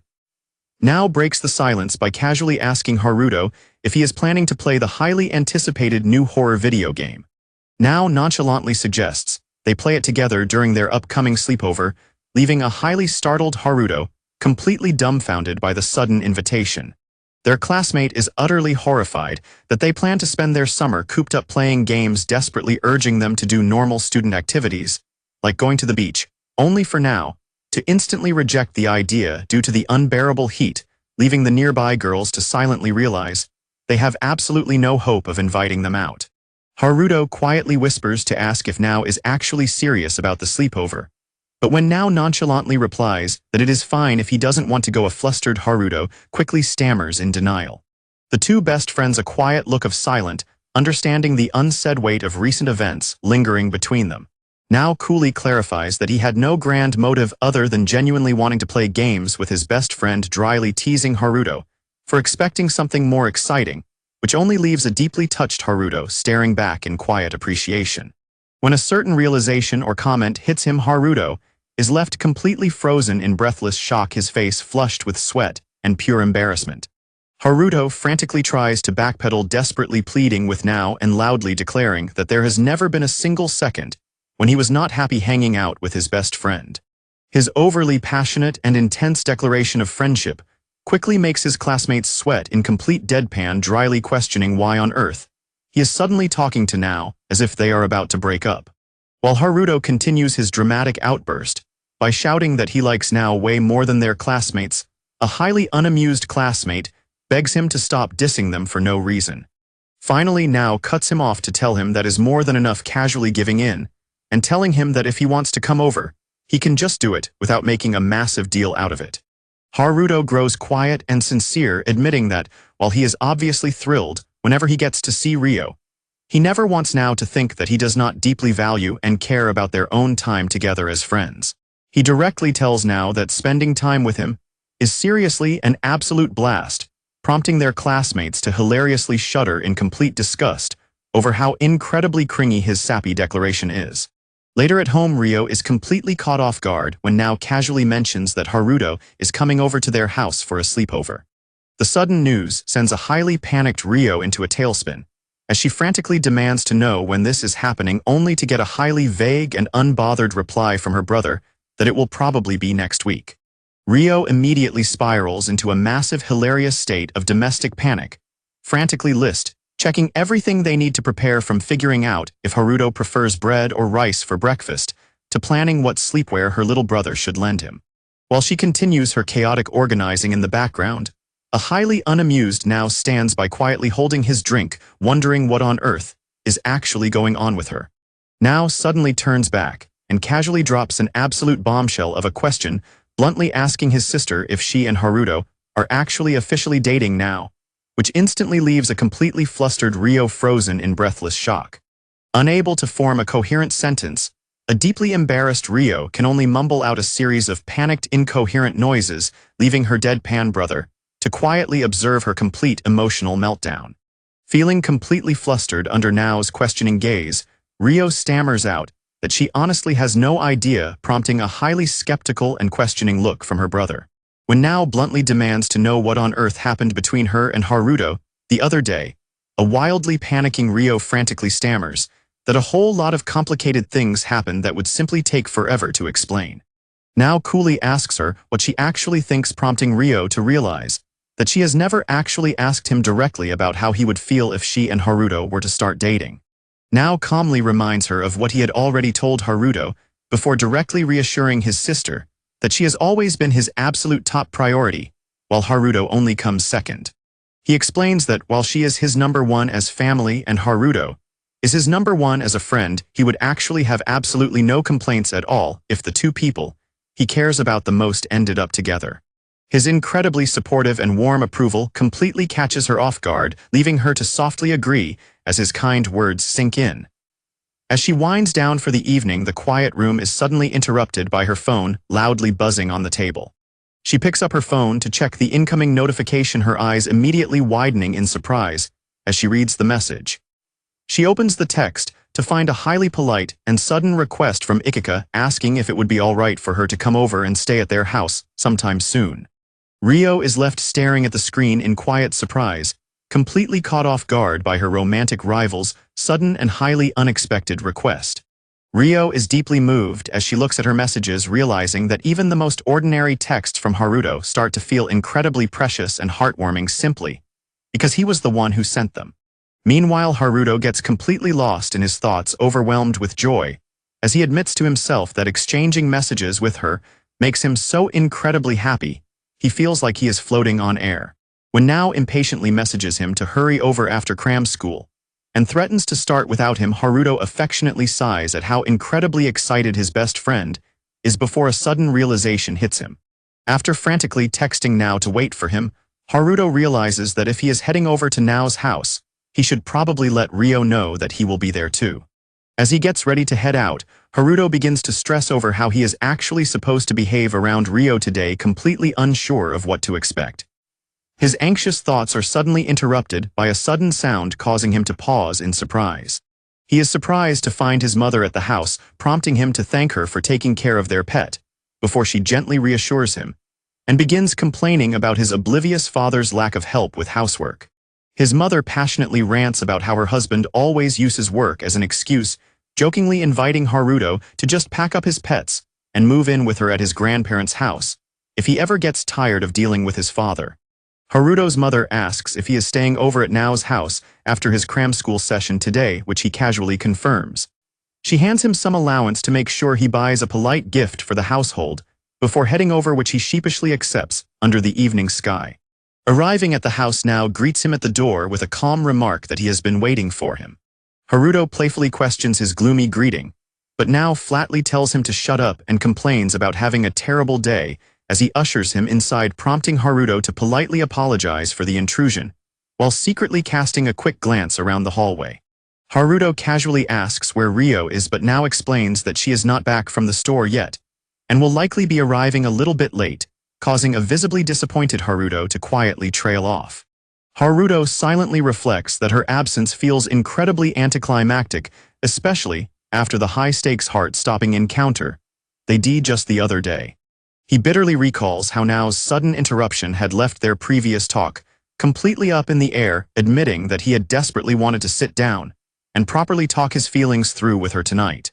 Even though she has not actually said it out loud, yet Haruto tentatively wonders if it is truly okay for him to hope that Ryo has finally become conscious of him as a romantic interest too. The boys completely lose themselves in an intense chaotic gaming session, shouting frantic callouts about enemies being right behind them, and desperately screaming for heals, as they trade playful banter over their low health bars. After barely surviving a close call in their video game, Haruto collapses in exhaustion, while now deadpans that he should have checked the storage room earlier anyway, reminding him that he was already on the verge of dying. Haruto suddenly notices how incredibly late it has gotten, but before he can even wonder if Ryo has returned home, a sudden knock on the door catches them both off guard. Opening the door, Haruto is completely stunned to find Ryo standing there, politely asking if she can come in for a second. Panicking, Haruto quickly tries to offer his usual polite greeting, and thanks her for having him over, though he immediately beats himself up internally for acting so normal. Still, as he looks at her, he can't help but wonder if something about Ryo has fundamentally changed since the day she opened the door for him. Ryo warmly welcomes him with a bright smile, reassuring him that everything is fine. She casually asks if the two of them have had dinner, yet mentioning that she made some stew just in case and wondering if they plan on eating in Nao's room. When Ryo kindly offers to let him use the bath first, since it is almost ready, a highly panicked Haruto aggressively objects and insists that he will go last, desperately trying to excuse his awkward reaction by claiming he has a bunch of things he needs to finish up first. Ryo gently tells him not to worry about it at all and simply focus on relaxing, leaving him to look at her in quiet appreciation. A gentle splash echoes from the bathroom as the hot bath is finally prepared for the evening. While relaxing in the hot bath, Haruto is completely consumed by worry, silently agonizing over whether Ryo is acting far too casual and normal after everything that went down between them.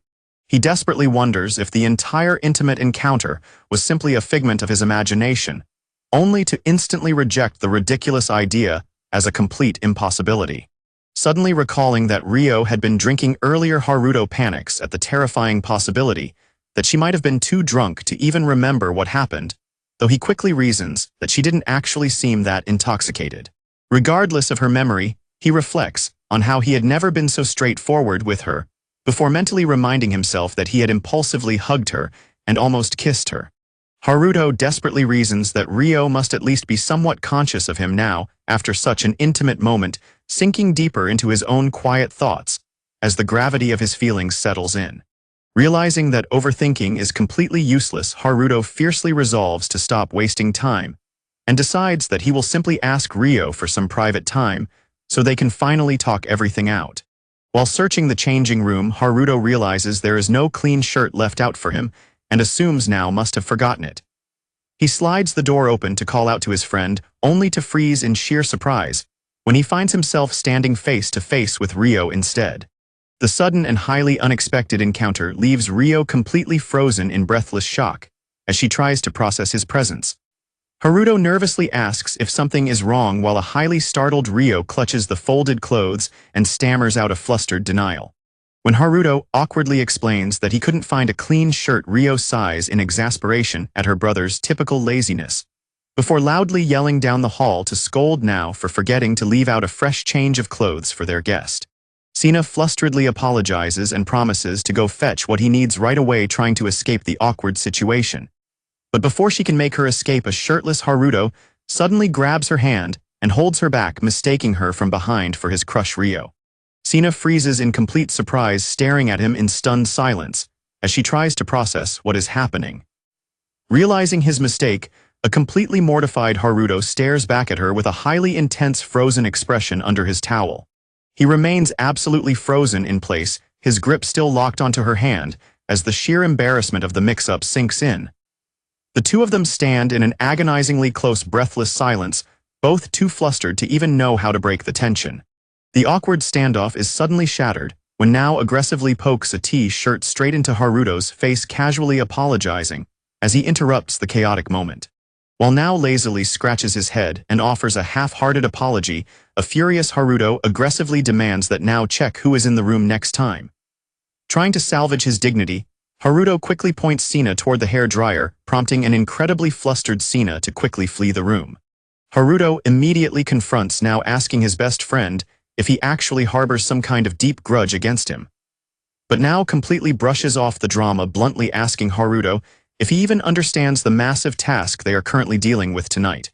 Now intensely declares that they have way too many game chapters left to finish, fiercely warning Haruto that he will not be getting a single wink of sleep until they officially beat the game together.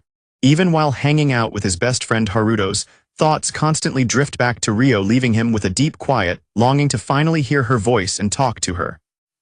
The intense horror game they were playing finally wraps up as the victory screen flashes to signal their successful completion. While now excitedly declares that the game was absolute peak, Haruto lets out a sigh, pointing out that the ending felt incredibly ominous and definitely foreshadows a sequel. Drowsily yawning, now lazily bids Haruto goodnight and tells him he will have to set up his own futon, prompting a slightly startled Haruto to agree before deciding to head to the restroom first. Walking down the quiet hallway, Haruto realizes he completely lost track of time playing games, bittersweetly concluding that Ryo is almost certainly fast asleep by now. As he walks past her room, he is suddenly stopped in his tracks by a quiet observation. He is highly startled to notice that the light is still on in her room, nervously wondering if she could actually still be awake at this late hour. Peeking inside, he catches sight of her sleeping soundly. He finds himself completely captivated, quietly looking at Ryo as she sleeps undisturbed. Highly flustered, Haruto wonders why on earth she fell asleep on the couch, anxiously realizing she is going to catch a cold at this rate, and frantically looking around to find a warm blanket for her. Haruto finds himself completely mesmerized, his heart racing, as he is entirely unable to tear his eyes away from the lovely sight in front of him. He realizes that despite all the time they have spent together, this is actually the very first time he has ever seen Ryo completely relaxed in her pajamas. Staring at her peaceful sleeping face, he marvels at how incredibly adorable she looks, silently questioning how someone so absolutely perfect could even be real. Taking a quiet moment to gather his racing thoughts, he simply appreciates how comfortable she feels resting around him. Crouching down right next to the edge of the sofa, he softly calls out her name, his voice filled with overwhelming affection. Speaking to her sleeping form, he quietly wonders if he was the only one constantly dwelling on their intimate moment, admitting he would be genuinely sad if she didn't remember it at all. Overcome with emotion, he makes a heartfelt confession to the empty room, dramatically declaring that if he could actually go out with her, he would die a perfectly happy man. He excitedly starts mapping out their hypothetical future together, promising to get his driver's license the second he turns 18, so they can go on long drives, but mostly just wanting to experience endless simple dates like returning to the zoo, watching movies, or taking random trips to eat amazing food. Letting out a soft, hopelessly romantic sigh, he flashes a wonderfully warm smile, completely content, as he admits that just imagining all those future dates with her sounds like an absolute dream. Haruto softly asks a sleeping Ryo what she truly thinks of him, anxiously wondering if she just views him as nothing more than a childish high schooler. He watches her quietly, completely consumed by his own deep insecurities and worries about their future. The quiet, tense atmosphere between them continues to stretch on in the silent room. Ryo remains perfectly still, quietly listening to his honest confession while pretending to be fast asleep. Haruto's eyes suddenly widen in absolute shock as he catches on to a tiny, subtle reaction from her. Realizing she might actually be listening, a highly startled Haruto frantically asks if she has been awake this entire time. Ryo slowly opens her eyes and looks directly at him, offering a quiet, incredibly flustered apology for listening in secret. While a blushing Haruto complains that she should have spoken up immediately, deeply embarrassed, Ryo nervously defends herself by explaining that she was genuinely asleep at first, but completely lost the timing to wake up once he started speaking.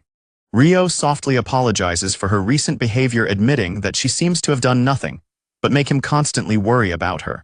She earnestly explains that she never intended to act like she didn't care about his feelings, but was simply trying her absolute best to act normal, so he wouldn't stress, leaving a highly startled Haruto completely speechless. Ryo passionately confesses that she is barely holding it together, as well admitting that the second she lets her guard down, she immediately starts replaying the intense memories of their first kiss, while a highly flustered Haruto panics that he will end up blurting out something incredibly weird if he isn't careful. When Ryo quietly asks what exactly he means by saying something weird, Haruto is left completely speechless, staring down in absolute flustered silence. Taking a deep breath, Ryo softly explains that because they ended up leaving so many crucial things up in the air after the festival, she firmly decided that she needed to gather her courage and finally put all of her true feelings into clear, honest words. She confesses that she has constantly been wondering what he is up to, hoping they could go out together again, and reveals that his dramatic sprint to see her that day made her incredibly happy, which made her finally realize something very important. Looking him straight in the eye with absolute sincerity, Ryo boldly delivers her own genuine, heartfelt confession, declaring that she truly and deeply loves him.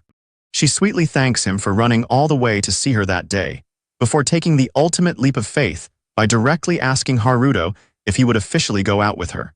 The sudden monumental confession leaves Haruto completely frozen in pure wide-eyed disbelief, his heart stopping as her dream-like words completely sink in. As a startled Ryo quickly tries to backtrack and gently reassures him that he doesn't have to give her an answer right away, Haruto instantly interrupts her, passionately shouting out his immediate enthusiastic agreement. Realizing his over-the-top outburst, a deeply blushing Haruto frantically tries to compose himself, stammering out a quiet apology, as he realizes he should have been the one to ask her out first. Haruto falls into a heavy emotional silence as he looks directly at Ryo, his gaze filled with a quiet, undeniable intensity. He lets his barriers down completely, speaking from the very bottom of his heart to declare his deep love for her. Looking her straight in the eye, Haruto delivers his ultimate heartfelt confession, earnestly asking Ryo to go out with him.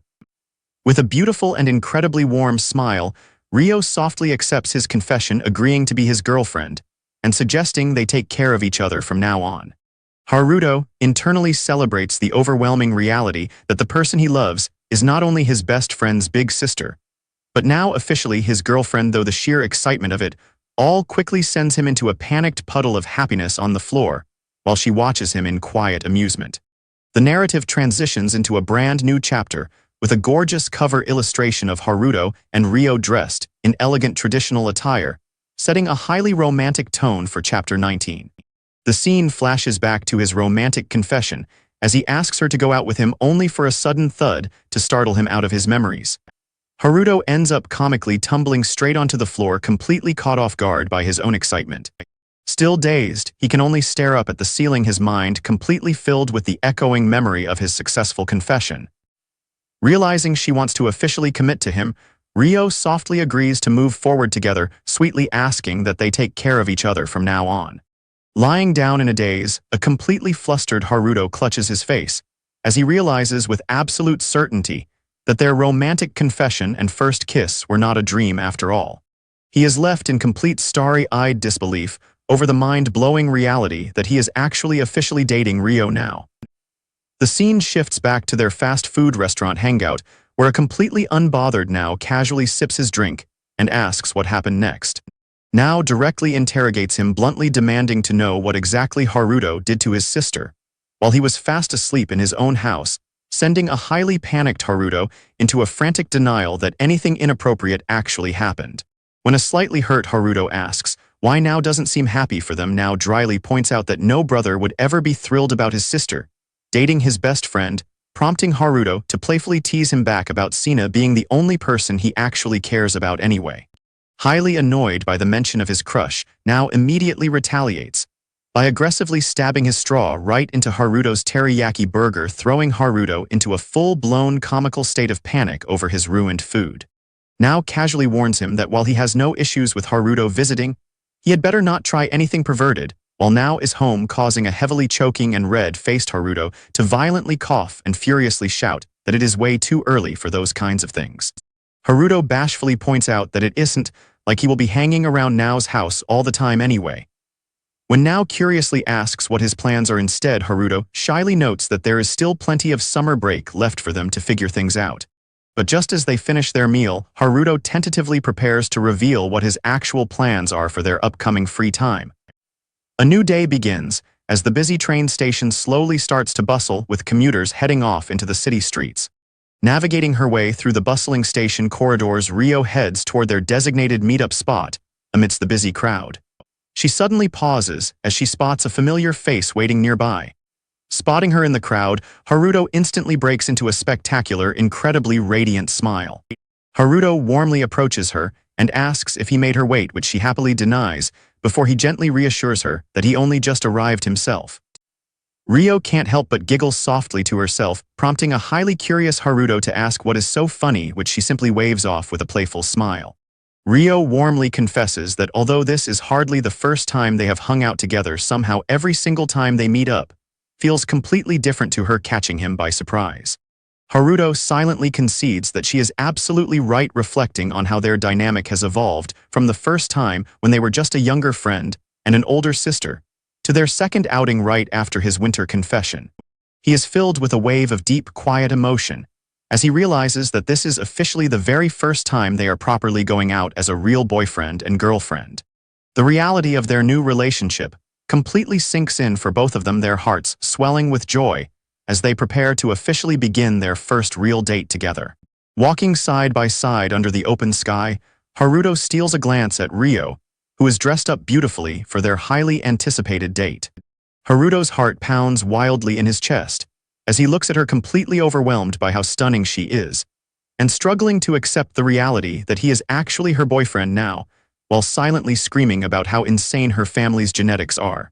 When Rio notices his distress and kindly asks what is wrong, a completely flustered Haruto can only gasp for air and tell her that he is simply trying to take in the sheer gravity of the moment. They arrive at the cinema, thrilled to have secured excellent seats for an intense action movie that Rio has been eagerly looking forward to, leaving Haruto slightly surprised by her choice of film. Rio laughs and admits people are usually surprised by her taste, explaining that she actually got hooked on action movies because of her little brother now, which makes Haruto smile in quiet understanding. As they pass the concession stand, Haruto suggests grabbing some drinks, but Rio hesitantly declines, explaining that she is trying to save money, despite normally loving a maple churro and a cafe latte. When a confused Haruto asks why she is saving money, Rio turns away with a cute pout and tells him that he should already know why, sending his heart into another wild frenzy. Haruto awkwardly asks if she is talking about going on a diet, prompting her to quickly deny it, though she insists that even if he cannot see it, the numbers on her scale definitely do not lie. While Haruto silently reasons that she already looks incredibly slim, his eyes drift to her slender waist, and he cannot help but notice how her dress makes her curves stand out even more. Catching himself staring, a completely mortified Haruto frantically snaps his head away and yells at himself to stop being such an idiot, while Rio casually steps up to the counter to order a cafe latte for herself and a ginger ale for him. Rio's cheeks flush as she nervously contemplates the reality of being in an official relationship, realizing that it eventually means taking steps toward physical intimacy. Haruto completely loses his mind, trying to force himself to stop thinking about weird, suggestive scenarios, desperately panicking, while a totally oblivious Rio simply wonders what on earth is wrong with him. Their awkward moment is suddenly interrupted when a voice calls out Rio's family name, catching both of them completely off guard. It turns out to be Rio's university seniors, who enthusiastically ask if she is also at the mall to catch a movie. A slightly flustered Rio introduces them as her college upperclassmen, prompting a polite greeting from Haruto. One of the seniors suddenly locks her eyes on Haruto with a look of sudden realization, catching him completely off guard. She loudly gasps and asks if he is Rio's famously handsome little brother, completely misidentifying him as now. The college girls immediately start gushing over how incredibly handsome he is, playfully comparing him to a highly popular celebrity actor, while a flustered Haruto stands there in silence. Haruto awkwardly tries to correct them, but hesitates, anxiously feeling that it would be incredibly weird to randomly blurt out that they are dating, while secretly worrying if he really does not look like her boyfriend at all. Before he can even formulate a proper response, Rio suddenly takes a firm stand and loudly shuts the misunderstanding down.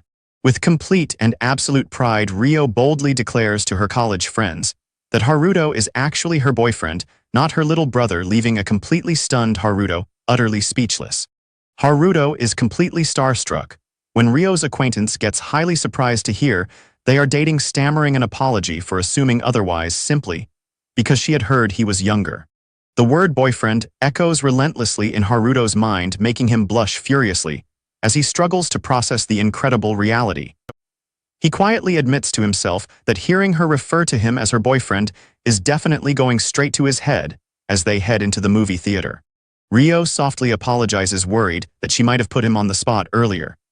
However, Haruto quickly reassures her, warmly confessing that he was actually incredibly happy that she introduced him as her boyfriend, sending her heart into a sudden flutter. As they settle in, Rio accidentally drops her movie ticket, prompting a quiet gasp of surprise as she quickly reaches down to retrieve it. As she reaches for it, their eyes suddenly lock in an incredibly close, intimate gaze, making the busy theater completely fade away. The overwhelming romantic tension between them spikes as they find themselves mere inches apart, their hearts beating in perfect sync. Rio looks up at him with wide-eyed wonder, completely breathless as she surrenders to the sheer intensity of his focus. Unable to hold back their feelings any longer, the two of them lean into a sweet, incredibly romantic kiss in the dim light. Their intimate moment is suddenly interrupted when another person kindly returns the dropped ticket, leaving a highly startled Rio to stammer her thanks. As they sit in their seats in a flustered, blushing silence, Rio quietly begins to reflect on how far they have come. Haruto quietly reflects on their first kiss, realizing they haven't actually talked about it at all. He intensely overthinks whether he should even bring it up, feeling like he should at least apologize for letting his impulses take over. As the quiet tension between them continues to build, Rio softly prepares to speak up, prompting a highly flustered Haruto to quickly turn his head away to hide his blushing face. Haruto privately admits to himself that ever since the early days when he simply loved her from afar, he had definitely imagined being close to her like this more than a few times. But as the reality of them actually dating finally begins to set in, he can't help but constantly overthink the situation, sipping his drink in quiet, flustered silence. He silently wonders if Rio ever thinks about taking their physical intimacy further as well, before his deep thoughts are suddenly cut short by her cheerful laugh as they walk out of the movie theater together. Rio excitedly gushes over the movie they just watched, admitting she almost started crying when the villain came back to save the protagonist at the end. While she happily declares the ending was absolutely awesome, Haruto can only nod along while still feeling incredibly self-conscious. Since it is a bit of an awkward time to grab food, Rio warmly asks if there is anywhere else he would like to visit next. After a brief moment of hesitation, Haruto suggests they take a peaceful walk through the nearby park to keep their date going. As they prepare to head out, a highly hesitant Haruto softly calls out to get her attention, prompting a curious look from her. Rio breaks into a breathtaking, radiant smile and suggests that even though it is a bit out of their way, they could even go back to visit the zoo again, instantly sending a warm jolt of memory straight through Haruto. Completely overwhelmed by her dazzling sweetness, Haruto instantly buries his face in his hands, blushing furiously as he desperately begs her to go easy on his heart, while a giggling Rio sweetly apologizes and admits she was simply incredibly happy to make him smile. Haruto is completely stunned as Rio softly admits that there are actually a lot of things she wants to do together with him too. Rio sweetly confesses that she wants him by her side for every single one of those future plans, before quickly growing flustered and begging him to pretend she never said anything so embarrassing. Haruto quietly reflects on her words, realizing that the more time they spend together, the more their mutual desires will grow, which both excites him and makes him worry that he is only going to get greedier for her affection. He admits to himself that the depth of his growing attachment is actually a little scary. His deep train of thought is suddenly broken when Rio calls out his name, snapping him back to reality. Rio playfully shows off a pair of silly heart-shaped sunglasses she found, cheerfully commenting on how much fun it is to browse through all the unique items in the store. Haruto is completely overwhelmed by how adorable she is, being silently panicking that her cute behavior is only going to make him even greedier and turn him into a clingy, needy boyfriend. Seeing his flustered reaction, a puzzled Rio points out that holding back his feelings for no reason is completely unnecessary, gently adding that Haruto seems like the type of person who constantly worries far too much about what others think. Smiling warmly, she lovingly encourages him to relax and stop holding back whenever they are together, gently reminding him that supporting each other is exactly what a girlfriend is there for. Her incredibly sweet reassurance leaves Haruto completely starstruck, staring back at her in quiet, breathless wonder, as the beautiful reality of having her as his girlfriend finally sinks in. Ryo anxiously worries that Haruto is still acting far too cautious around her, quietly reflecting on how her tendency to act like the older, mature one might actually make her seem incredibly distant to him. She tells herself that she needs to start treating him more like a true equal, though she immediately struggles with the dilemma that acting the way she does with now might just make her treat him like a kid. She acknowledges that she also needs to make an effort to adjust her mindset and behavior. She reflects on what it truly means to stand by his side and act as his actual girlfriend. Her thoughts remain entirely locked onto his earnest, intense gaze. When Haruto seriously asks if she is absolutely sure about their relationship, he passionately warns her that if he finally stops holding back, he has no idea what he might do, confessing that he has always loved her far more than she could ever possibly realize. Ryo is left completely speechless, overwhelmed by sheer embarrassment, as the intense weight of his romantic declaration washes over her. A highly flustered Haruto aggressively asks if she finally understands how much he loves her. After Ryo shyly confirms, he turns even redder and sheepishly apologizes for trying to kiss her without asking the other day. Haruto bitterly beats himself up for getting far too carried away by the mood and skipping way ahead, when they weren't even officially dating, yet leaving Ryo to silently marvel at just how incredibly serious and sincere he truly is. But despite his sweet worries, Ryo begins to realize something important about her own feelings. Haruto's expression shifts into something much more serious, as he confidently declares that things are completely different between them now. He boldly proclaims that since he is officially her boyfriend, he no longer has to hold himself back or hit the brakes, warning her to prepare for a slightly different side of him. Leaning in close, Haruto intensely vows to make her fully aware of his presence from now on, leaving a highly flustered Ryo to sheepishly reply that she should be the one asking him to take care of her, as they officially start their new relationship.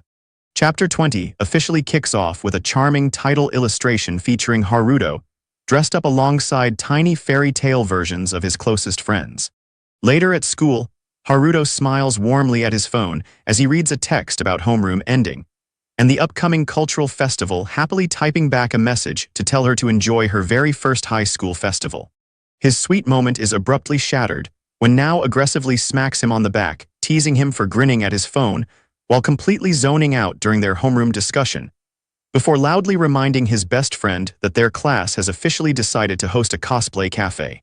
An energetic female classmate immediately corners Haruto, and Now enthusiastically declaring that she has already picked out the perfect costumes for them to wear. When the two boys try to instantly shut her down by insisting they only want to work backstage, she aggressively yells out a total refusal. The girl passionately argues that having the two most popular guys working the floor would make their profits skyrocket, desperately trying to bribe them with the dream of a lavish hotel buffet for their class after party, which instantly convinces another classmate to sternly order them to participate, while Now bluntly refuses. The girls continue to relentlessly pressure them, promising that the costumes won't be completely outrageous and urging them to just make some fun high school memories. To Haruto's absolute shock, Now suddenly lets out a defeated sigh and actually caves in to the peer pressure, leaving Haruto completely horrified as the girls cheerfully celebrate their major victory.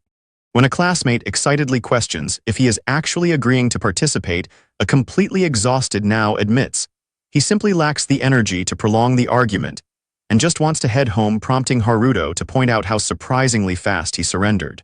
Realizing Now is officially on board, their classmate celebrates the quick victory and immediately pivots to discussing the creative ideas they have in mind for Haruto's upcoming costume.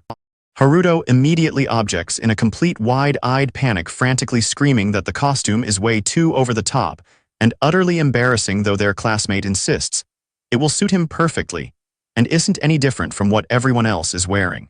Now casually drops the ultimate motivation by dryly noting that his older sister would probably find the costume incredibly appealing, which instantly hits a highly startled Haruto like a physical blow. A hilarious silent standoff stretches between the two best friends as the sudden mention of Ryo completely stops the conversation. In a wave of intense panic, Haruto aggressively warns Nao not to say a single word to her, and fiercely demands that he absolutely must not invite Ryo while their cheerful classmate happily prepares to get the outfits ready. Haruto quietly wrestles with his own thoughts, admitting that while he genuinely wants to invite Ryo, since it is a special occasion, letting her see him in the embarrassing costume is a bit too much, deciding it would be infinitely better to simply ask her to visit after his shift has officially ended. Over at her house, Ryo reacts with sheer sparkling excitement as she happily processes some unexpected news. She fondly recalls that her own class had put together a highly successful cosplay cafe back during her high school days, happily bragging about how it ended up being a massive hit. While Ryo excitedly prepares to message Haruto to ask if her visit would be alright, Nao completely lies to her face by claiming he already cleared it with his best friend, privately apologizing to Haruto while strictly prioritizing his sister's happiness above everything else. Sina excitedly mentions how nice it would be if they could walk around the school festival together, even for a little while, eagerly looking forward to the big day. Nao lets out a tired sigh, admitting that he is willing to risk his sister catching him in a costume just for the golden opportunity to annoy Haruto. He grumpily reminds Sina that she has already forced him into plenty of embarrassing outfits back when they were kids anyway, so he is practically immune to it by now. Just as Nao warns her not to bring up any more embarrassing memories, the doorbell suddenly rings, signaling the arrival of Haruto. Nao has a terrible premonition about what is waiting on the other side, and his fears are immediately realized when Haruto debuts an incredibly dashing and regal prince costume. Back at school, Haruto's class is completely blown away by his princely look, showering him with compliments and urging him to hold his head up high. A deeply embarrassed Haruto frantically tries to protest that it is way too much, but his classmates bluntly point out that acting shy will only make him look even lamer. Meanwhile, Nao makes a stunning debut of his own in an elegant floor-length dress, sending his classmates into an absolute frenzy as they fawn over how gorgeous he looks. While Nao confidently argues that a beautiful long dress is infinitely better than wearing some ridiculous gag outfit, Haruto can only sweat drop and wonder where on earth Nao is getting all this sudden confidence. A highly nervous Haruto is advised that he does not need to stay in character as long as he remains friendly with the cafe's customers, while a grumpy Nao tells everyone not to expect too much from them. Ignoring their hesitation, the girls enthusiastically demand to be taken to a hotel buffet as a reward for their hard work. With that, the highly anticipated school cultural festival officially begins, filling the campus grounds with a lively buzz of chatter and excitement as crowds of eager visitors start stepping through the gates. The registration desks are immediately swamped as busy students hand out pamphlets and coordinate the influx of outside visitors, setting a chaotic but fun tone for the day. The school hallways quickly transform into a sea of energy, with various clubs and classes enthusiastically calling out to promote their activities and welcome guests. As visitors navigate the bustling corridors, they quickly locate the class cosplay cafe, greeted with a warm and friendly welcome the moment they arrive at the door. Dressed in a highly dashing prince outfit for the school festival, Haruto politely asks the incoming customers how many people are in their group, immediately sending them into a starstruck frenzy.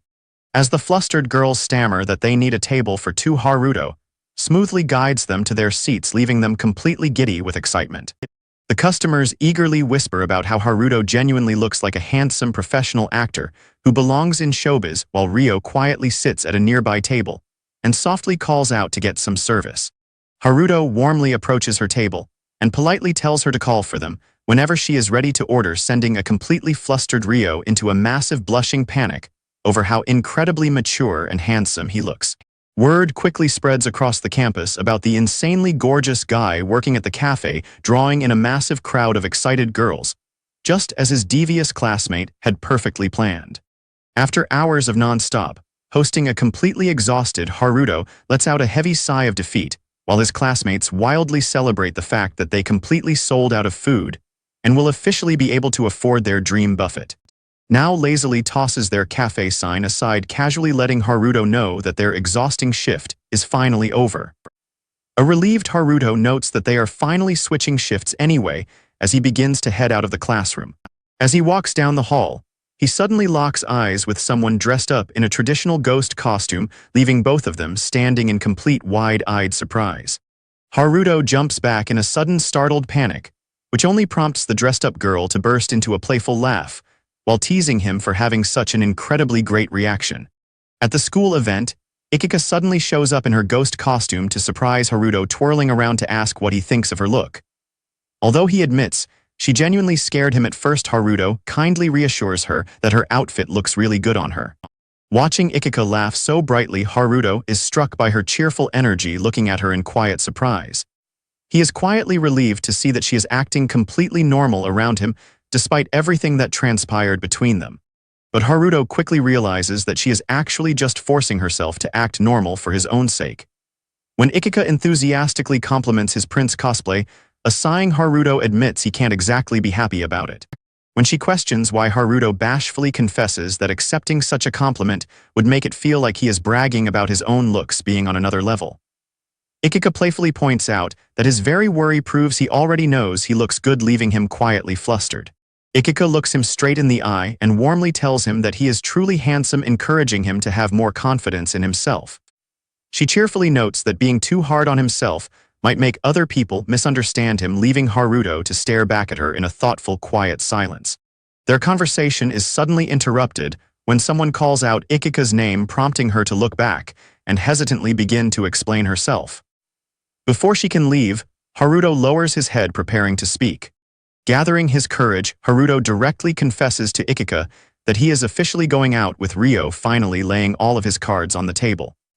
Haruto flashes a warm, gentle smile, earnestly telling his childhood friend that he was only able to succeed because she was always there cheering him on. Tears instantly welling up in her eyes, a deeply moved, Ikika softly thanks him before starting to offer her well wishes. Ikika suddenly bursts into tears and loudly congratulates him at the top of her lungs, instantly blowing his massive secret and sending the entire class into an absolute frenzy of excited gossip as they realize he is officially dating the gorgeous older woman from the sports festival. Haruto is left completely frozen in a cold sweat as the classroom instantly descends into a massive buzzing uproar of rumors and shocked chatter all around them. A highly confused Haruto asks if the rest of their classmates seriously had no idea about his relationship, prompting an awkward Ikika to admit that she actually hadn't told anyone besides now. Before he can even process the situation, now and the rest of his classmates violently swarm him, aggressively demanding all the juicy details about him dating Misumi's big sister, and violently dragging a panicking Haruto away, leaving Ikika to sheepishly apologize for accidentally leaking the massive news. Another classmate wearing a spooky festival costume casually wanders over to Ikika, completely baffled by the chaotic uproar happening across the room. When the classmate casually notes that the sudden news of Haruto's new girlfriend is definitely going to make a lot of the girls in their class cry, a bittersweet Ikika quietly wipes her own tears and awkwardly apologizes.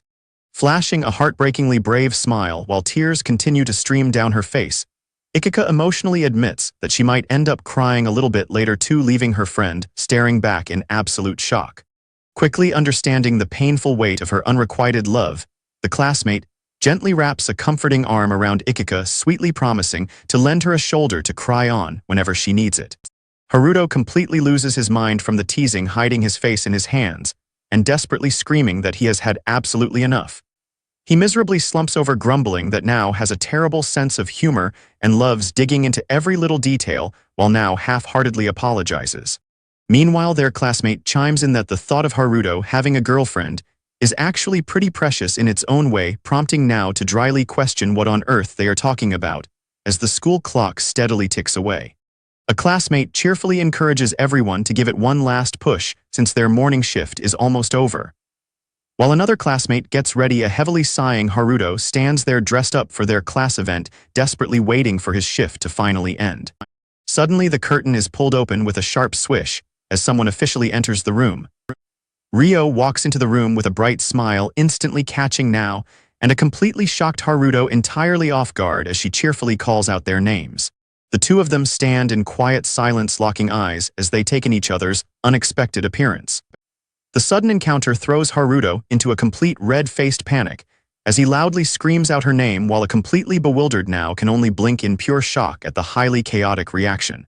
While Now lets out a heavy, exhausted sigh at his friend's dramatic outburst, a highly panicked Haruto violently grabs his shoulder, frantically demanding to know why on earth he went ahead and invited Ryo here of all places.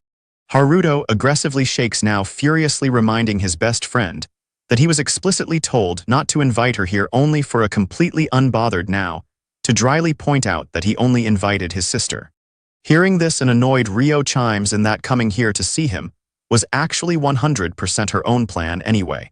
While now bluntly reminds Sina that absolutely nobody invited her, Sina happily hugs Ryo and playfully whines that her friend invited her along, so there was absolutely no way she could say no to the fun. Ryo warmly approaches Haruto, calling out his name and gently telling him that he looks incredibly handsome, leaving a deeply blushing Haruto completely flustered as he squeaks out a thank you. Meanwhile, Haruto's classmates peep from behind the curtains to gossip about his gorgeous new girlfriend, admiring her mature beauty, while whispering about how a 5-year age gap must feel absolutely massive for someone in high school. Haruto nervously tells Ryo that he needs to head off and change since their shift is about to end, leaving a partnership-minded Ryo to sadly ask if he is really changing out of his outfit already. Realizing how much she wants to keep looking at him, a highly flustered Haruto swallows hard in absolute nervous anticipation. When Haruto shyly asks if she doesn't want him to change, a blushing Ryo openly confesses that she would really like to keep seeing him dressed up in his handsome outfit for just a little bit longer. While their classmates watch them be incredibly lovey-dovey from behind the curtain, another classmate suddenly announces that the morning shift is officially over and everyone needs to prepare for the switch. The sudden announcement breaks the intimate moment, leaving Haruto momentarily surprised as he turns back to face his girlfriend. Looking up at him with a wonderfully warm and affectionate smile, Ryo's incredibly loving gaze completely captivates him all over again. Haruto sheepishly asks her if he really looks handsome to her, prompting an incredibly enthusiastic and immediate reassurance from Ryo that he absolutely does. Flushing with pure happiness under her sweet praise, Haruto gently touches his face as he prepares to make a soft, romantic suggestion of his own. Haruto confidently reaches his hand out toward a completely captivated Ryo. Taking on the full persona of a prince, he bows gracefully and formally offers her his hand right in the middle of the hallway. Staring at her with absolute intensity, he smoothly declares that if she accepts his invitation, he will be whisking her away right now, politely asking for her hand. Watching the incredibly romantic display unfold, the nearby classmates instantly lose their minds, aggressively squealing over how much absolute game Haruto actually has. As a deeply flushed Ryo furiously nods her head in speechless excitement, now dryly calls out from the sidelines to point out that his starstruck sister is completely incapable of forming actual words. Haruto flashes a wonderfully bright smile and asks if they should finally get going, prompting a completely overjoyed Ryo to enthusiastically agree. The lively festival atmosphere continues to buzz outside as festive balloons float up into the bright, clear sky over the school building. The story transitions into Chapter 21 with a gorgeous title illustration of Haruto and Ryo sharing a quiet, affectionate moment together. Back at the school, a highly desperate and whining voice suddenly echoes through the air, loudly begging someone for a massive favor. When a classmate persistently begs now for a single photo of his cosplay costume, now firmly refuses, while Haruto panics about having to leave for work, soon prompting a slightly annoyed Ryo to tell him to just get going already. While Sina admits that Nao's costume is actually ridiculously high quality, Ryo giggles as she points out that looking at him like this now really does look exactly like their mother. Ryo casually adds that Haruto's costume is also incredibly well done, only to suddenly pause as she turns her full attention toward him. When Haruto quietly calls her name in confusion, a wildly blushing Ryo frantically confesses that his look is way too perfect for her tastes, admitting that she simply cannot bring herself to look directly at him. Haruto is left completely dazed and flustered, silently admitting to himself that after their romantic encounters earlier, even just thinking about her makes him incredibly embarrassed. While Ryo shyly asks if he actually enjoys dressing up like this, a highly unamused now flatly tells them to get a room and stop flirting right in front of him before a classmate interrupts to pull Haruto away for a quick second. The classmate enthusiastically offers to show him some rare high school festival photos if he agrees to take a picture with Nao. Sina cheerfully calls out to get Haruto's attention. Nao casually announces that he has already changed back into his normal clothes, while Sina decides to step outside for a bit. While Nao is pulled away to head out with his classmate, Haruto warmly thanks Sina for stopping by before Ryo sweetly wishes Haruto good luck at his upcoming work shift. Once they are finally left alone, Haruto gently asks if they should head out as well. And as Ryo happily agrees, they tightly hold hands under the clear afternoon sky to continue their beautiful day together. While Haruto and Ryo are walking around the school venue on their date, a booth organizer calls out to Haruto asking if they would like to stop by their corner. Stopping by the photography club's exhibit, Ryo admires the beautiful photos on display. The enthusiastic club member immediately suggests taking a picture of them as a keepsake, promising to print it out for them right away. Haruto tentatively asks Ryo if they should take the picture as a keepsake, and he finds her completely adorable when she happily and excitedly asks if they really can. The photographer enthusiastically suggests they pose with a prince and princess theme since Haruto is already in costume. While the couple stands completely bewildered, the photographer begins shouting out detailed posing instructions. Haruto's heart races in pure nervousness as they follow the instructions and step closer to position themselves for the shot. The photographer highly praises their stance, excitedly telling them to hold still and stay exactly like that. In a beautifully romantic stance, Haruto and Ryo hold their pose under the sparkling lights as the photographer prepares to capture the shot. Ryo offers a gentle, radiant smile as the photographer loudly counts down for the picture. After the photo is printed, the club member cheerfully thanks them and asks them to spread the word. Standing in absolute silence with the picture in hand, Ryo mutters that the entire process felt like a highly efficient assembly line, which Haruto dryly agrees with. Ryo sweetly adds that she is incredibly glad because she got to preserve a beautiful memory of how handsome he looked.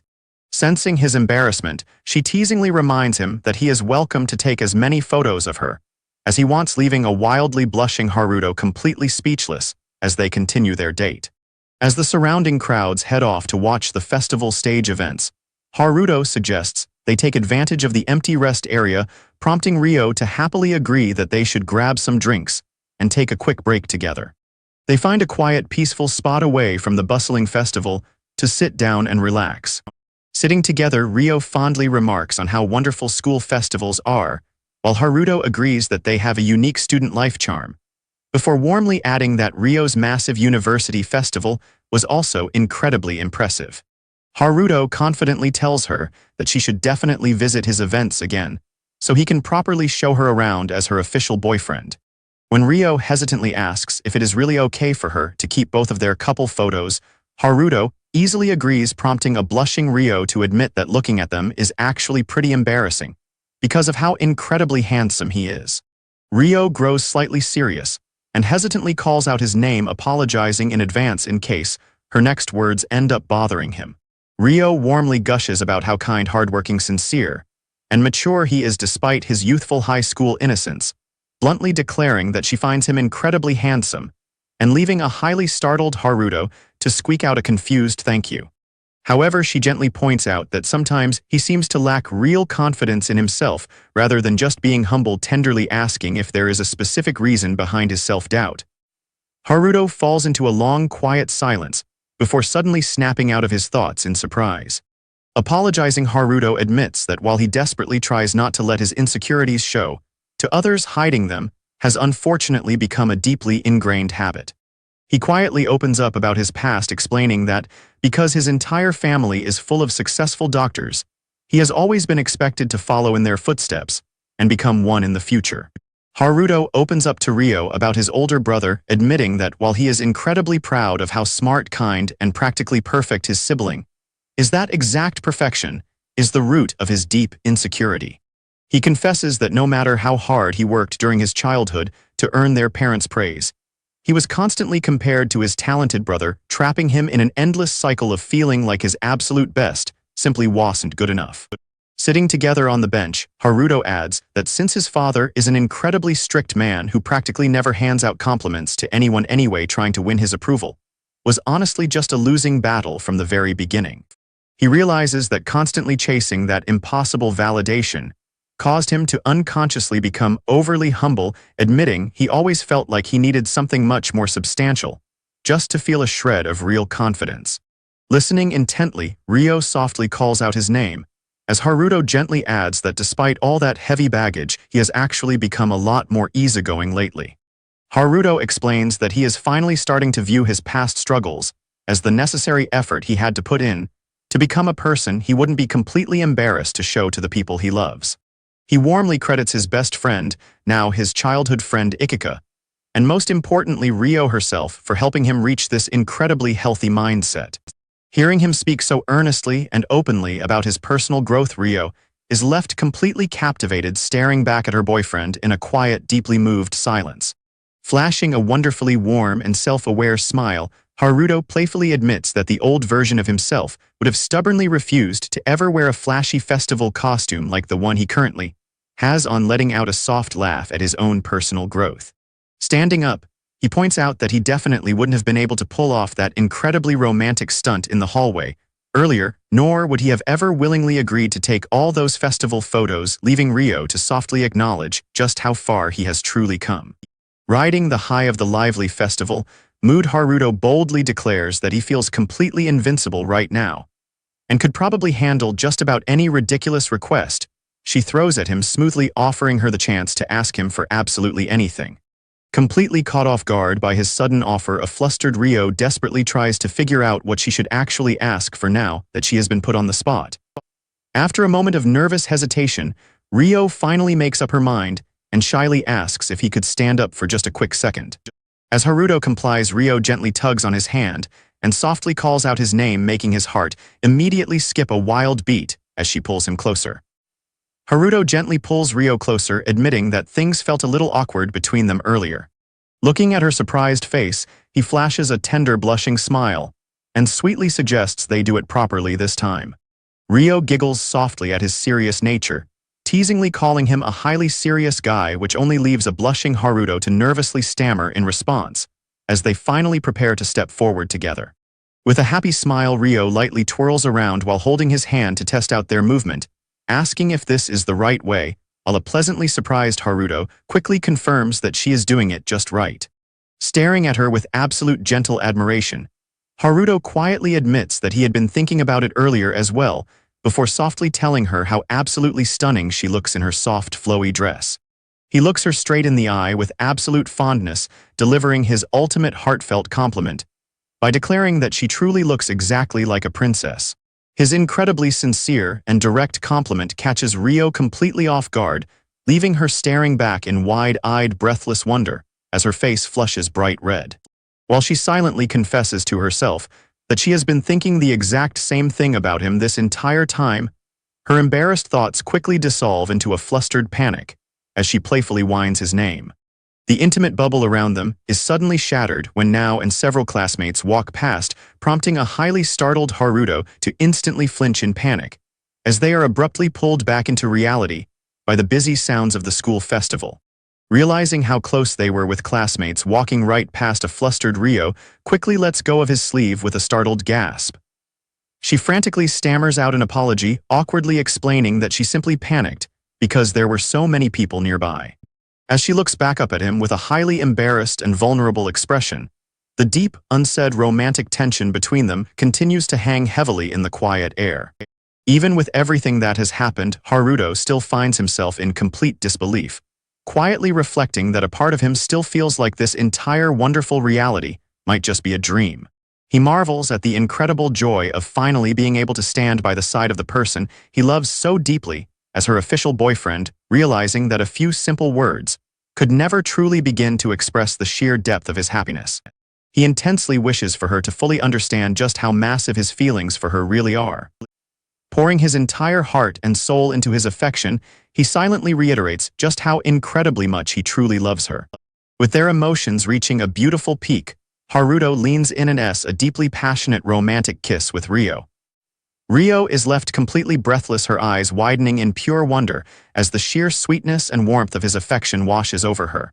Lost in the quiet magic of their romantic embrace, Ryo can't help but weakly call out his name as she fully melts into the moment. Even as the distant, lively murmurs of the school festival continue to drift in from afar, the couple remains completely locked in their own private, beautiful world.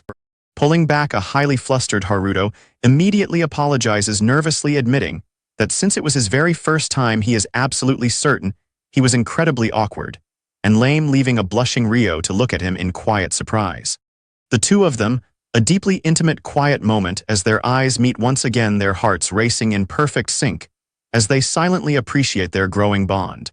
After their highly intense photo shoot, Haruto tries to ease the tension by assuring her that everything is fine, prompting a blushing Rio to giggle and admit that she is not used to doing things like this either.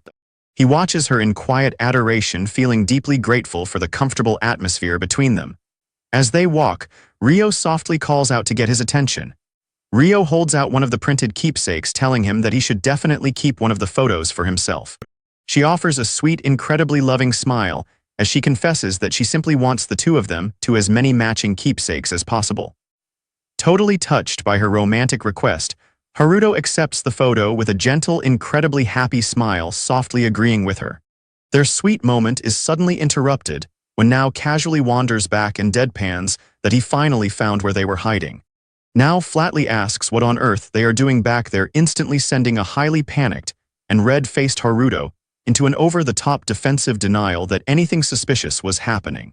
Letting out a heavy sigh, Now casually drags his best friend away by the shoulder, dryly advising the couple to at least show some sense of time and place next time, while a frantic Haruto desperately begs him to listen. Haruto is on cloud nine as they enjoy a refreshing cold drink together, completely swept up in the sweet, dreamlike atmosphere of their first official date. The bright afternoon sun shines over the school building as Haruto's thoughts drift back to his school days, reflecting on the journey that brought them to this moment. He recalls the quiet moments spent during a school cleanup, where the daunting reality of their 5-year age gap constantly weighed on his mind, leaving him to wonder if their differences would ever truly disappear. He fondly remembers crouching in the hallway and resolving to grow up as quickly as possible, fueled by the hope that before long he would finally become an adult who could stand proudly by her side. Staring at a cherished photo, his eyes soften with deep emotion as he remembers just how desperately he had held onto those intense feelings. He recalls his ultimate silent plea for her to wait for him to grow up, bringing a beautiful and heartwarming conclusion to this unforgettable chapter of his boyhood crush. Back in the present, the two of them, a warm and lively conversation at an outdoor cafe, their happy smiles showing just how comfortable they have become around one another. Haruto silently reflects on how time has always flown by whenever he is having fun, but being with Rio makes the days pass faster than he ever could have imagined. He is suddenly pulled out of his deep thoughts when Rio sweetly calls out his name, leaving him to look back at her, as he realizes with bittersweet warmth just how quickly their precious time is slipping away. As a brand new day begins, Rio greets him with a wonderfully warm and gentle look. Stepping out to welcome him, Rio warmly tells him not to just stand outside and urges him to come on in, prompting a polite thank you from Haruto, while he silently grumbles about his lazy best friend, Now, who apparently ignored his advice to sleep early. Rio sheepishly apologizes on Now's behalf, explaining that her brother is completely useless in the morning. Haruto quietly reflects on Rio, who is his best friend's older sister, 5 years his senior, and now officially his girlfriend. Haruto fondly recalls their very first meeting back in middle school when he visited the Misumi household, remembering how it was absolute love at first sight. He reflects on how his deep feelings only continued to grow as the years passed, stretching into his first year of high school. Haruto is overwhelmed with pure joy as he realizes she went from being his untouchable crush to his official girlfriend, admitting to himself that he is so incredibly happy. He feels completely carried away by the mood. While Rio loudly calls out for Now to hurry up, Haruto intensely stares at her, fiercely resolving to burn every single precious second of their time together into his memory. Breaking his train of thought, Rio casually asks him how he is liking his new class and if he has managed to get used to things yet. Haruto cheerfully replies that the new faces make everything feel incredibly fresh, prompting a sweet agreement from Rio about how exciting starting a new class can be. Rio fondly recalls how she and Sina chose the humanities track back in their school days, but ended up in classes far apart, prompting Haruto to remark on how tough that must have been for them to hang out, which she warmly confirms. Haruto's how Now never really felt lonely at school because Sina always went out of her way to pick him up right at his classroom as soon as classes let out, leaving Rio to think about how incredibly sweet that sounds. Rio points out that Haruto and Now are actually pretty lucky when they think about it, to which Haruto bashfully agrees, noting that choosing the science track played a big part in keeping them in the same class, even if there are barely any girls around. Ryo playfully jokes that now must be absolutely thrilled to be in the same class as his beloved Haruto again, prompting a sweat-dropped Haruto to sheepishly say he hopes, so while Ryo internally warns herself not to say such embarrassing things. Their lighthearted conversation suddenly pauses as Ryo notices something about him and speaks up, leaving a highly curious Haruto wondering what she is about to say. Ryo bluntly asks if he is loosening his school tie on purpose, drawing his attention to his messy collar. Haruto admits that he's just not a fan of that suffocating feeling around his neck, explaining that since they are finally second years, he figured he could get away with giving himself a little more slack, though Ryo is not about to let him slide. Ryo gently warns him that he still has to be careful about his appearance catching him by surprise with her sudden seriousness. Fiercely declaring that being a second year is no excuse to start getting sloppy, Ryo steps in and pulls him close by his tie to fix it herself. With a sweet smile, Ryo tightens his tie and tidies his collar, proudly declaring that his uniform is officially looking good now. But as she finishes adjusting his collar, they both freeze in a sudden breathless silence as they realize just how incredibly close their faces are, sending their hearts racing in absolute romantic tension. The narrative takes a quiet heart-stopping pause as the two of them lean in close to each other. When Ryo softly asks what is wrong, Haruto shyly assures her that it is nothing at all. Haruto bashfully confesses that they kinda look like a married couple, coaxing a deep blush from Ryo, as she softly agrees that it actually feels incredibly nice. Completely flustered, Ryo playfully scolds him for saying such embarrassing things, frantically asking if he is trying to make her blush as she protests. Their sweet moment is suddenly shattered when Nao's flat voice cuts in from nearby, sending a startled Ryo into a scream of pure surprise. Nao dryly asks if they are finally ready and warns them to save the lovey-dovey stuff for later, prompting Ryo to defensively snap back and remind Nao that he is the one who overslept in the first place and is going to make them late. As Nao prepares to head out, Haruto softly promises Ryo that he will text her later, and she sweetly tells him to take care of himself. The door quietly clicks shut as Haruto makes his exit, leaving a lingering silence behind. Ryo quietly turns back as her name is called out. Haruto softly asks if they should head out as well, but before she can fully respond, he pulls her in for a sudden, beautifully passionate kiss to bid her farewell. Ryo finds herself momentarily frozen in a breathtaking, intimate moment, as she catches a sudden, incredibly close glimpse of him right next to her. As the cool night breeze surrounds them, Haruto gently leans in closer to her face, sending a massive wave of panic through a blushing Ryo, as her heart starts beating completely out of control. Breaking the intense silence with a wonderfully warm, charming smile, Haruto softly bids her goodbye and mentions that he is officially heading out for the night. Left completely alone, Ryo stands in stunned, wide-eyed silence as her entire face burns a bright red. Instantly overcome with pure embarrassment, she quickly buries her face in her hands, desperately trying to hide her uncontrollable blush as she continues to completely lose her mind. Unable to even stand up after such an incredibly intense romantic encounter, she slowly slumps all the way down onto the floor, letting out a heavy, hopelessly overwhelmed sigh. She anxiously questions where on earth his sweet, innocent middle school attitude could have possibly gone, pouting that they are hardly a newlywed couple yet. She privately admits that watching him grow and mature so incredibly quickly is actually starting to make her feel a little impatient herself.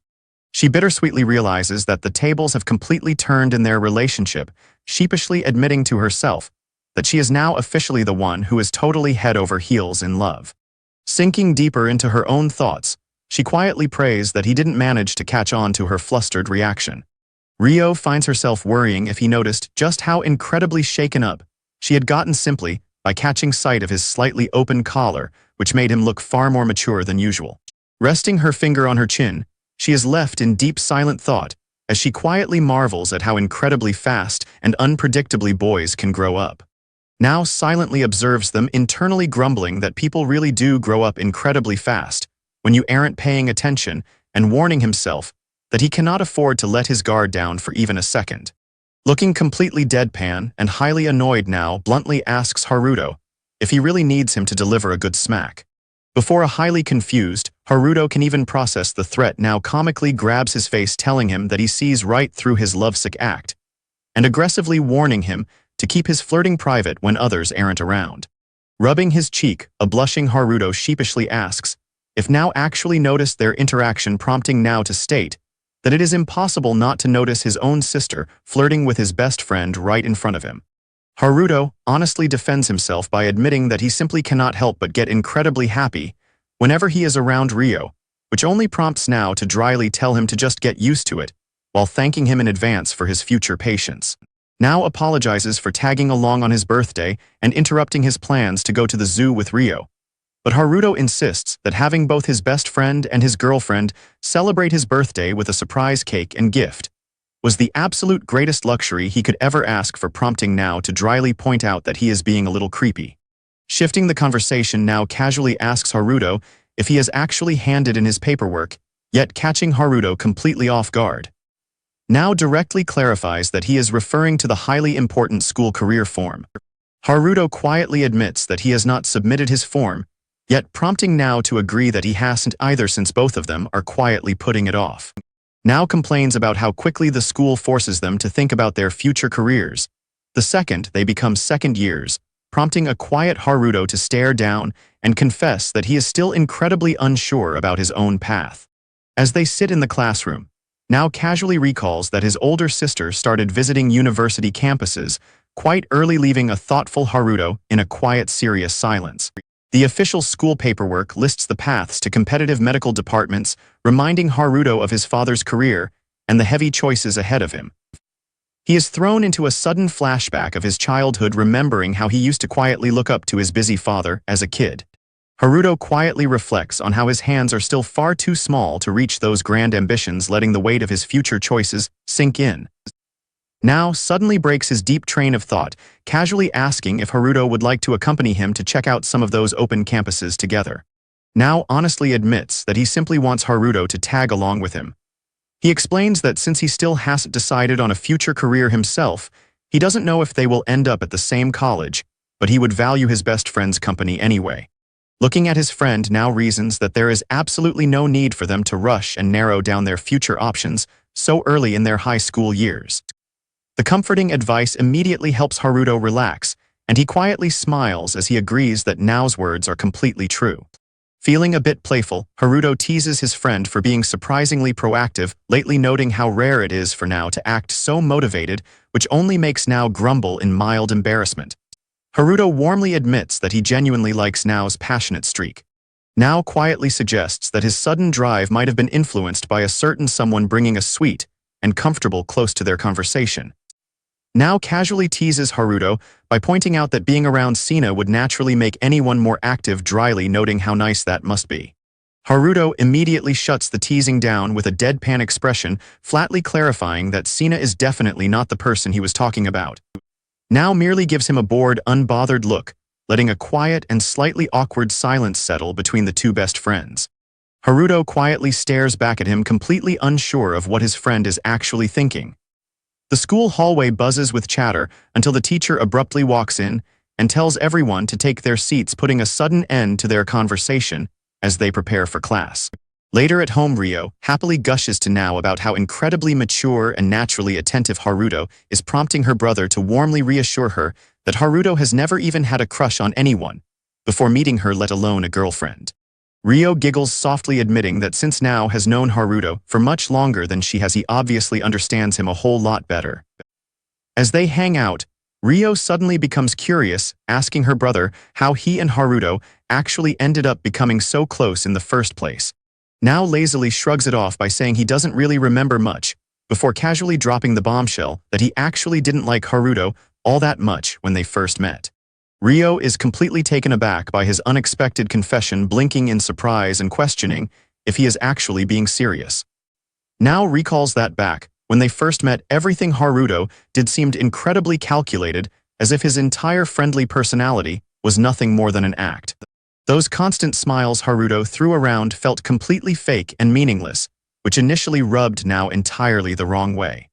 However, Nao admits that he realized later on that those calculated actions were actually just Haruto's own unique way of trying his absolute best to put in effort and connect with others. Nao reflects on how Haruto is always telling him how amazing he is and how much he respects him. But Nao quietly admits to himself that the absolute truth of their relationship is actually the exact opposite. Looking back at Haruto now silently confesses that he is actually the one who has always deeply looked up to him. Back in the classroom now silently mouths those very words to Haruto without making a single sound, leaving his best friend completely baffled. While now casually fans his face and keeps silently mouthing things, a highly confused Haruto is forced to ask out loud what on earth he is trying to say. Haruto's loud voice instantly gets the teacher's attention, who aggressively yells at Arasawa to stop whispering in class, leaving a panicked Haruto to realize now was playing him all along by pretending to whisper. Haruto is forced to quickly apologize to the teacher, while now flashes a quiet, incredibly smug smirk beside him, completely satisfied with his successful prank. Now quietly acknowledges that, as Haruto's best friend, he is ultimately the only person who is fully aware of the truth. He fondly reflects on this exclusive knowledge as a special personal privilege of their friendship. With a warm thought, he decides that it is completely fine for him to feel a little bit proud of his unique bond with Haruto. A sweet bonus illustration captures Haruto presenting a lovely bouquet of flowers to Ryo, beautifully highlighting the gentle romantic chemistry growing between them. Haruto bashfully admits to Ryo that at first he definitely thought it was going to be incredibly tough to get close and become friends with now. Ryo breaks into a playful giggle and happily declares that she totally knew he felt that way, while Haruto bashfully confirms her suspicion. Ryo fondly recalls that now was at the absolute peak of his rebellious phase back in middle school, with a terrible attitude, explaining how nearly impossible it seemed to get close to him back, then leaving Haruto to awkwardly try and defend his best friend. Ryo reassuringly tells him that he doesn't need to walk on eggshells around her since her brother really was a handful, but Haruto quietly points out that he isn't exactly in a position to talk about other people's behavior anyway, catching her slightly off guard. Looking back on those days, Haruto ruefully admits that now must have viewed him as incredibly obnoxious, explaining that back then his entire focus was simply on constantly reading the room and desperately trying to fit in with everyone else. Haruto sheepishly confesses to Ryo that back in middle school, he was basically just playing the part of a model student and trying to act like a typical good guy. He honestly admits that while he still has some lingering insecurities about his past behavior, back then he simply believed that being incredibly nice to absolutely everyone was the easiest way to stay on the teacher's good side and make friends effortlessly. He explains that his goal was simply to boost his internal evaluation scores and keep his parents happy by handling all the annoying school chores and keeping his grades up, all while his intimidated classmates quietly gossiped about how incredibly difficult now was to talk to. Haruto vividly remembers the exact moment in the middle school classroom when his desperate classmates approached him, pleading with him to go talk to the unapproachable now on their behalf. Haruto remembers being completely caught off guard by their sudden plea, left completely speechless by the daunting task of approaching the class loner. When his classmate anxiously explains that he has been too terrified to go near now, ever since now glared at him over an accidental bump, Haruto easily agrees to help them out. Gathering his courage, Haruto tentatively approaches now at his desk, determined to break the icy wall of silence surrounding his classmate.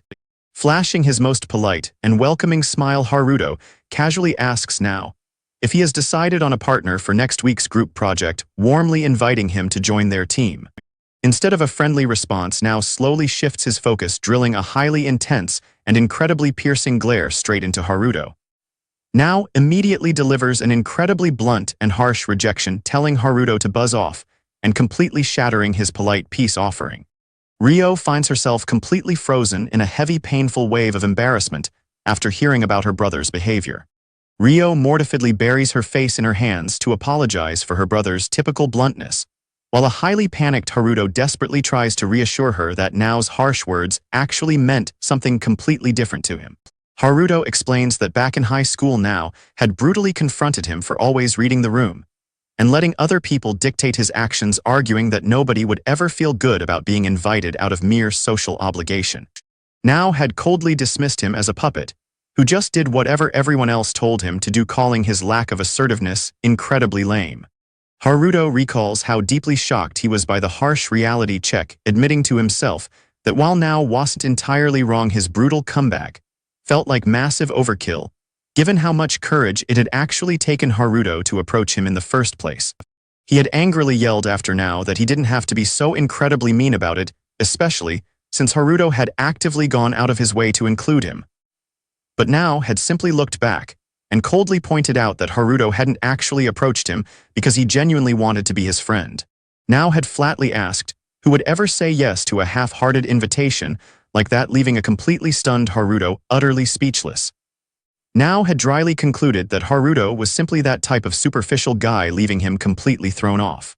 Haruto explains that in that exact moment, he suddenly realized how unique now truly was, while a fascinated Rio softly comments that she finally understands the chaotic story of how their deep friendship actually began. Rio continues to sigh over her brother's harsh attitude, muttering that now really didn't have to be so blunt, though Haruto sweetly replies that he actually loves all of Nao's quirks, especially since Nao has been going out of his way to talk to others on his own lately. Their conversation is briefly paused when Rio turns to ask the waiter for some water. Rio quietly watches Haruto politely interact with the waitstaff, recalling a past conversation about how he always has to put on a good face for his parents, and she thoughtfully wonders if his overly polite and calculated habits from the past actually stem from his family environment. Even though Haruto seems completely unaffected and cheerful on the surface, Rio realizes that his resilient attitude might just be another way of him being incredibly considerate of her and everyone else around him. Knowing how observant Haruto is and how well he handles situations, Rio reflects on how she used to be highly self-conscious about their age gap and tried her absolute best to treat him as an equal, but now she sees things differently. Thinking about all the silent effort Haruto puts in behind the scenes, Rio's protective instincts completely take over, leaving her trembling as she desperately tries to fight off an overwhelming urge to spoil him like a big sister. Rio fiercely resolves in her mind that she is going to properly support Haruto from now on, while a completely oblivious Haruto looks back at her with a highly confused expression. As they step outside, Haruto happily compliments how delicious the food was, prompting Rio to mention that a friend from her university was the one who originally recommended the restaurant to her.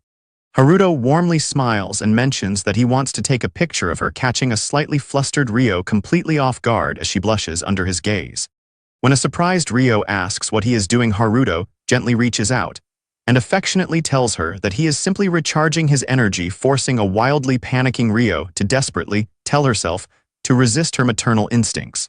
Haruto gently takes her hand in his and softly asks if they should head out, leaving an incredibly flustered Rio staring at him with a pounding heart and a deeply flushed face.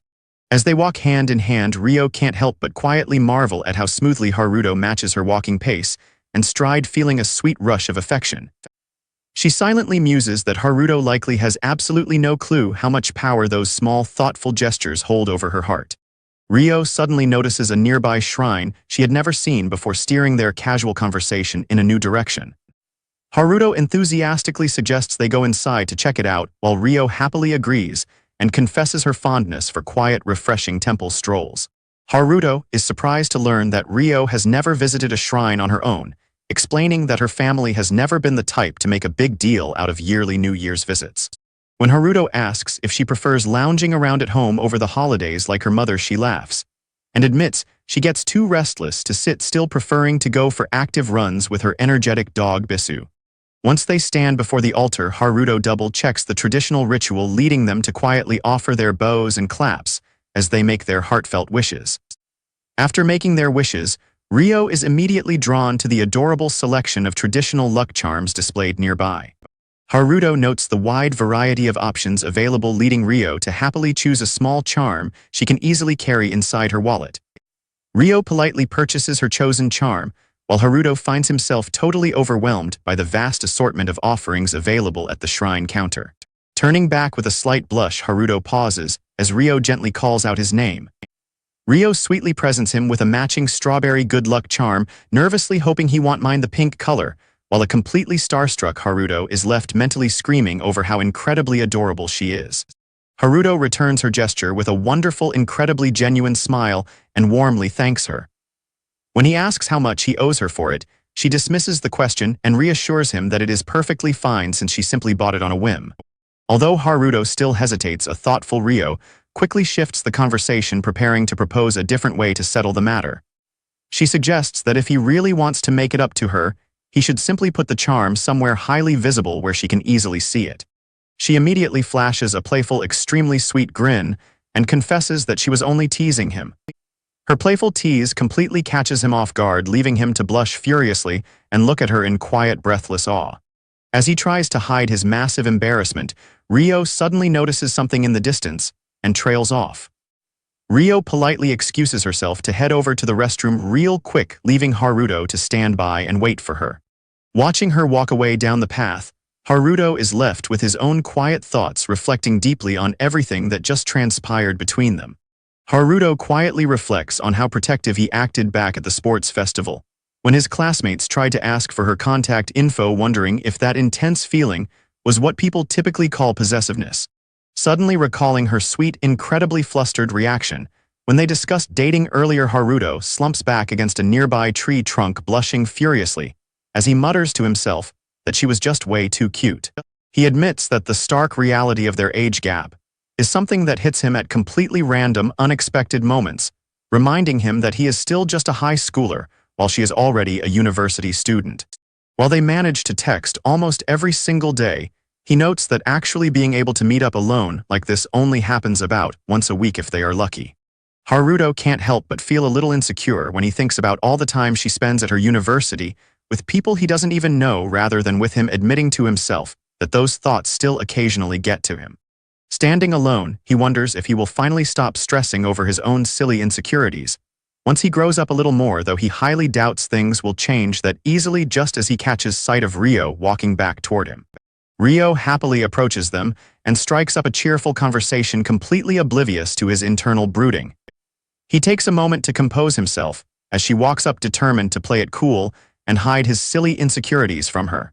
Rio warmly apologizes for making him wait, but Haruto easily reassures her that it is completely fine, offering her a sweet, incredibly gentle smile as they finally reunite. When a slightly curious Haruto asks if something happened with the guy she was just talking to, Rio happily explains that the stranger had simply asked her for directions to the amulet return box, quickly clearing up any of his lingering worries. Haruto's internal jealousy flares up as he bitterly wonders why that random guy had to ask Rio for help instead of the actual shrine staff, instantly ticking him off that someone would dare try to flirt with his beautiful girlfriend. When Rio politely asks if she can quickly go grab a Gashuin stamp, Haruto cheerily tells her to go ahead, but the moment she is out of sight, he frustratedly beats himself up, anxiously worrying that if he continues to get so childishly jealous over every little thing, she will eventually get fed up with him.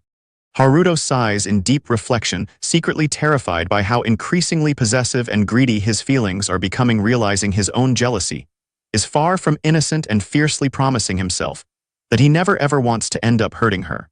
Recalling Rio's sweet reassurance to relax and never hold back his feelings, because that is what a girlfriend is for, Haruto realizes he needs to address his mounting confusion before he completely explodes.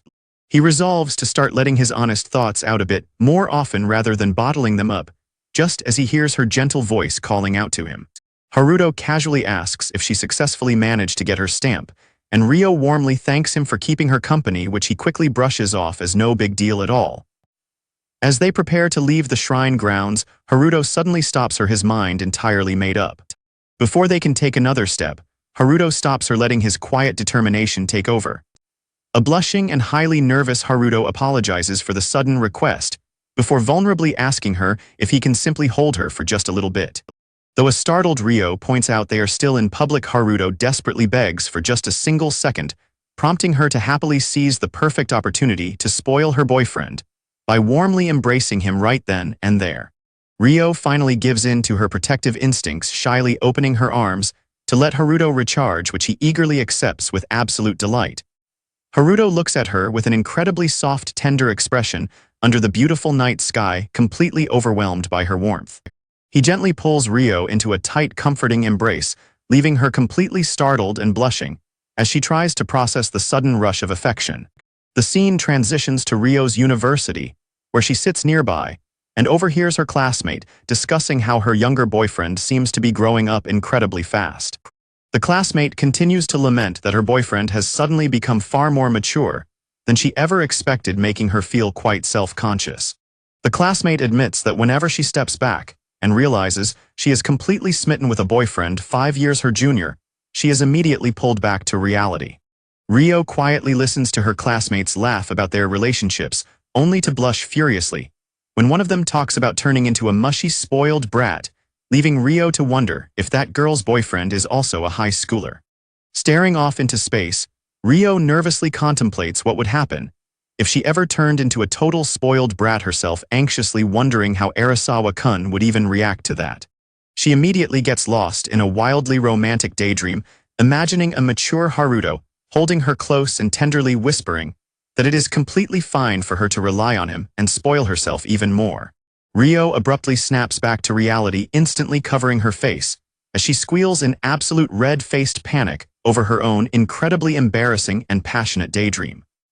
Rio is completely mortified, frantically apologizing to herself for using Haruto in such a wild and embarrassing delusion. Rio silently admits to herself that even though it is incredibly easy to forget, she genuinely wants to be the dependable one, who is there to fully support him instead of always relying on his strength. She reflects on her own true intentions, realizing that despite telling herself she is doing all of this solely for his sake, her feelings are a bit more complicated. She is forced to confront the honest truth that she simply does not want to be left behind as he continues to grow and become more and more of an adult. The narrative takes a quiet, introspective pause as her gaze softens with a sudden wave of quiet resolution. She quietly accepts that in the end, her deep desire to stay by his side is just her own sweet selfishness. A sweet bonus illustration captures Rio happily enjoying a delicious snack, surrounded by playful, adorable sweets and donuts. The scene transitions back to school, as Haruto's attention is caught by a classmate, curiously asking about an item. When Haruto asks about the cute keychain on Nao's backpack, Nao casually reveals that Rio gave it to him, instantly triggering a hilarious wave of quiet jealousy, as Haruto demands to know why his best friend received a gift from his girlfriend. Haruto proudly smiles as he explains that he got a matching accessory, with Rio prompting a deadpan Nao to dryly comment on how blatantly he is showing it off to everyone. Nao playfully teases him that his sister's choice in good luck charms is pretty old school cute, but Haruto happily defends it by explaining they found it together at a shrine, which makes it feel like absolute fate. Haruto gets overly intense and passionate, declaring that the charm possesses actual spiritual power, unlike regular store-bought items, which quickly prompts a thoroughly disgusted Nao to tell him to cut it out because he is being incredibly creepy. Haruto thoughtfully notes that sharing matching items with someone you love brings a deep sense of peace of mind, recalling that Rio had those exact sentiments with him in the past. When Nao responds with a completely blank stare, a highly defensive Haruto aggressively shakes his shoulders, frantically yelling that he already knows he is being way too possessive, but still feels the need to defend himself. Nao softly mutters that he completely understands how Haruto feels, catching a surprised Haruto off guard. When Haruto playfully asks if Nao has a matching item with his own crush Sina, Nao visibly shivers in disgust, telling him to stop bringing up such a cringy topic, leaving a thoughtful Haruto to quietly slip into his own thoughts. Under the open sky, Haruto's mind begins to wander as he silently wonders what Rio is up to at this very moment. Meanwhile, over at her university, Rio is suddenly broken out of her thoughts when a familiar voice calls out her family name. Rio's college friend, Ritsuko, arrives in the lecture hall completely exhausted after a late night of drinking, lazily complaining about dragging herself out just to avoid failing the required class, while Rio playfully praises her responsible behavior. Ritsuko eagerly shows off photos of her recent seminar trip to Okinawa, prompting a highly intrigued Rio to gush over how incredibly fun and lovely the vacation looks. While her friend complains about the terrible rain on the first day of the trip, Rio jokingly notes that she still managed to end up getting a little bit sunburned anyway. When asked about her own weekend, Rio casually mentions that she spent her time strolling around town and visiting the cafe her friend had previously recommended, much to her friend's delight. The casual conversation suddenly takes a shocking turn when her friend asks if she went on the date with her boyfriend, catching a highly startled Rio completely off guard. Realizing she has never actually seen Rio's boyfriend before, her friend eagerly begs to see a photo of him, leaving a deeply flustered Rio to nervously admit she has one on her phone. Rio sheepishly shows her friend a photo of Haruto, finally revealing what her cute boyfriend looks like.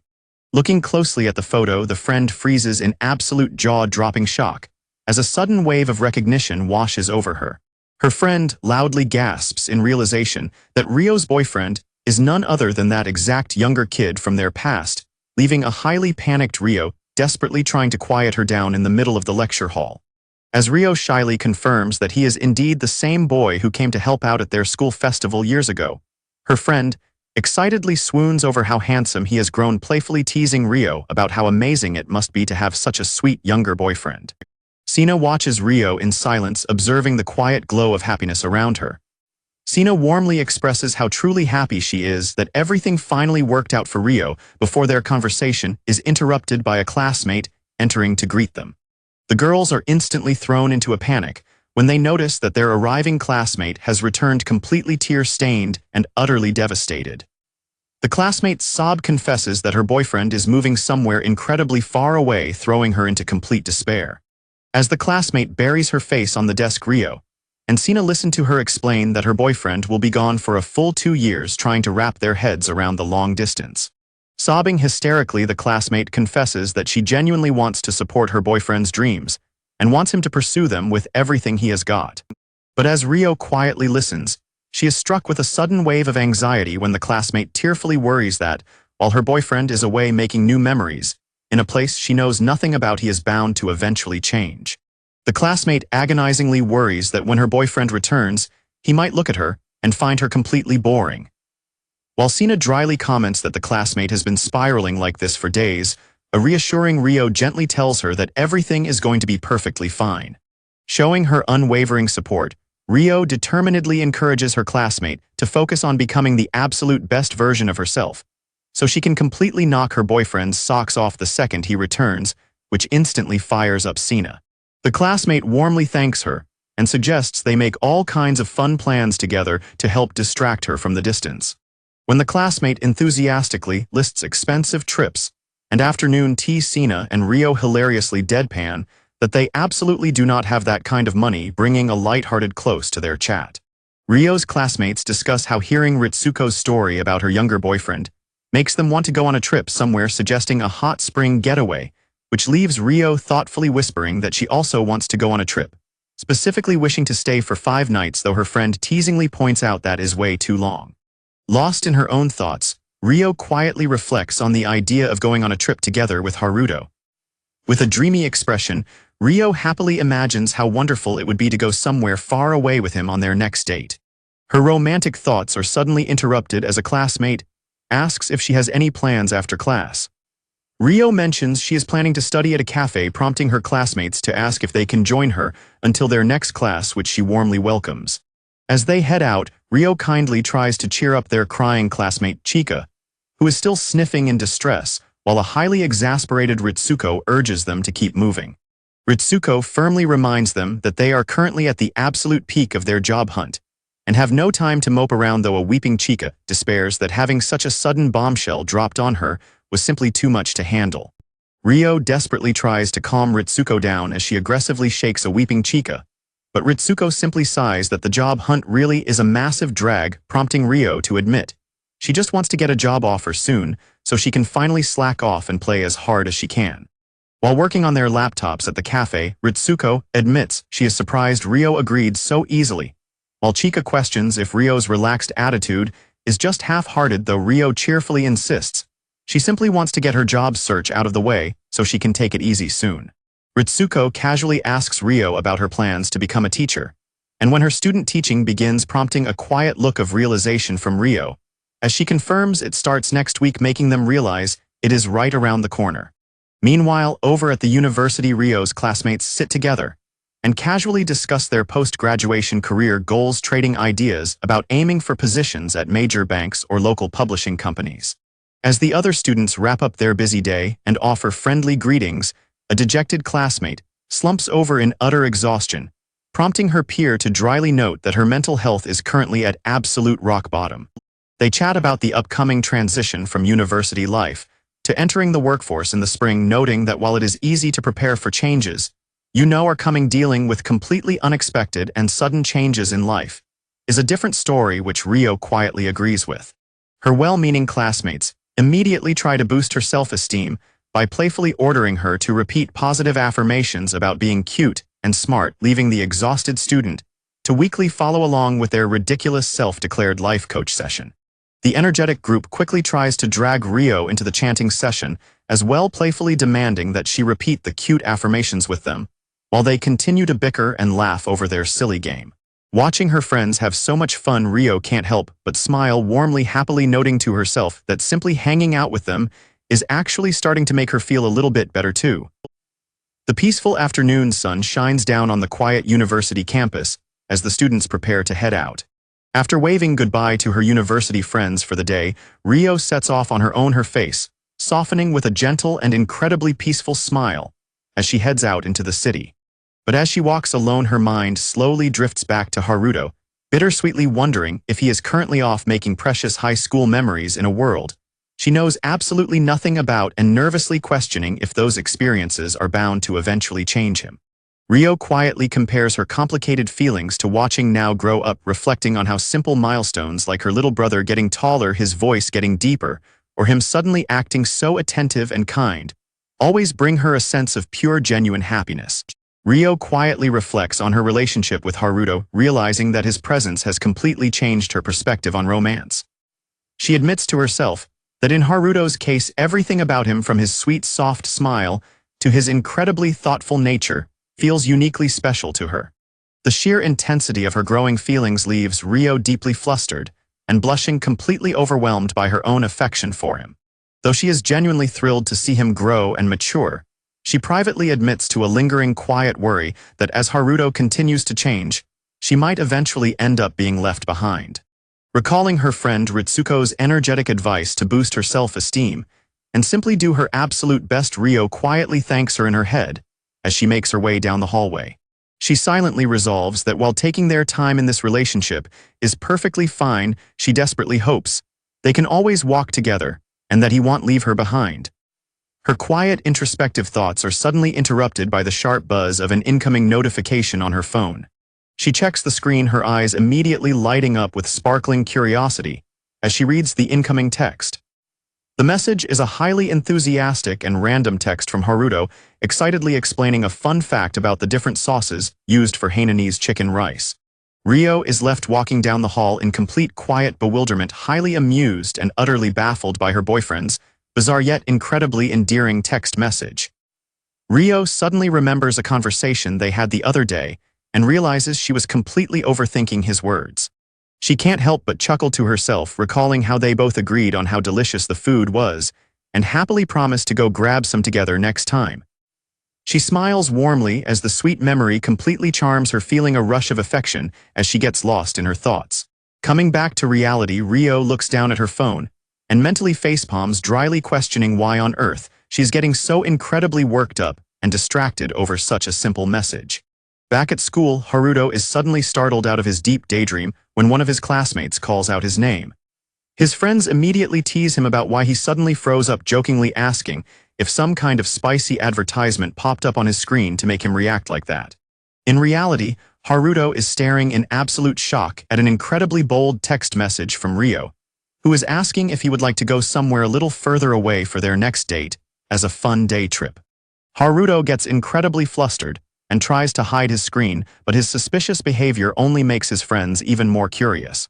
His friends completely lose their minds in pure jealousy, loudly screaming about him getting invited on a travel date by his girlfriend, and teasing him that this is his big chance, leaving a highly embarrassed Haruto to nervously fidget as he tries to type a reply. Although Haruto weakly protests that it is just a simple day trip, his friend mischievously warns him that there is absolutely no way a couple can go on a trip together and not end up spending the night. A classmate brings up a heartbreaking story about a club senior who got dumped by an older woman for lacking experience, prompting a highly panicked Haruto to aggressively shut his friend's mouth before Now can overhear the highly awkward conversation. The classmate playfully reassures him that he will be perfectly fine, since everyone saw how insanely lovey-dovey he and Rio were during the festival, teasingly asking if he plans to treat his girlfriend with absolute care and gentleness. Taking the question way too seriously, a deeply blushing and sweating Haruto intensely declares that he obviously plans to do exactly that. His incredibly serious response immediately sends his classmates into fits of giggles and playful teasing, leaving a mortified Haruto completely embarrassed. Haruto frantically tries to backpedal and explain that his promise of gentleness was meant differently, while his friends continue to hilariously mimic his sappy declarations to tease him. Their chaotic bickering is suddenly cut short when Now returns to the classroom looking thoroughly unimpressed and deadpan, as he asks what on earth they are doing. While Haruto warmly welcomes him back and asks if the teachers gave him a hard time, Now flatly explains that he only went to the staff room to receive advice on his future career path, rather than get lectured. The two best friends a brief silent look of mutual understanding, the unsaid weight of their upcoming futures hanging in the air. The heavy atmosphere is immediately shattered when their classmate tries to blab to Now about Haruto's sappy protective comments, sending a wildly panicking Haruto into a frantic scramble to physically shut his friend's mouth. Now is left completely baffled by their chaotic wrestling match, lazily wondering if they are suddenly talking about planning a trip. A beautiful illustration of Haruto and Ryo enjoying an intimate, beautifully romantic moment together sets a wonderfully warm and dreamlike tone as their story continues. Haruto chatters on a phone call with his best friend, Now casually discussing the weekend's unpredictable weather and wondering if he should bring an umbrella along just in case it starts to rain. Now stays quiet on the other end of the line for a brief moment, the sudden silence sparking a hint of curiosity in Haruto. Now casually changes the subject by asking Haruto if he has already his future plans with Ryo. Haruto nervously stammers that he has only been considering it as one option, and has not actually decided, yet prompting Now to firmly advise him to be honest with her if it is a real possibility. Now points out that since Ryo wants to become a teacher, she is the perfect person to talk to about those kinds of career decisions, leaving a hesitant Haruto to quietly agree, even though he remains highly conflicted. Now dryly asserts that he has no intention of meddling in their relationship, but calmly reminds Haruto of a very important warning he had previously given him. Haruto gets a sudden jolt of pure panic when Now deadpans that if he ever makes his sister cry, Now will absolutely punch him regardless of their best friend status. Haruto frantically stammers out his enthusiastic agreement, prompting Now to offer a dry farewell, before abruptly hanging up the phone, leaving Haruto staring at the screen in a lingering state of nervous exhaustion. Alone with his thoughts, Haruto sighs as he worries about how Ryo will react to his career choices, secretly hoping for her support, but deeply agonizing over the thought of causing her unnecessary worry as her boyfriend. Waking up in a panic and realizing he is about to be late, Haruto rushes to get ready, reminding himself that today they are officially going on a date a little farther out than usual. Resolving to avoid any gloomy topics that might ruin the mood, Haruto steels his resolve to be extra smooth and ensure she has an absolutely wonderful time today. The reality of the weekend rush instantly hits them on the train as they are squished close together in the packed crowd. While a blushing Ryo comments on how crowded it is and embarrassed, Haruto laments that his plans of acting extra smooth are already completely ruined. Haruto's heart suddenly beats in a wild panic as the extreme physical proximity leaves him hyper-conscious of her. Desperately trying to control his racing thoughts, Haruto frantically commands himself to calm down, silently agonizing over how hot the train is, and comparing their close proximity to a romance manga scenario. When a little devilish voice in his head jokingly teases that no couple could spend the night together, without taking advantage of the situation, a highly annoyed Haruto immediately shuts the thought down, reminding himself that they are definitely not staying overnight anyway. Trying to distract himself from his racing thoughts, Haruto desperately forces himself to think about Now, chanting to himself like a mantra that Ryo is Now's sister. When a blushing and exhausted Ryo asks him if he is feeling hot, a highly flustered Haruto instantly stammers in panic that he is perfectly fine, just as the train rattle continues and the doors prepare to open. The sudden movement of the train doors opening causes the crowd to shift, accidentally bumping Ryo directly into him and forcing them even closer. The sudden physical contact leaves both of them completely frozen in speechless, heart-stopping shock. Haruto lets out an absolutely massive sigh of relief, completely exhausted after surviving the packed train ride. Ryo looks at him with genuine concern, gently checking to see if he is actually doing all right after such an intense commute. Ryo apologizes for making him protect her from the crowds the entire time, but Haruto insistently tries to apologize, instead admitting he felt incredibly guilty about pressing against her so closely near the end, only for a highly flustered Ryo to quickly reassure him that she didn't mind at all. Haruto quickly changes the subject to distract them from the awkward tension, excitedly urging her to look ahead at their destination. The sunny sky opens up beautifully above them, setting a bright and cheerful mood for their special day out together. While Haruto marvels at seeing a famous spot he has only ever watched on television, Rio admits it is her very first time visiting, as well, revealing that she had actually passed up several opportunities to come here in the past. Rio flashes a stunningly sweet smile as she confesses that she deliberately saved this special first experience because she wanted her first visit to be together with him. Haruto is completely struck speechless, his heart skipping a beat as her incredibly sweet and romantic confession sinks in.